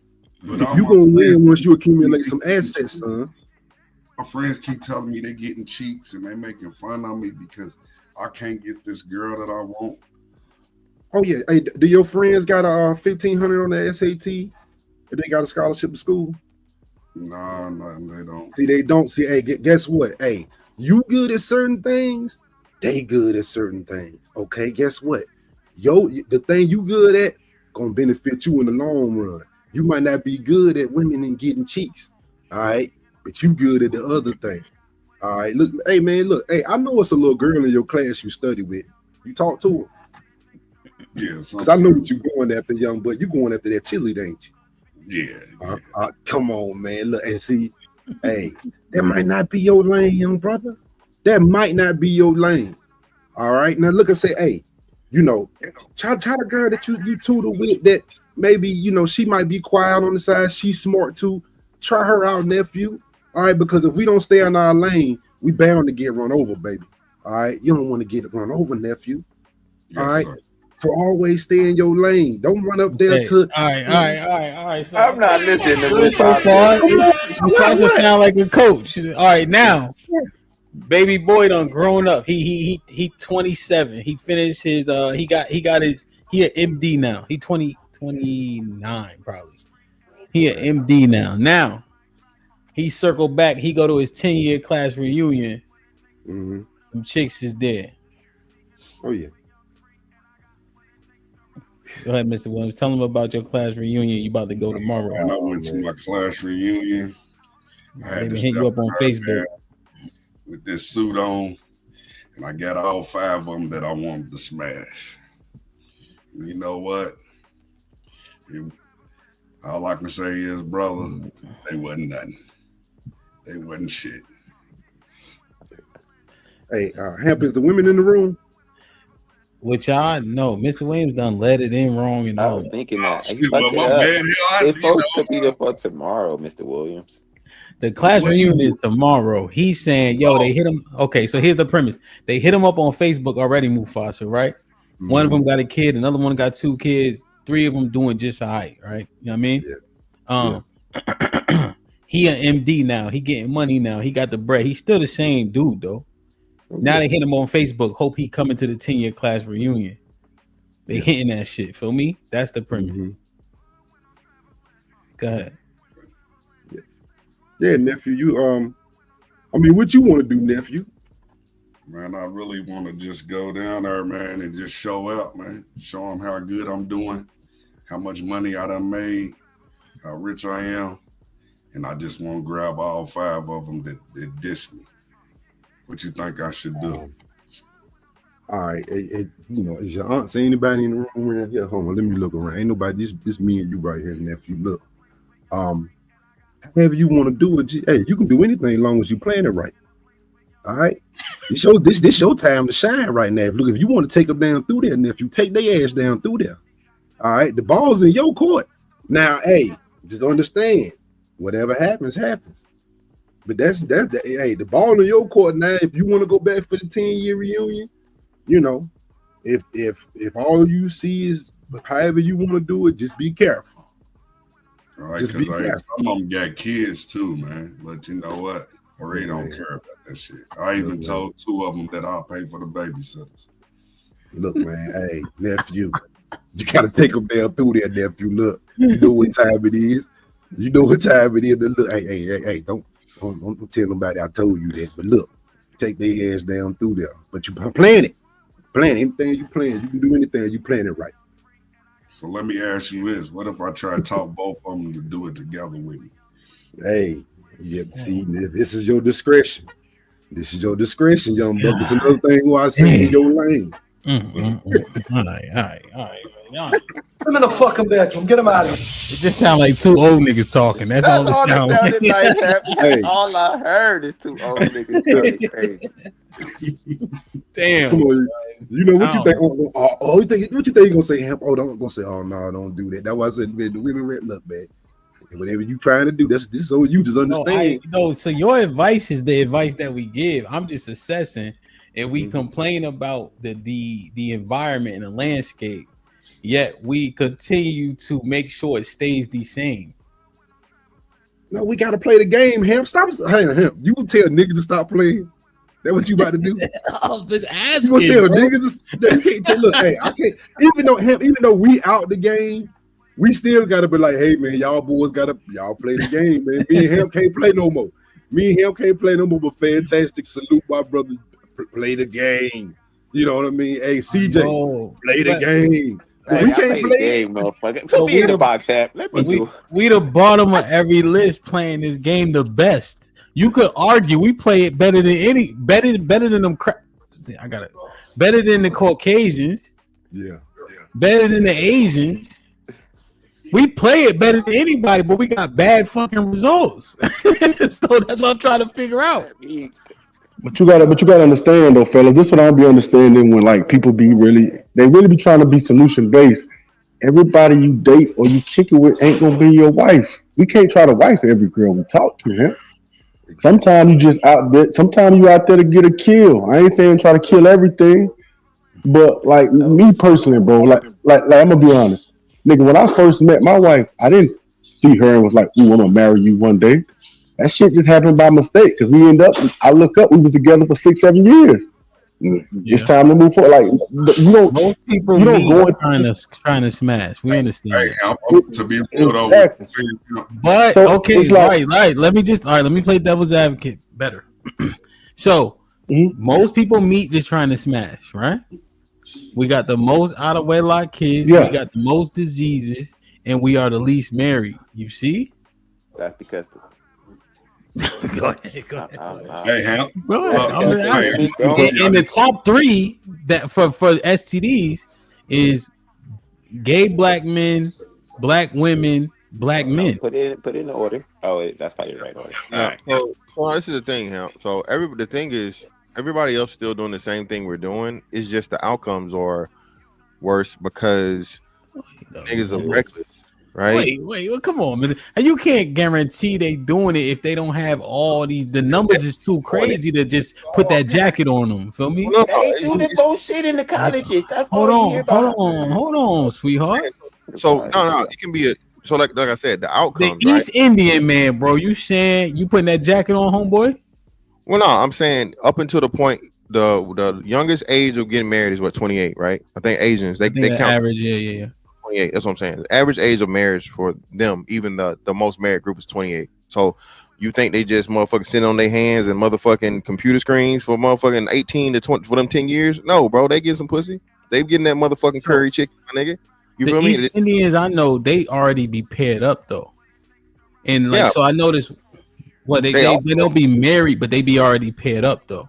Yeah, but they also once they daddy start having them run the the quickie market and shit, they be fucking them hoes in the hood for sure, definitely. I mean, I ain't never seen Habib around nobody way, nigga. You but to be fair, and I have white friends, I have friends of all races.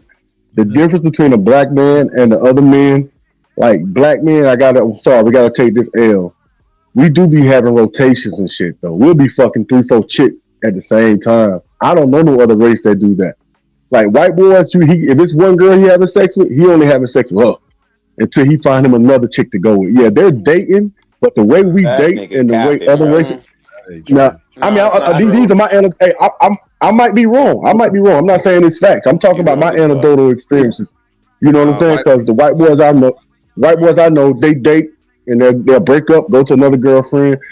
The niggas The I know who difference out here is dating, you know, the white we be having. men aren't. Term Chad, bro. They came up with the term Chad because again, you know, the niggas that they like for real. So it's levels in anything, right? Nah, So they be it's fucking. We like, talking about the top of the. Exactly. The problem is they not attached to the most degenerate women.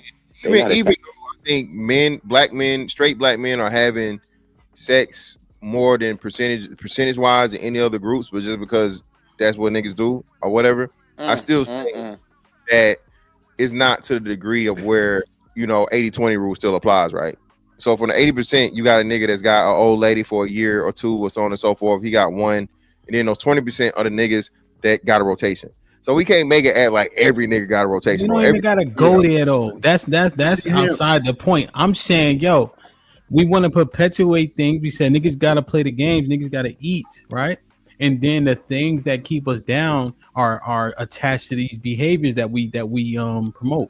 Yes, man. Well, come on, man. We got one thing that we need. Let's go ahead and say it. All right, man. We niggas, we know we not them white boys. Okay. A shotgun is all it take, Hemp. I know what it was for a shotgun in your back. If we all as a men agreed on that, hey, it don't matter what you do. Play the game. You get my daughter pregnant, shotgun in your back, nigga. Go marry her. That's our problem. We got away from that. We know niggas, you got to put shotguns in their backs. They're going to fuck your daughters and get them pregnant. So it's like, it's cool, play the game, but if you get her pregnant, shotgun in your back. That's the only way we stay married.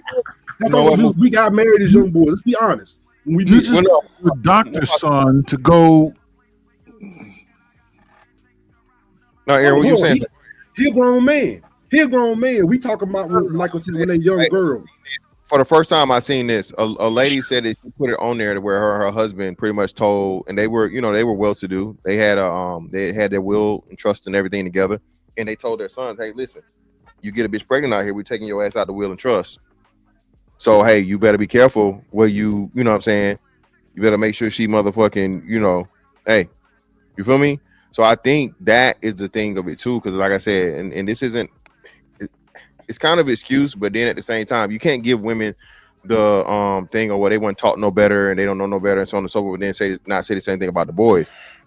Black boys are not taught the value of your seed. You know what I'm saying? They do not understand that, hey, I have a kid with this chick. It's not just 18 years, bro. That's a whole life that you're that's connected to you. You feel me? So I think if we started doing that more, because like I said, everybody has sex. I think for us, it's just, again, the outcome is bad because more niggas is out here just, you know, either having babies or STDs. So niggas definitely got to motherfucking clean that shit up, because the casual sex not gonna stop, bro. It's never gonna stop. And every man, you know, every man wants women for sex. That's his only reason in pursuing that woman. But you know what I did with my kids, though, to be real with, I don't know, we was joking, me and Mufasa, but I did have to tell them in high school, you know, because I didn't want them to have girlfriends. I wanted them to focus on their education. But I did let them know, if you have a girlfriend, you're going to be faithful to that one girl. But if you dating, you need to be upfront and let them know you have friends. So I think we have to break those down and explain it to these young guys while they're getting old, while they're in high school, middle school, to teach them how to be monogamous, to teach them the right way. They won't have as many problems dealing with women if we actually show them, but we have to tell them it all. We just can't sit here and just, oh, you're gonna get girls and you're gonna, no, it's steps to everything.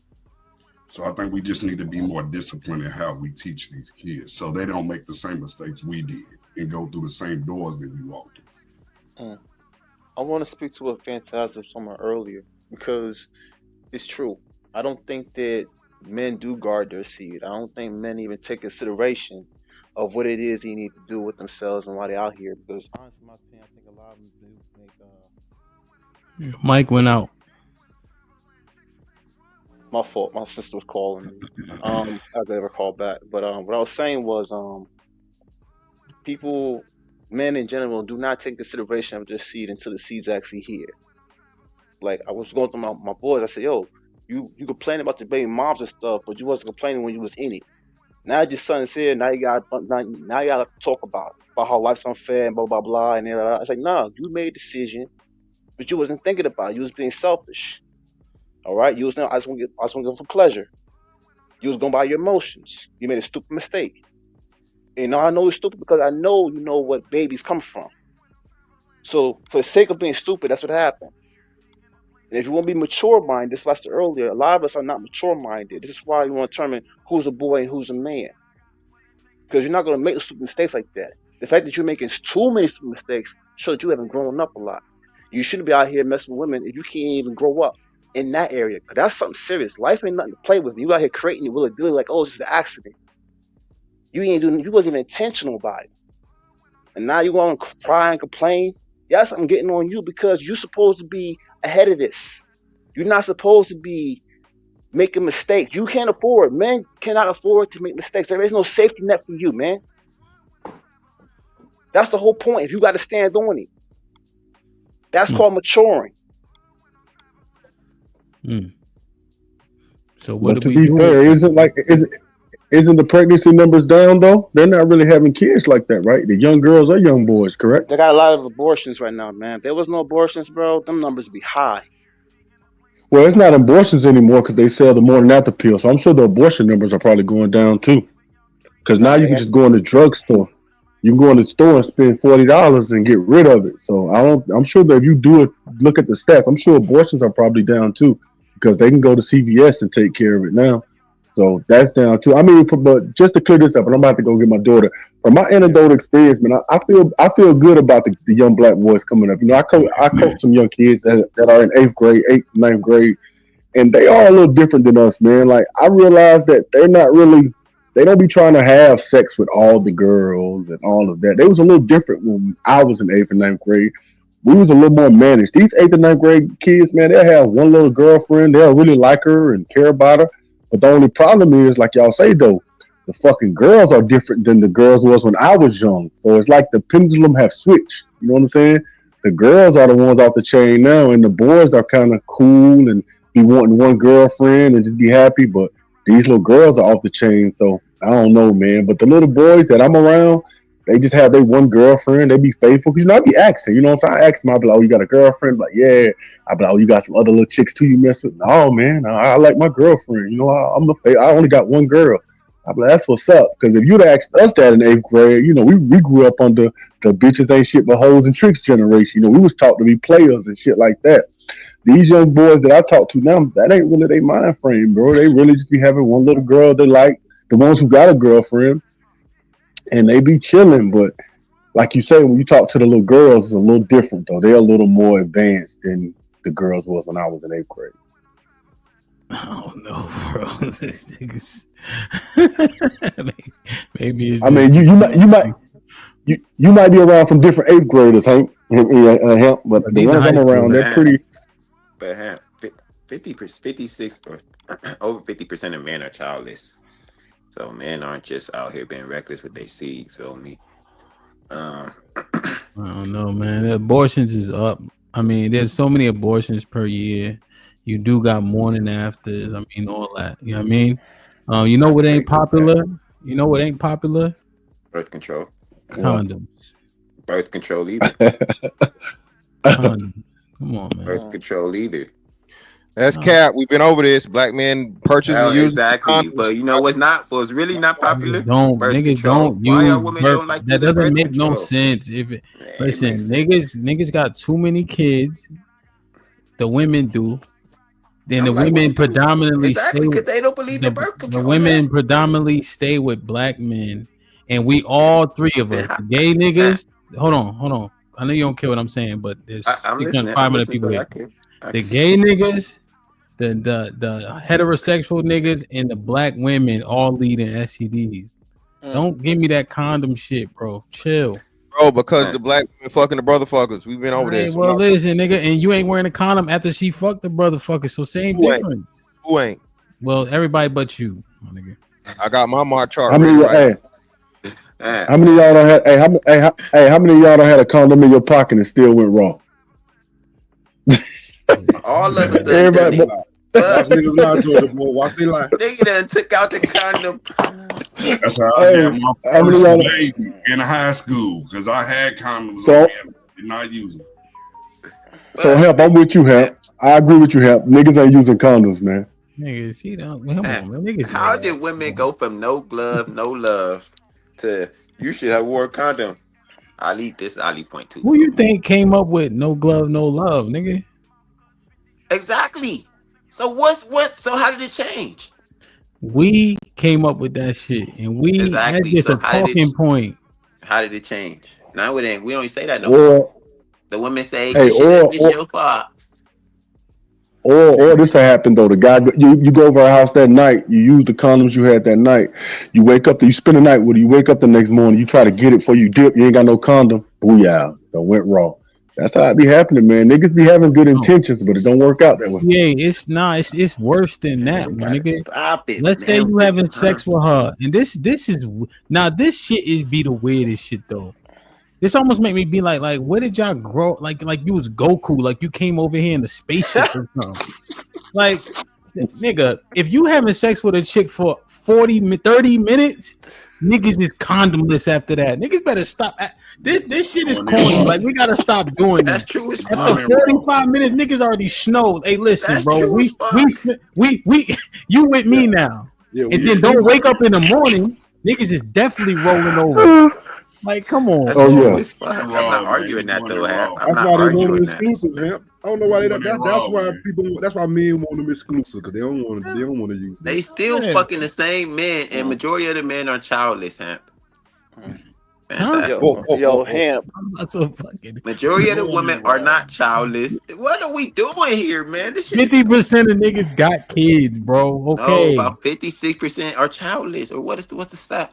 Under Fantastic 40. need you. Under 40. Niggas is wilding, bro. Nah, you Hey man, hey, Help, I'm hollering. Hey, I gotta go get my daughter. I'm hollering at y'all, man. All right, Georgia boy, brother. Hey, yo, Hemp, take care, brother. I gotta go too, man. Peace, love. I'm brother. be safe, bro. Hey, you tried too, brother. CJ, you ain't never went in raw. Of course, motherfucker. Oh, that voice cracked. You just I said, of course. You just had a chick with you Saturday when you was flossing with me and Fantastic. Did you use protection? You know, I plead the fifth, motherfucker. But that's not the point. I agree with that. I already said I agree. Men aren't using condoms like that, but still, majority of the men are childless, which means majority of the men. I don't mean that, but majority of the women are having sex with the same men. We got to stop it with this nonsense. The men aren't just out here fucking reckless.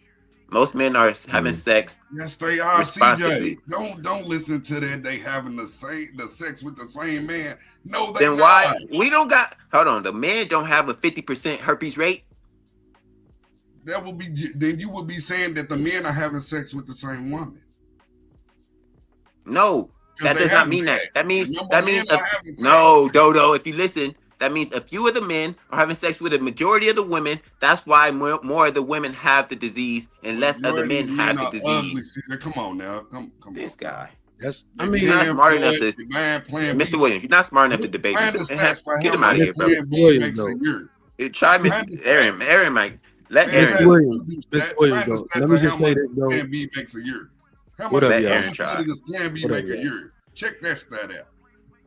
I mean, I see. What's up, y'all? Good afternoon. Good afternoon. What's good, Trigger Mike, brother? Yo, I see where CJ coming from though, because Mr. Williams, like, when you that dude, or like, you know, you get up there in life and you start messing with the, let's say, the top tier women, or you start shooting above your previous pay grade in women, you'll notice a lot. She fucking with a lot of the same dude. Like, if you know somebody, they know that chick. Like, how you know her? Yeah, you know, I mean, we went out, you know, it's like chicks like fucking with baller ass niggas. So they all like the best women with the fat butt, the big titty, the girl everybody looking at when she coming in the room, she messing with all the same dudes. When women have sexual choice, they make the same choices. And I got the stat right here, Ham. Yeah, they make the same choices in men. Among same men dudes age, be running through all these. Let me get a stat, Trigger. Among men aged 15 through 49, in 2015 through 2019, 55% had not fathered a biological child. 55%, motherfucker. What you watching my show from Friday?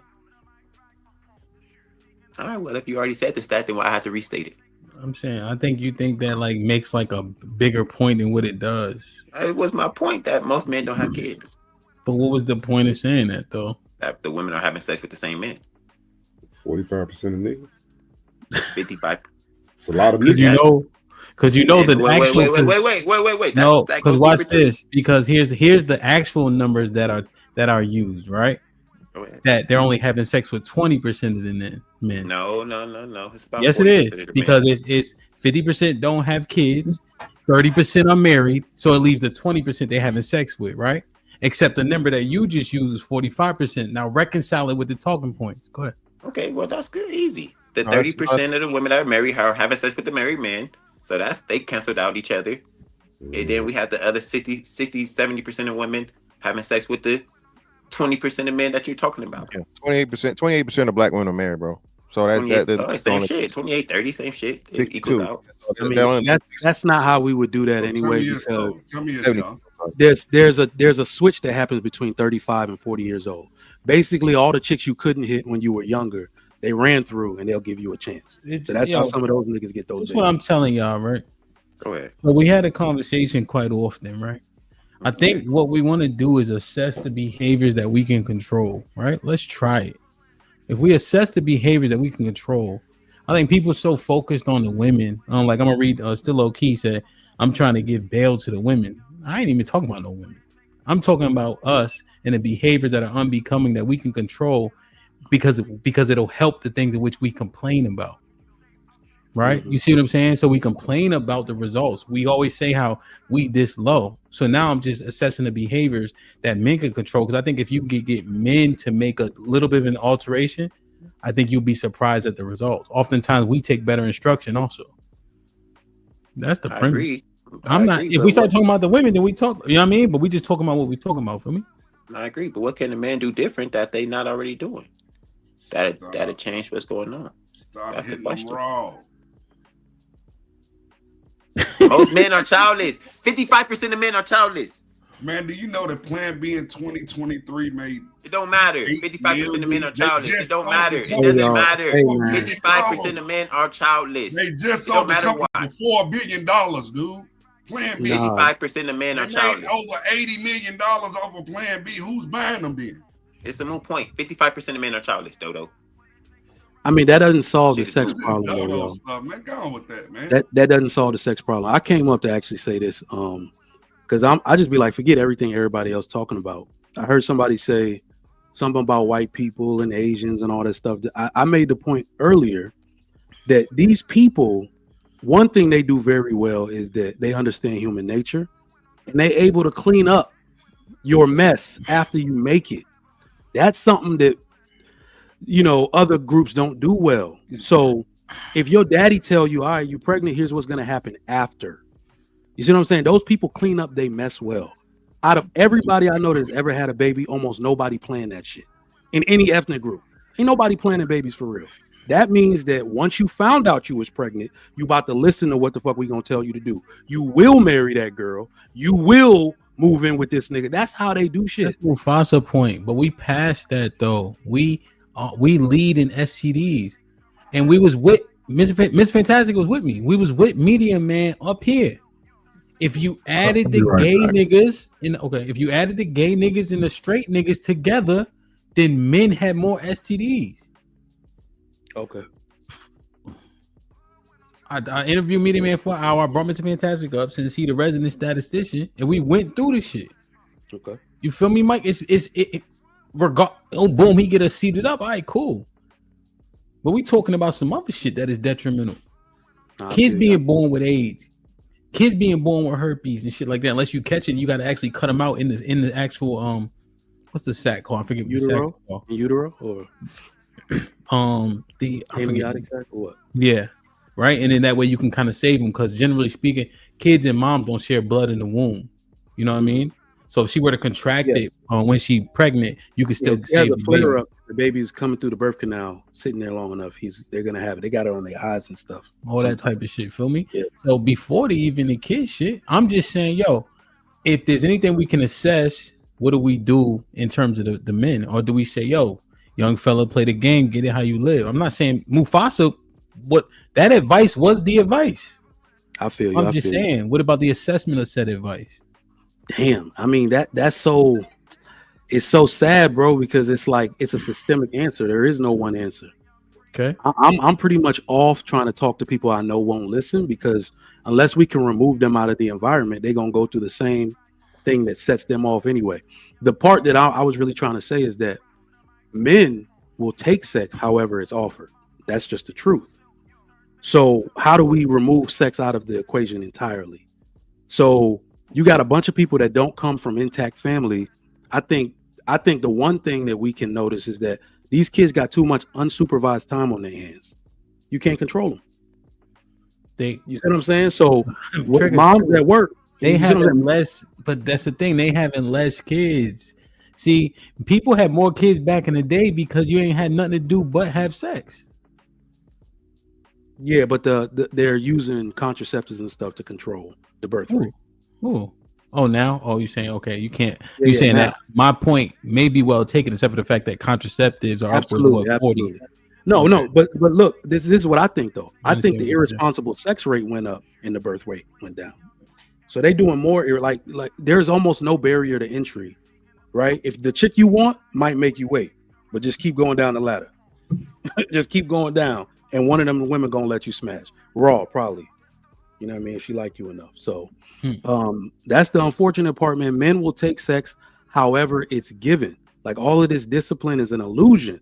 What people do is restrict the access to people, right? Men cover their daughters and tell them they can't come out the house. Like, so that it's a systemic thing, right? The Indian people in my neighborhood, them girls don't go nowhere without a male chaperone. Nowhere. Brother, uncle, dad, somebody always with them. Right, so you can't have access to people or girls. That's how they don't get pregnant. If you leave them to fend for themselves, these niggas gonna break them down. The bad part about that is that when they get sexual choice, okay, do y'all agree with that? Well, not necessarily. Hey, because Trigger Mike, I think what Hemp is saying that even though yes, you have access, the men we have to take some responsibility. Either it's protection, something. But think about this. Hold on, Pastor. Think about this for a second, right? You can't leave them by themselves because men gonna get to them, right? And then when we had a whole argument about women controlling access to sex, no, Hemp, shut up, nigga, you wrong. But you literally can't leave them by themselves because a nigga will get in their head. This the shit. See this. But look. You crazy. Hold on, real quick. Turn down 9 dudes, but if it's the dude she want, she busting it wide. And Trigger, look, he's gonna get her. If you got a dude with a mouthpiece, and that's what he specializes in, he can talk the straws off of them. They going, and he's gonna keep doing it over and over again. These women are walking around. Let me tell you this, man. They walk around in fucking in tights all fucking day. It's all they do is show their body, enticing all you. Day. I told me and my girl talked about it. I said I wouldn't let my daughter wear tights. I'm not doing it. She's like, why? I would. Fuck no, my daughter can't wear tights. I don't care. This shit is ridiculous. Like women keep sexualizing themselves, then tell the man control yourself. Don't have big control. Let me finish. That's real shit though. That's real women shit. That's all they doing is walking around with their ass cheeks out, but telling men turn your eyes. Don't look. Cover your eyes. Cover your eyes. Mr. Williams, let me the consequences are yours though. The consequences are your consequences. Bro, so you gotta walking around with their fucking ass cheeks out and telling men to cover your fucking eyes. This shit is ridiculous. Then I don't want to hear niggas saying, yo, she look good. I can't control myself. It's her fault, but they hoes. See, you gotta reconcile all of it though. Wait, say that again. Wait, they are hoes.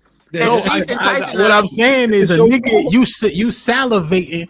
She got on tights. Nigga, come on, bro. That's not what's going on. What's that shit called, Mr. Fantastic? When them 2 white boys they turn into one big ass white nigga that can fight better. On Dragon Ball Z. Oh, Gogeta or Vegito? Yeah, like they do some fucking sand dance or some shit. That's what happened when he see her in Lululemon. This nigga go crazy. Come on, bro. Niggas is wild, man. Y'all niggas did some wild. But y'all see that? That's my point though, because what it really is, it's like, look, y'all remember when We had like the Arctic freeze out here. We had a Houston a Houston baby boom. You lock a man and a woman in a house long enough, that's what's gonna pop off. So when just like CJ's saying, women out here wearing athleisure, forget the athleisure, CJ. They're not even wearing bras, bro, and their nipples hard as shit. They don't wear bras. And then they're saying, don't look. This is why I said we're gonna continue. Men, control yourselves. Men, control yourselves. Hold on.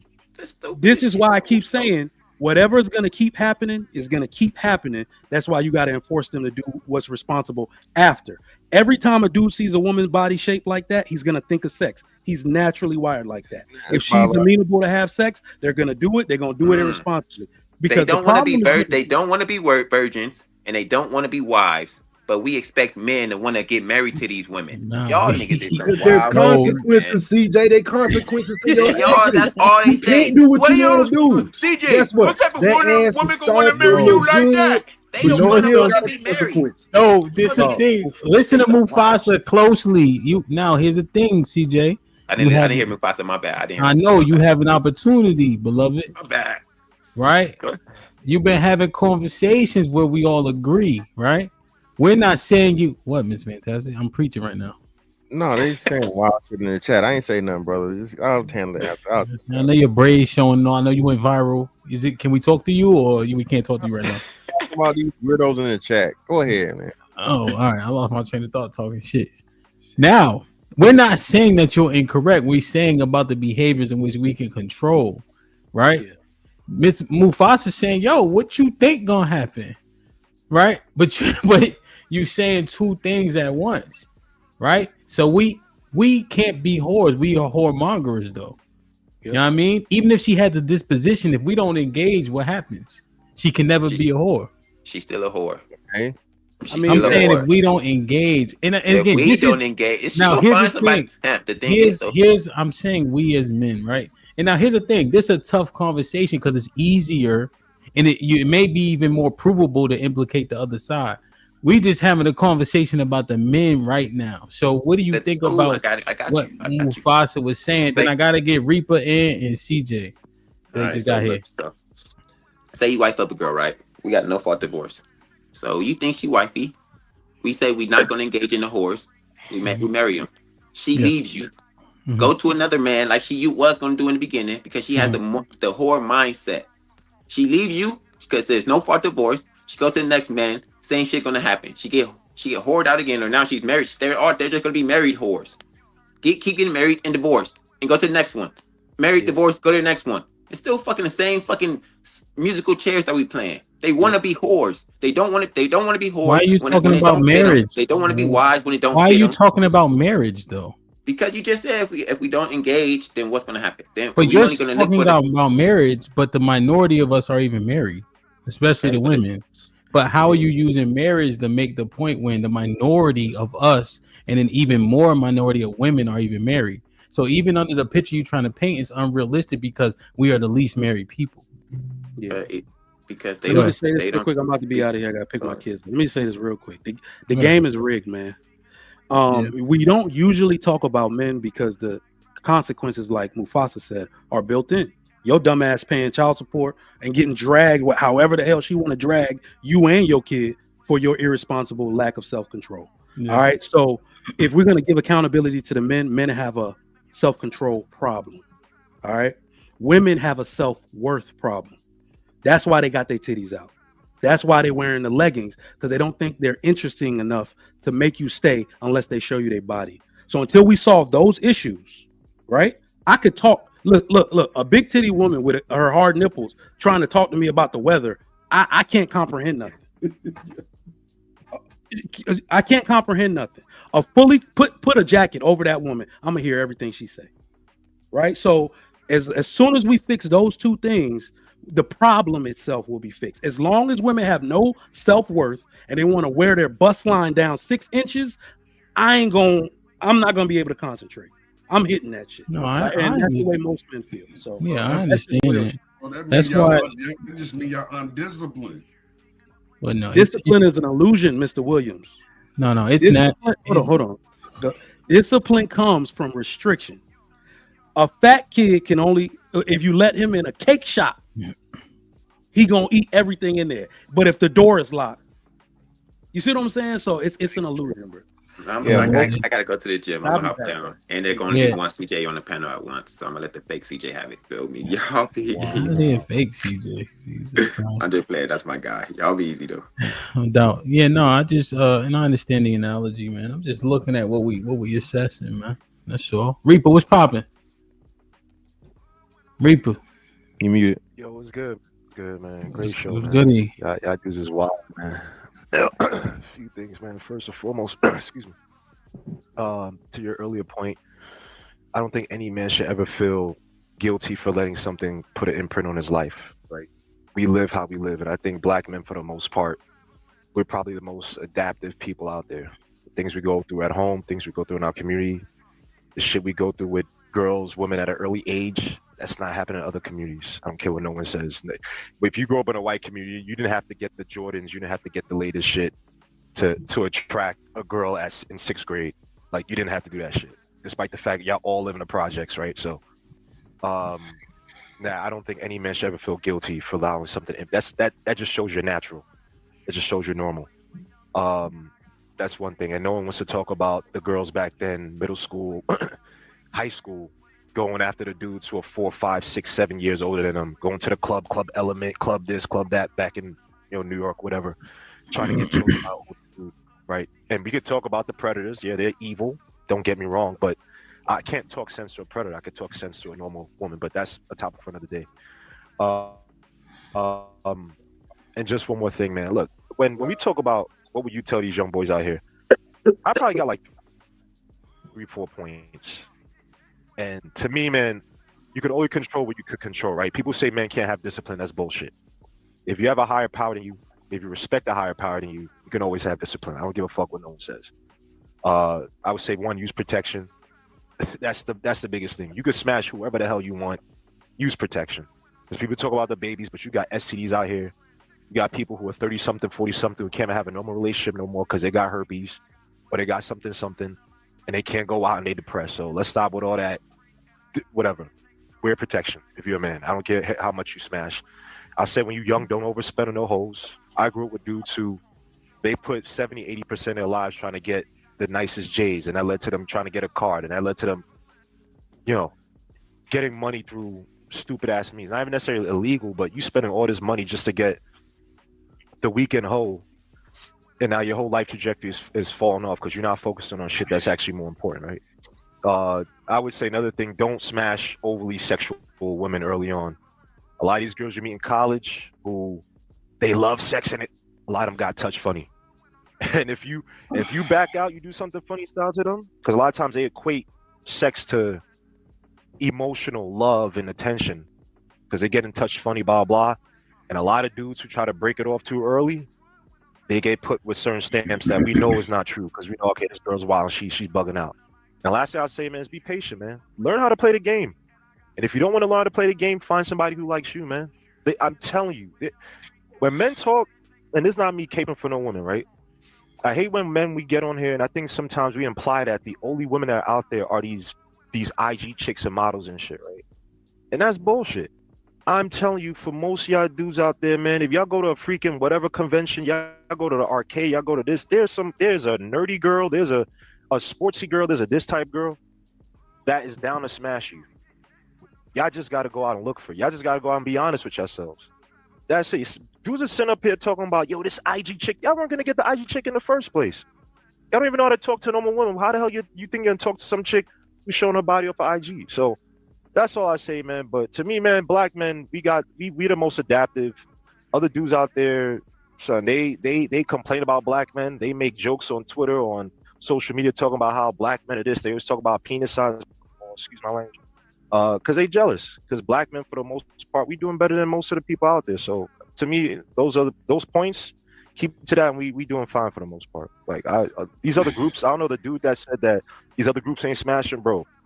These other groups, I think that when they come to school and they have all this culture, whatever, once their parents leaves to drop them off, they smashing like no other. The biggest whore at my school was a Pakistani chick from upstate New York who thought she was black and smashed everything out of sight. And I remember this chick because she broke. You just my fucked friendship up with the my best friend point in though. college. I I'm know, sorry, but my you bad. just fucked up the point though, Reaper. Because what she did was she tried to assimilate and adopt the culture. So instantly we implicated when you said that part. Why you ain't lie? That she tried to assimilate into an adoptive culture. She tried to, because you said she thought she was black, so that instantly fucking like it's just us. My bad. Yeah, like she would try to like, she'd try to like, let me not say black. She tried to speak with ghetto vernacular. It's too late, beloved. It's too late. I apologize. Right, that It's sounded too awful. late. It's too Yeah, late. I'm just saying, bro. You fucked it up. You fucked it up, my nigga. It's too late. Whatever.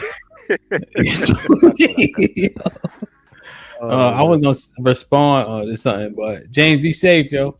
CJ, what's popping? What up? What up? Y'all hear me? What's goody?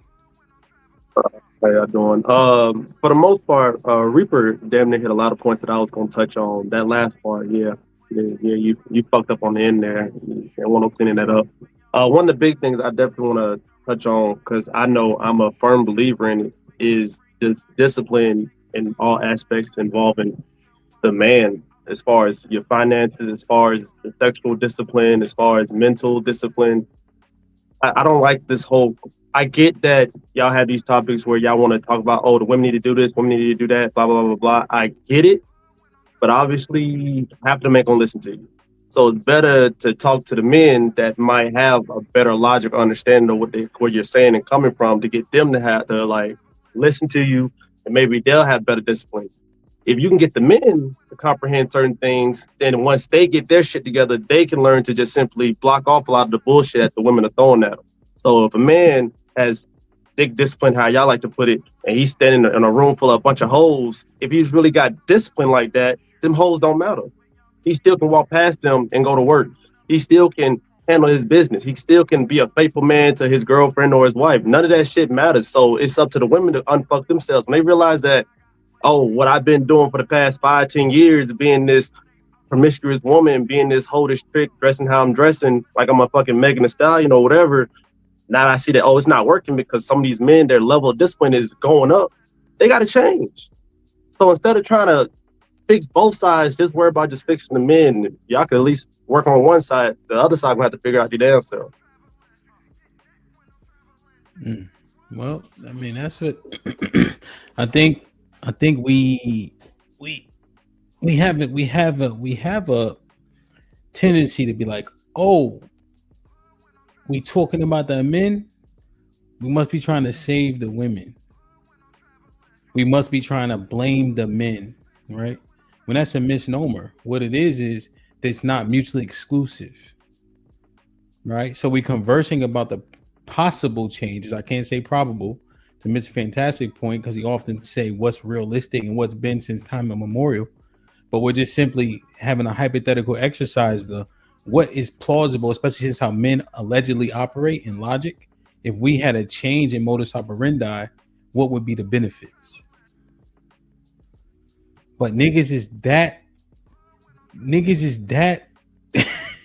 crazy over Lululemon though. Lululemon and get niggas going like that. What did I miss about the Lululemon shit? That's why I was confused. I don't know that was. I thought that was a person. Well, nah, Lululemon, it's a brand. It's a brand. But it basically, CJ said, "Yo, she got on tights.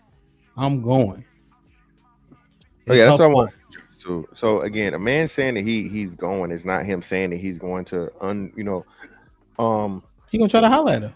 Well, yeah, they in the chat, the fucking weirdos were saying that you don't touch. Nobody was saying you just go run up to some random woman and grab her ass. Y'all fucking. No, nobody was saying that. They were trying to. That was they were saying in the chat. That's when I was whatever.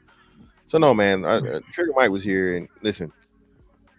And Hemp, you even said this. Listen, most niggas are disciplined and restraint because they don't have access. Hemp. Why don't niggas have motherfucking Lamborghinis and fucking drink motherfucking Cristal or whatever the fuck, you know what I'm saying? Because you don't have the money to do it. As soon as you get the money to do it, nigga, that's what you doing. I disagree. I wholeheartedly disagree. You can say that, but the numbers say otherwise. And I can prove you just specifically The majority of fucking lottery winners, what happened to them within a 3-year span? They go broke as a joke. The people that become instant fucking like wealthy beyond all means because they don't know what to fucking do with the money, and now they have the opportunity to get what they always wanted. They go broke. So when it comes to the same prospect, right, or process, and the crazy thing about it is, you wanting to spend money on shit. That's why I always say it. Here comes out my favorite word y'all hate for me to fucking say. There's no biological imperative in you spending money. Okay? There's no biological imperative in you fucking spending money. There is biological imperative for that motherfucking pussy though. Okay? So when a man has access to women, especially several women, attractive women that are willing to fucking engage in fucking sexual, what's the name of him? Shit. Shout out to Redman. Did y'all hear what Redman said? He's 2 years celibate. Redman said he been 2 years with no pussy, no weed. So it took him, how old was Redman? 50 what? Like 50 something. Yeah, so 50 something, famous rapper, right? So this nigga done had enough pussy to motherfucking be able to take off for 2 years on purpose. Most niggas don't have that luxury, okay? So we gotta stop doing this thing the way, oh well, no, bro. Most people are. Trigger Mike was right. I'm not saying discipline does not exist. There are people that are disciplined, clearly, right? What we're saying for the most part, most people do not have the level of discipline to deny something that's just a commodity or something that everybody wants. So why not take the time to figure out methods to teach them that type of discipline for whatever category it is, whether it's finances, mental, or sexual discipline, instead of just simply saying, oh, the stats say this, it is what it is, chuck it up, it's whatever. Why not actually have a conversation where, all right, here's some methods of blah, blah, blah, blah, blah. Let's talk to some younger dudes and see like, hey, y'all got these problems, obviously. Let's see, hey, try this, and see if they actually want to do it, and let's see what the result is from there. Because you can't override, like I said, you can't override biology for the most part. That shit, niggas was doing what they call it, semen retention, and then somebody doctors came out and said that was fucking bullshit. It doesn't do anything that it promotes you to do or whatever. And now motherfuckers feel scorned because I done pretty much not had this pussy for nothing, right? And took myself out of the game for nothing. So you trying to talk to a bunch of people, like, you know what I mean? It sounds good. All right, the people do master classes every fucking day. And is everybody successful? Is everybody motherfucking what's the nigga name? The real estate guy, white dude? No. He been offering a master class for how long? People signing up for it. You know what I'm saying? They suck you in to say it's free. The first one's free. Then you got to pay him $500 or $499 or whatever to continue the rest of it. Do the majority of those people come out to be fucking real estate moguls? No, bro. So that's why you can't do it. I'm not saying it's impossible. That's something for a person that you have to have that in you. A person that has to be determined themselves. I can come to a motherfucker and tell them all day, every day, hey man, do this, and this, and lose weight. Okay, I can tell him unless I put a gun to his head and force him to fucking do it. It's his own personal decision making that's going to determine that. I can teach all day. That don't mean shit. And especially nowadays, why are we even talking about teaching people when there's YouTube? Why are we even talking about, any other time we talking about coddling motherfuckers, right? So why are we coddling people not to have concern for their own well-being? Everything's out here at this point, bro. You can literally look up a video for any and everything. You can search information for any and everything. CJ, you want to respond? You could teach young men discipline. I think that's. Oh my bad. Oh my bad. I mean, like you said, a lot of it's on YouTube. Which literally, if we had I'm pretty sure you've done videos for it before, but if you had a whole 3-hour, however many hour panel on just Hamp's show, literally having these topics on, hey, let's get some young dudes up here to talk about discipline and see if they were willing to try it and do like an experiment on it and see how it works. Yeah, I get it. They're the minority or whatever the case is, but it's the fact that you at least see that there's guys that's willing to try. Like you said, it's not guaranteed. Not everybody will try, but there are some people. So I'd rather get the ones that are wanting to better themselves or wanting to improve themselves than to simply say, oh, I'm not going to do it because of the stats. Well, no, again, y'all, no one says that. Again, that's the argument everyone makes against giving the stats. No one said, hey, don't even try. I've never once said that. I've never, nobody that gives stats says don't try. It's making people aware, again, black men specifically, as to where black men have been told and been lied to that it's your fault. y'all this, y'all that, and even we doing the shit right now. Hamp talking about niggas out here fucking. No, more niggas is not out here fucking raw. Niggas use the most condoms. It's just the fact of the matter that now we get into the statistics. We have the higher number. We represent a higher number of the people of the recorded cases that we got the highest numbers, unfortunately, right? And being that we such a low population, that makes it a higher rate. Okay, so even still, it ain't like, even though 50% of these women got the bump, 50% of niggas don't. 50% of niggas don't got STDs. You feel me? So for a black man to even have to operate within those standards, those parameters, people, like I said, people don't understand the shit that we got to put up with compared to everybody else. And that's the purpose of what I'm saying we're doing, or we're supposed to be doing, bro. This ain't just some, fuck all these bitches and blah, blah. Nobody ever says that, bro. But everybody feels away because I simply tell you, hey, look, this is what we're fucking up against. We do this in every way, shape, form, or fashion, or whatever. If you have a business, hey, we have a goal set to fucking make this amount of money, so we're in the fucking black, right? All right. So we're profitable. If you playing football or basketball, hey, this team is strong in doing this, and this. They average this points per game. They get this many points in the paint. Hey, we need to fucking try and stop that, right? Football, same thing. This motherfucker running back, Genty, right? Genty, motherfucking was everybody else. That motherfucker had 10 yards to carry or whatever the fuck, and motherfucking they put a stop to this shit, laid him down, right? So that's all I'm saying, bro. It's like we can understand these things in any and every other facet when it comes to numbers, statistics, and all these different things, and then making the adjustment for them. But somehow, some way, if black men start talking about statistics, all you niggas just complaining, all you niggas just jaded, all you niggas just mad, who hurt you, all this bullshit. And that's what I'm saying, bro. But Mr. Fantastic, here's the issue though. We put this shit on a pedestal, right? Because even you, who I think is a smart dude, right? I think you are typically prepared with statistics, and you have, your beginning, your middle, your end, you have your thesis, everything, right? But then when people say, so Fantastic, why you still messing with that chick, that statistic, the bad chick, the ain't shit bitch, blah, blah, blah, whatever. When they say, oh, fine, you say, oh, you can't move away from that pussy. It's like, dude, don't get me wrong. Like 90% of the shit you talk about, bro, I agree with, but it's like, bro, like you don't have to fuck the hood rat. You don't have to fuck the chick who's throwing it out there. Like, no, you're right. You're right.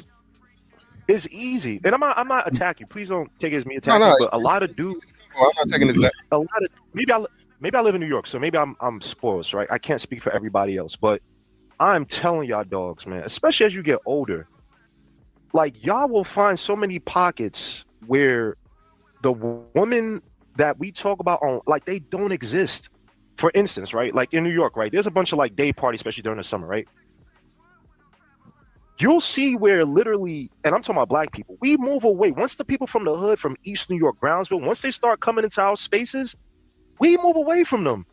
And it's probably, we make it the majority where it's like, we don't want to deal with that, right? So I don't even run across hood rats. Like, I don't even know, I know where they are, but I don't go to their spots. You know what I'm saying? So I just think as men, when we say that we can't teach them, like we can't, like the discipline part on our side, I think it exists. I'm sorry, this sounds, I know people are gonna kill me in the chat. I look at men as closest to God than everybody else. I don't think that other people, I don't think women, I don't think children have the responsibility, the power that we have. So when God talks to us, or when we have certain things that we have to, I feel like that's like, it's like the badge, like, yeah, it's a man. Like, I would never put the same accountability badge on a woman. I don't expect them to do that shit. I don't put it on a child, obviously, whatever, they're young, whatever. But when it comes to a man, bro, man, this chick is throwing it at me. Okay, that's cool. Her ass is out. That's cool. I'm gonna go to the other. I'm not even gonna. Something is up with her, son. She got an STD. She got touch funny. Something is wrong with her. That's what I'll put in these young kids' minds, bro. A lot of these chicks, especially athletes, bro, they catching these dudes every single day. It comes upon this chick got touched. She got blah blah blah. So, to me, I think that men, we can have discipline, man. God talks to us the most. If you look in the Bible, Hamper's gonna kill me on this. There are probably only 3 chicks that God talked to in the Bible directly. Everybody else, it was a man. When he wanted something to be done, he was talking to a man. So it ain't me trying to be sexist, but I don't even, come on, son. We could be better than that, bro. You got all these chicks are thrown out and they stink. They're not even taking care of themselves out here. And just because they twerk, and you go to restaurants, they twerk, and you smell like, damn, you smell like that? You smell worse than me. I don't even smell like that. And I'm supposed to be attracted to that? Come on, my G. We could do better than that, bro. We have all the information, so we got to do better, bro. Yeah, well, I don't know why we talk about Fantastic and hood rat bitches and just the worst of the worst. I have no idea. It just always wild to me.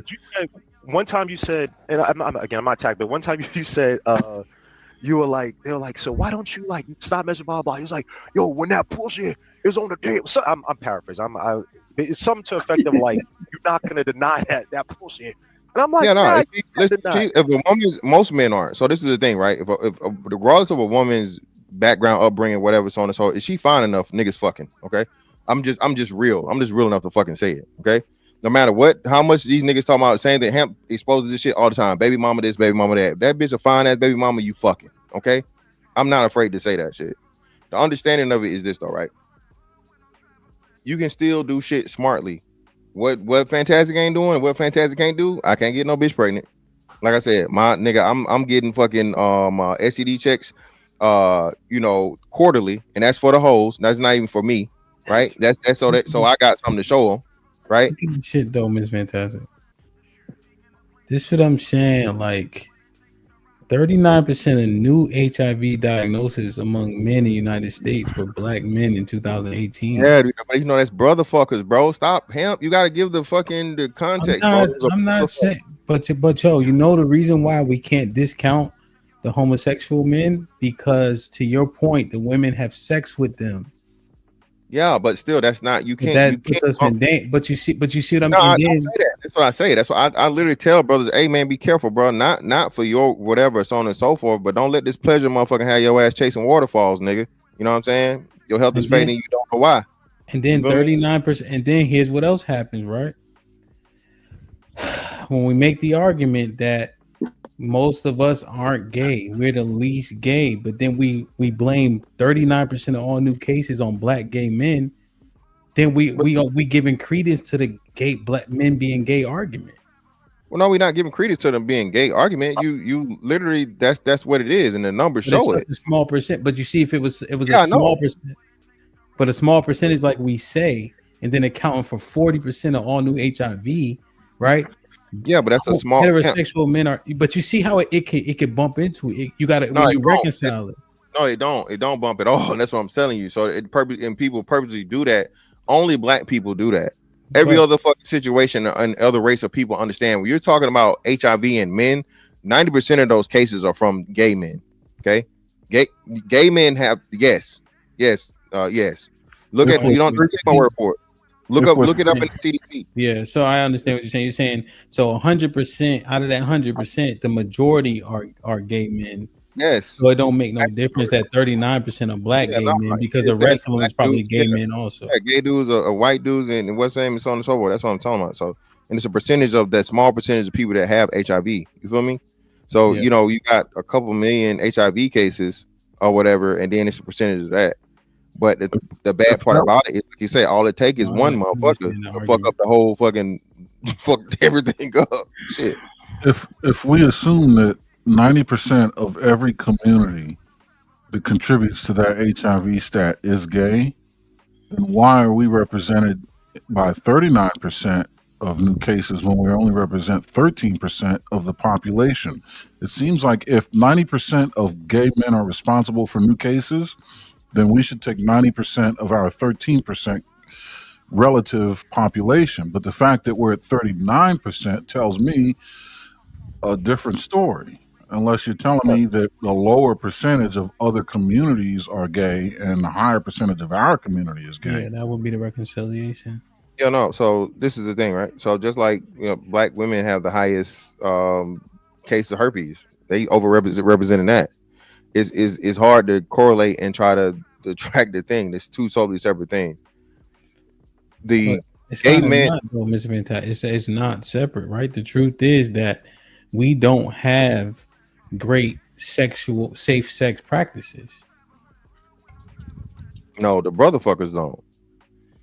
Brotherfuckers don't, and the women don't. Not straight black men. And when we took that jacket on, now you're alleviating them of. No, I'm not alleviating them. I'm saying that the community doesn't have great practices. Well, no, that's what I'm trying to tell you. So it's hard for you to have great practices if, again, like you said, you have the women that have the highest levels of STDs. That's why, again, black men are, the highest, going to naturally be the highest, because you're dealing with the women with the highest case of STDs. And then, like I said, don't take my word for it. Google it. there was a study done to where they been talking about black women dealing with quote unquote, you know, bisexual men, which don't exist, for years on years, which are the most irresponsible people and carry the most diseases. So if you are a straight man and you only ever dealt with a woman, you're still now susceptible of the same activity, like you said, Hamp, as the brother fuckers, because she fucking the brother fuckers, and you don't know it. I know, but the reconciliation of the numbers, though, straight black men are implicated just with the sheer numbers themselves, right? And I'm not saying we have the worst practices, but every time I watch Family Feud, they survey 100 motherfuckers and they be spot on. So I'm just saying, bro, I know enough niggas that a condom ain't they go-to. Remember this? If she good, we good. Your shorty go to the infirmary, she come back, niggas be dead silent until she say, you want to go to the calf? That's what we used to call it. Down south, they call it infirmary. Right? When I went to school in North Carolina. But then, she come in and you just be quiet as a church mouse. She say, you want to go to the calf? Yep, let's go to the calf. So we know, okay, boom, she got her test back, everybody good. I'm just saying, like, this is the modus operandi, though. Feel me? Using a vagina as a petri dish is nasty work. Nasty work, son. It's deplorable modus operandi. Yeah, and it's, if it and I can argue most men probably don't want to wait. CJ said it, but I ain't talking about them. Feel me? I'm just talking about us. Because to the point, Mr. Fantastic, last point. If we have the women that have the poorest sexual practices, and she don't mention a condom, niggas have got cheeks with a condom in their pocket every day of the week and twice on Sunday. The number still says not the majority. Okay, the majority of men don't have kids. Majority of men don't have STDs. Like you said, like if you're dealing with women that have a 50% fucking rate of some shit that's, like you said, condom or not, it's still telling you what these women are recycling dicks. They're recycling dirty dicks. Shout out to Q.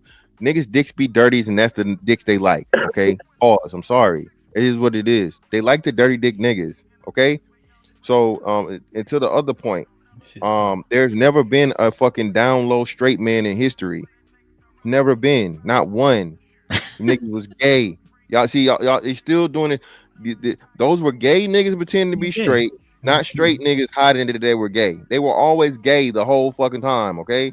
So again, we not gonna do is mix us up with the brother fuckers. No, we're not. We're not the same. We're not similar. We're not at risk or risky or whatever the fuck as they are, because again, the numbers say on all sides they're the most sexually irresponsible of all groups, of all races. They have a higher rate of STDs and of course the highest rate of HIV. So it just is what it is. It's not the same, bro. Yeah, what percentage? Go ahead, Aaron. What percentage of women are attracted to the dirty dick niggas? Would you say? It gotta be. Gotta be a strong 35-40, bro. Gotta be. So 35 to 40%, albeit it's a minority, it's still a high enough percent, don't you think, to the degree that men that are on the straight and narrow, that are clean dick and such, should exercise extreme caution and discernment with dealing with any woman. And the idea that dick discipline should be paramount in our narrative. If there was a 35% to 40% chance you could die doing a thing, I would surmise you would advise people against doing that thing.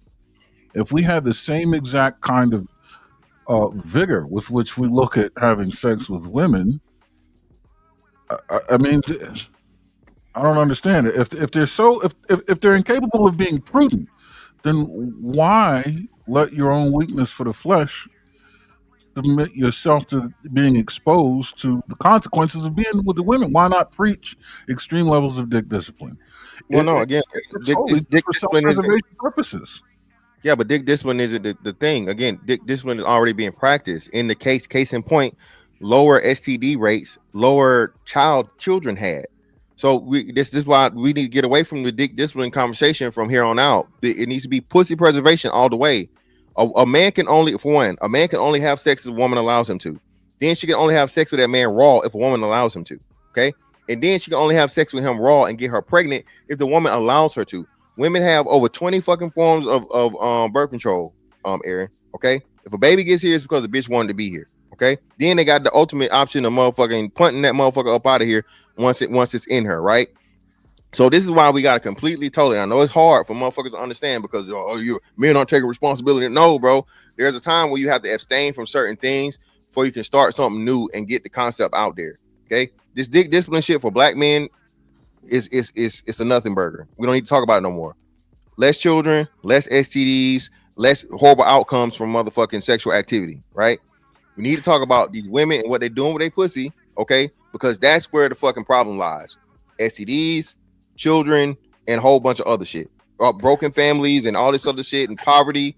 That's where the fucking problem lies. I'm not saying that the men don't play a part, but they're playing a part with a very small percentage of men. A small percentage of men are fathering a number of the children. And the minority of men overall supply the majority of children. So that's telling you that there are already men out here. The minority of men have kids. Minority of men have STDs. So what are we talking about? No, I understand that. But what's the advice being given to young men? The advice being given your ass down. I'm sorry, no. The advice being given to young men is, hey, you're a boy, you're a man, or whatever, you're male. You're going to be attracted to females. You're going to want to have sex. Have sex responsibly as much as possible. That's it. Have sex as much as possible. Because telling a child to abstain, a teenager, we're talking about, of course, we're talking about teenagers, so on and so forth, bro. You can say it all day. Are they going to do it? No. Everybody listens to it. Come to your own dick, bro. You can have all the fucking great advice. Me and him did this like last week. A motherfucker tell you, hey man, I bitch always some pussy. Okay, I'm listening. So can we stop doing this? I'm just saying we got to have an honest conversation as where we don't. The majority of men are not going to turn down sex, bro. Responsibly as much as possible. Yeah, responsibly as much as possible because like we all said, as much as possible. That's crazy work. How is it crazy when we all admitted to not have? So this is what I'm telling y'all. It's like y'all want me to give the bullshit answer. It's not a bullshit answer. It's like it's one thing if I told you, hey, I got 10 shots. I want you to have all 10 of them. Or I can say, man, just take 5. You don't need to have that many shots. I'm not going to tell my son to not have sex. I'm going to tell him like, hey, have sex, but don't overdo it. But to say have all the sex in the world, that's crazy. That's not even what I meant by that. You took it the wrong way. What I'm saying, have whatever. This is what I'm saying. Have you ever had unprotected sex, CJ? Yes. With somebody that's not your wife or whatever, you're not married to? Yes. All right. So what the fuck would be me telling you, hey, wrap it up, strap it up all the fucking time and blah, blah, blah. But you're not going to do it. It's not going to happen. 99% of men are not going to do that. If raw sex is fucking opportune to them, they're going to take it. So that's not the statement that you made that I was directing. The statement that you made was when you said you would tell your son to have sex as much as you want or have all the sex you can. It's as if you've made sex unlimited. You need to at least tell him like don't overdo it. Like I wouldn't want my son to just think that every time because if saying it like that to you coming out your mouth, yeah, it might sound like it's okay to say that, but when I'm hearing it, it's like I'm thinking like if my dad was to tell me that. I'm thinking like anytime some ass gets thrown at me, catch it. I'm not gonna tell my son to do that. I'm gonna make sure like, yeah, you can have sex, be protected, but at the same time, you might want to not just grab anything that gets thrown at you. But if you just tell them have all the sex you want, it's almost as if you're saying if it comes at you, take that shit.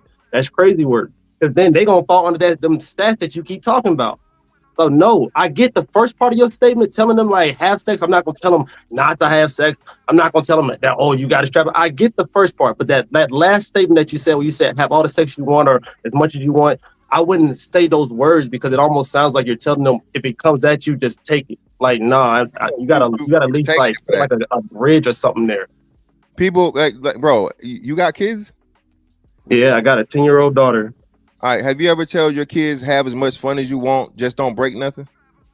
Hell yeah. All right, my daughter's discipline is fucked from me. So is that negative? So that's what I'm talking about. So now it's like no. When I tell my daughter to have fun, she's big on Legos. That's her biggest thing. And if you know about Legos, you know it gets messy. Yeah, I tell my daughter, yeah, you can have fun with these Legos, but hey, you gotta build this, but that's it for the day. Like you could do this, but that's it for the like. I make her have a pause moment. You can't just overdo it. This what you it see is. What I'm saying? Like don't basically promote overindulging in something. That's what I'm saying. That wasn't what I was saying. The analogy is better suited, Mr. Fantastic, because in the analogy regarding sex, they don't control it all, right? So when you tell them have fun, don't break none if they playing by themselves. But when they playing with the other kid, they have a proclivity to be a little bit more rough, things of that nature. So you got to put additional parameters around it. And if you liken it to sex, right? He could be trying to be responsible, but if he's tied to women that are overtly irresponsible, what happens? So he can't just go in there and just play with everything that's available. Yeah, because but he don't control it. Yeah, but I specifically said, like I said, protect yourself in the process. That's you can't. So it's like you guys are trying to eliminate one side of the thing when I cover His all mind, though, Mr. Fantastic, right? Because you're saying our minds aren't strong enough to fight the will of our biological imperatives, right? And so now, if the women are largely irresponsible, what's the conversation? You don't need that condom. What in him is going to make him strong enough to say, yes, I do, if you're already saying he's weakened enough that he can go for any and everything? Well, that's the case by case. I don't know him. I can't be there in the room with him and talk to him like Mufasa did Simba, brother, from the clouds. I can't do that. Saying, what you're gonna do is you're gonna be trying to help him wash his clothes one day. He's gonna have an expired condom in that motherfucker. Well, that's good. That's good. If he you got an expired condom, but he been fucking though. Exactly. That's what I'm saying. But you see how it's hard to it's hard to be like, yo, how do we do this the right way? With then I have a combo. So then I again you correct as you understand, right? If I see that quote unquote whatever, and I'm like, whoa, young fella, you gotta use condom in your pocket first and foremost, and it's unused. What's going on? Like you out here on these holes or no? He say, no, Dad, I'm not on these holes. All right, bro, hey, I got you. He could, because it could be two things. It's expired because he never got to use it, or if he tell me out here on these holes, and like, well, hold on, young fella. So come on now, Mr. Fantastic. You know what? His father is Mr. Get to the Bottom. Okay. So Stevie Wonder could see he on them hoes. That ain't the question. So your question would be more real. Why you ain't using condoms? Yeah, no, definitely. And like I said, she said, Pop.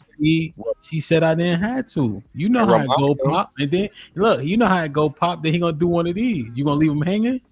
Yeah, I'm gonna be like, hey, remember what I told you? Remember, and I literally have this combo with my son every now and again. You know what I mean? I tell him, hey, remember what I told you, right? You make me a granddaddy, I'm gonna fucking beat your ass like a grown motherfucking man and hug you afterwards. All right, but we gonna fight, and I mean for real, like in the street. So that's my, I guess that's my safety net. Beat the shit out of him. Yeah, I know I got a shitload of sons, so I had to scare the shit out of them. I wasn't gonna let them do what I did because I became a teenage father, so I already knew the do's and don'ts. So I had to scare the hell out of them, even talking to them about sexually transmitted diseases and all of that shit. So to sit there and just give them an avenue of, oh, nah, you should be able to do it. No, you just tell them they shouldn't be doing shit right now. There shouldn't be an option. They shouldn't have all that fucking freedom and leeway to even do that in the first place if you're on your job as a parent. That's the whole thing. It's all about discipline. No, all my grandkids and all my kids that have children, they did that shit in their 20s. They wasn't a teenage father. And they married or about to get married. That's the difference. No, when them bullets start flying though, Mr. Williams, that shit be looking different outside by yourself. But I think about it, I put myself in so many damn situations when it came to women. That's why they were more disciplined. Because I didn't allow them to do the same things I did. They didn't have that freedom. And I didn't encourage it. Go ahead. My question is, by the time you found this expired condom, I want to know how many times do you think he discharged his center fire weapon? That sounds fucking crazy. And each time he discharged his center fire rifle, that's one chance at it all going wrong. So I can't leave it up to just finding expired condoms to deliver a message that should have been delivered before the condom was even purchased. Like, I'm not interested in being reactive, especially after there's been multiple opportunities for it to go left. I'm more interested in being proactive and explaining, listen, this whole notion of, all you want as long as you're being responsible is still irresponsible. I think there has to be a whole lot of parameters set up around when it's all right to have sex, so that at least when it goes wrong, if it does, which it probably will, you can hone in on who needs to be held accountable, and you can say that you've at least vetted out these people so that the end result will be somewhat beneficial. But if a man is weak enough to not be able to say no to an advance made, that a woman passes at him, then he's not weak and he's not strong enough to say, "Hang on a minute, I gotta put a suppressor on this rifle." Nope, you're at the range and the range is hot. It's fire away. You know what I mean? He is not going to sheath that sword before going into battle. Hey, and one with the $5 says, dudes complaining about women online is low-key entitlement, right? Never mind. Self-improvement, though, but y'all got it. Shy Steve was popping. Been a member for 9 months. Says, how they even running into women from high school? Weird, because I wouldn't recognize none of them losers from high school I didn't want to smash. Matt P with the style says, give Mufasa. Oh, he's time to Mufasa. Tika with the $5 says, what's the stat on women wanting the dude they didn't want from high school? Ellipsis. I guarantee it's like 0.5 out of 10. No, Still definitely wrong. Definitely wrong. Still low key with the $5 says, Hemp got an agenda to give the women bail today. Numbers tell the truth. Actually, I hope you've been listening. We've been kind of going through these numbers. When we try to reconcile them, it gets a little bit more difficult. Also, we're talking about the men today. So, on contrary to popular belief, it's not mutually exclusive. Aaron with the $2 says 45 minutes later. SpongeBob voice, you with me? I don't know what the thing is. So low-key with the $10 says, the reason that telling men to change is pointless is that women have always had a choice for men that are doing it right. This is why KS changes message to women. Men grow and are in a desert. Aaron with the $2 says, the Barnyard Kids parties was called hoedowns. Jay Miller with $5 Hemp. Is your message for the desirable men or average men? All men. Harrison Davis with the $5 says, salute, my G. Aaron with the $2 says, men closest to God. Is that why we get pushed back? T leaves with the $5 says, so let's say the quiet part out loud. Women are irresponsible, which requires us to be more responsible. Gotcha. Leslie. Been a member for 9 months. His hamster. Look up the golem effect for everyone's edification. Ties into the importance of dick discipline. T leaves with the $5 says, the other quiet part out loud is when women get more of a pass for being irresponsible. Gotcha. How? Are you talking about sexually, or are you talking about like in the earth? In everything. Women get sexually, they don't, right? Because essentially what it is they burning, right? So they definitely getting, because I think I do they even get STDs more like easier than us? Yes, they do. Yeah, so it's physiologically easier than contract, right? So instantly that's a penalty right there, right? If we're talking about they get a pass for sex, well, that would mean that they don't, right? If they contract disease more easily, but also a woman who's promiscuous is a whore, right? A man who promiscuous is the man. Even saying promiscuous man sound corny. So sexually, I would make the argument, but everything else, I agree. Yeah, but the whore is being celebrated now. The whore is the winner. The women are promoting whoredom. Yeah, it's work. It's now. I'm not saying that it's less than before, but we know, which is why when women say body count don't matter, we know they're not telling the truth because they know they don't want to admit it, and they're not truthful about it. So even the majority of women know that sexual promiscuity is not highlighted for them. So we hear the noise, but we also know how they actually move around when you got to ask them that question. So that's all. But you're right, though, Mr. Fantastic. It has gotten loosened for sure. Pun intended. So.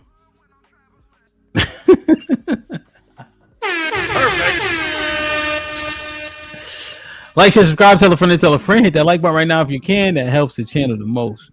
I gotta look up. We gotta do the Golem effect for sure. But we've been here for a long time. Tomorrow we got some dope shit popping. Shout out to Viral Tastic in the building. I'm hey, Miss Fantastic, me and Aaron appreciate you for showing up today, Playboy. Stop playing, man. You know what I'm saying? We know you went viral and all that. I gotta take X in small dosages. Pause. Twitter. That shit is crazy, son. It'd be a naked people, then a fight, and then somebody saying, "Come meet me here." I'm like, what the fuck is happening up here, son? This shit is wild, my nigga. Wow. Damn, son. Mr. Williams, any final thoughts? Yeah, man, great show, man. All I can say is, man, we got a lot of work to do. Salute to the chat. Salute to the panel. Everybody came up, man. Word, man. CJ, good shit, Playboy. Any final thoughts? Man, at the end of the day, y'all can say whatever y'all want to these ladies. They're going to do what they want to do. I would say stop focusing on them and just focus on men, building men, make them better. Either the ladies are going to fix themselves or they not. I feel like it's low-key a waste of energy trying to teach women and tell women how they need to better themselves if they don't do whatever the fuck they want to do anyway. So just worry about building the brothers. Got you. Reaper, any final thoughts? Yeah, a lot of what CJ just echoed, I agree with, man. Like, just take care of yourselves. Accountability's in your hand. We the many gods next to gods. So I don't put nothing on the woman. I don't put responsibility, accountability. Whatever I do with her, that's on me. She's like CJ said, right? They only gonna listen to the dudes they smashing and they fathers, and they don't even listen to them. So let them be. The more you deal with yourself and you deal with the type of women that you know are good, or you find out are good, and you do that, whatever.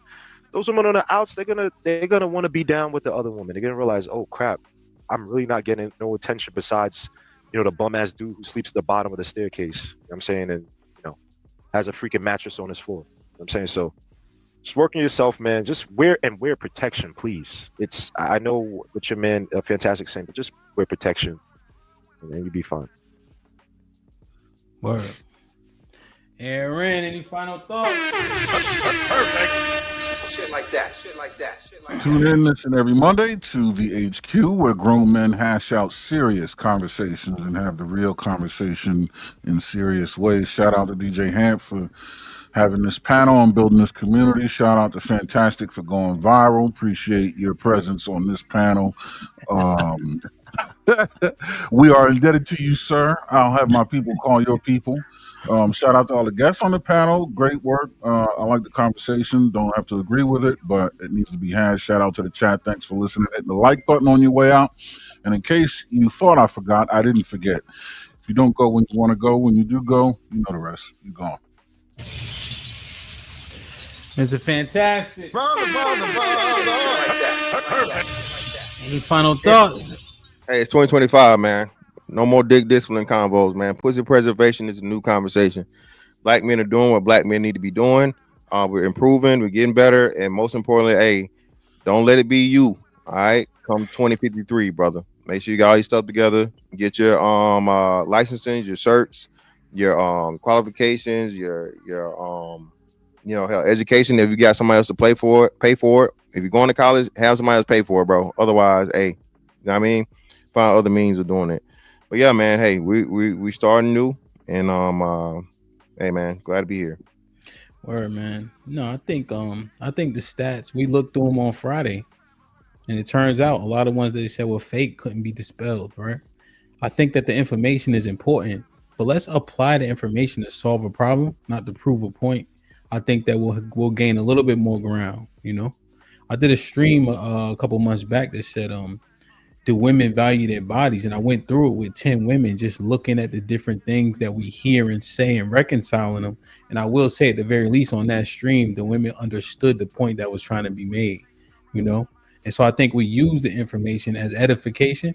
I think that will go a little bit further. You know what I'm saying? So, and I got to figure out how to do that better as well. Either man, what's popping, man? I ain't see you in a minute, bro. You know, today was interesting. You know, there's a lot of shaming language being deployed against people. So we got to mind it out and don't get triggered by it if you know that's what it's being used for, you know. But trauma matters. People respond based on what they've seen, heard, or experienced. So we can't blame them for it, right? And that hopefully has helps them set real standards for themselves going forward, you know. But if they lead in with it with a visceral nature, that's when that mantra, who hurt you, this, that, and the third may apply. So let's continue to correct and check ourselves and check the people we love. You know, open rebuke is better than secret love every day of the week. Make sure y'all pray for everybody in California. That shit look crazy as hell to me, B. You know, like Sherelle said, man, be kind when you can. If you also give Sherelle them coins on Cash App, they're gonna lay her sister to rest. We had some dope donations. I know Caesar Palace didn't do this out in the open, but I just want to say it. Caesar Palace made $1,000 donation to the you know, just contributing to the whatever, right? It's so many expenses, especially something that's you know, kind of happens abruptly in that way. So let's keep grinding, man. I love y'all. I appreciate y'all. Be safe and do the right thing, man. Like, share, subscribe. Tell a friend to tell a friend. And we out.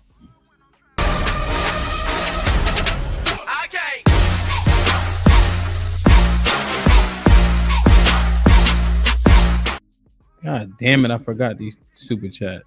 Melly Mel been a member for 9 months. He says, how about them Buckeyes? When we going to have a panel on field work? We got you. It's coming soon. Baby Sneak, what's poppin'? Said, men need to help build men. Focusing on us is pointless. There he is. If men had a robot to have sex with,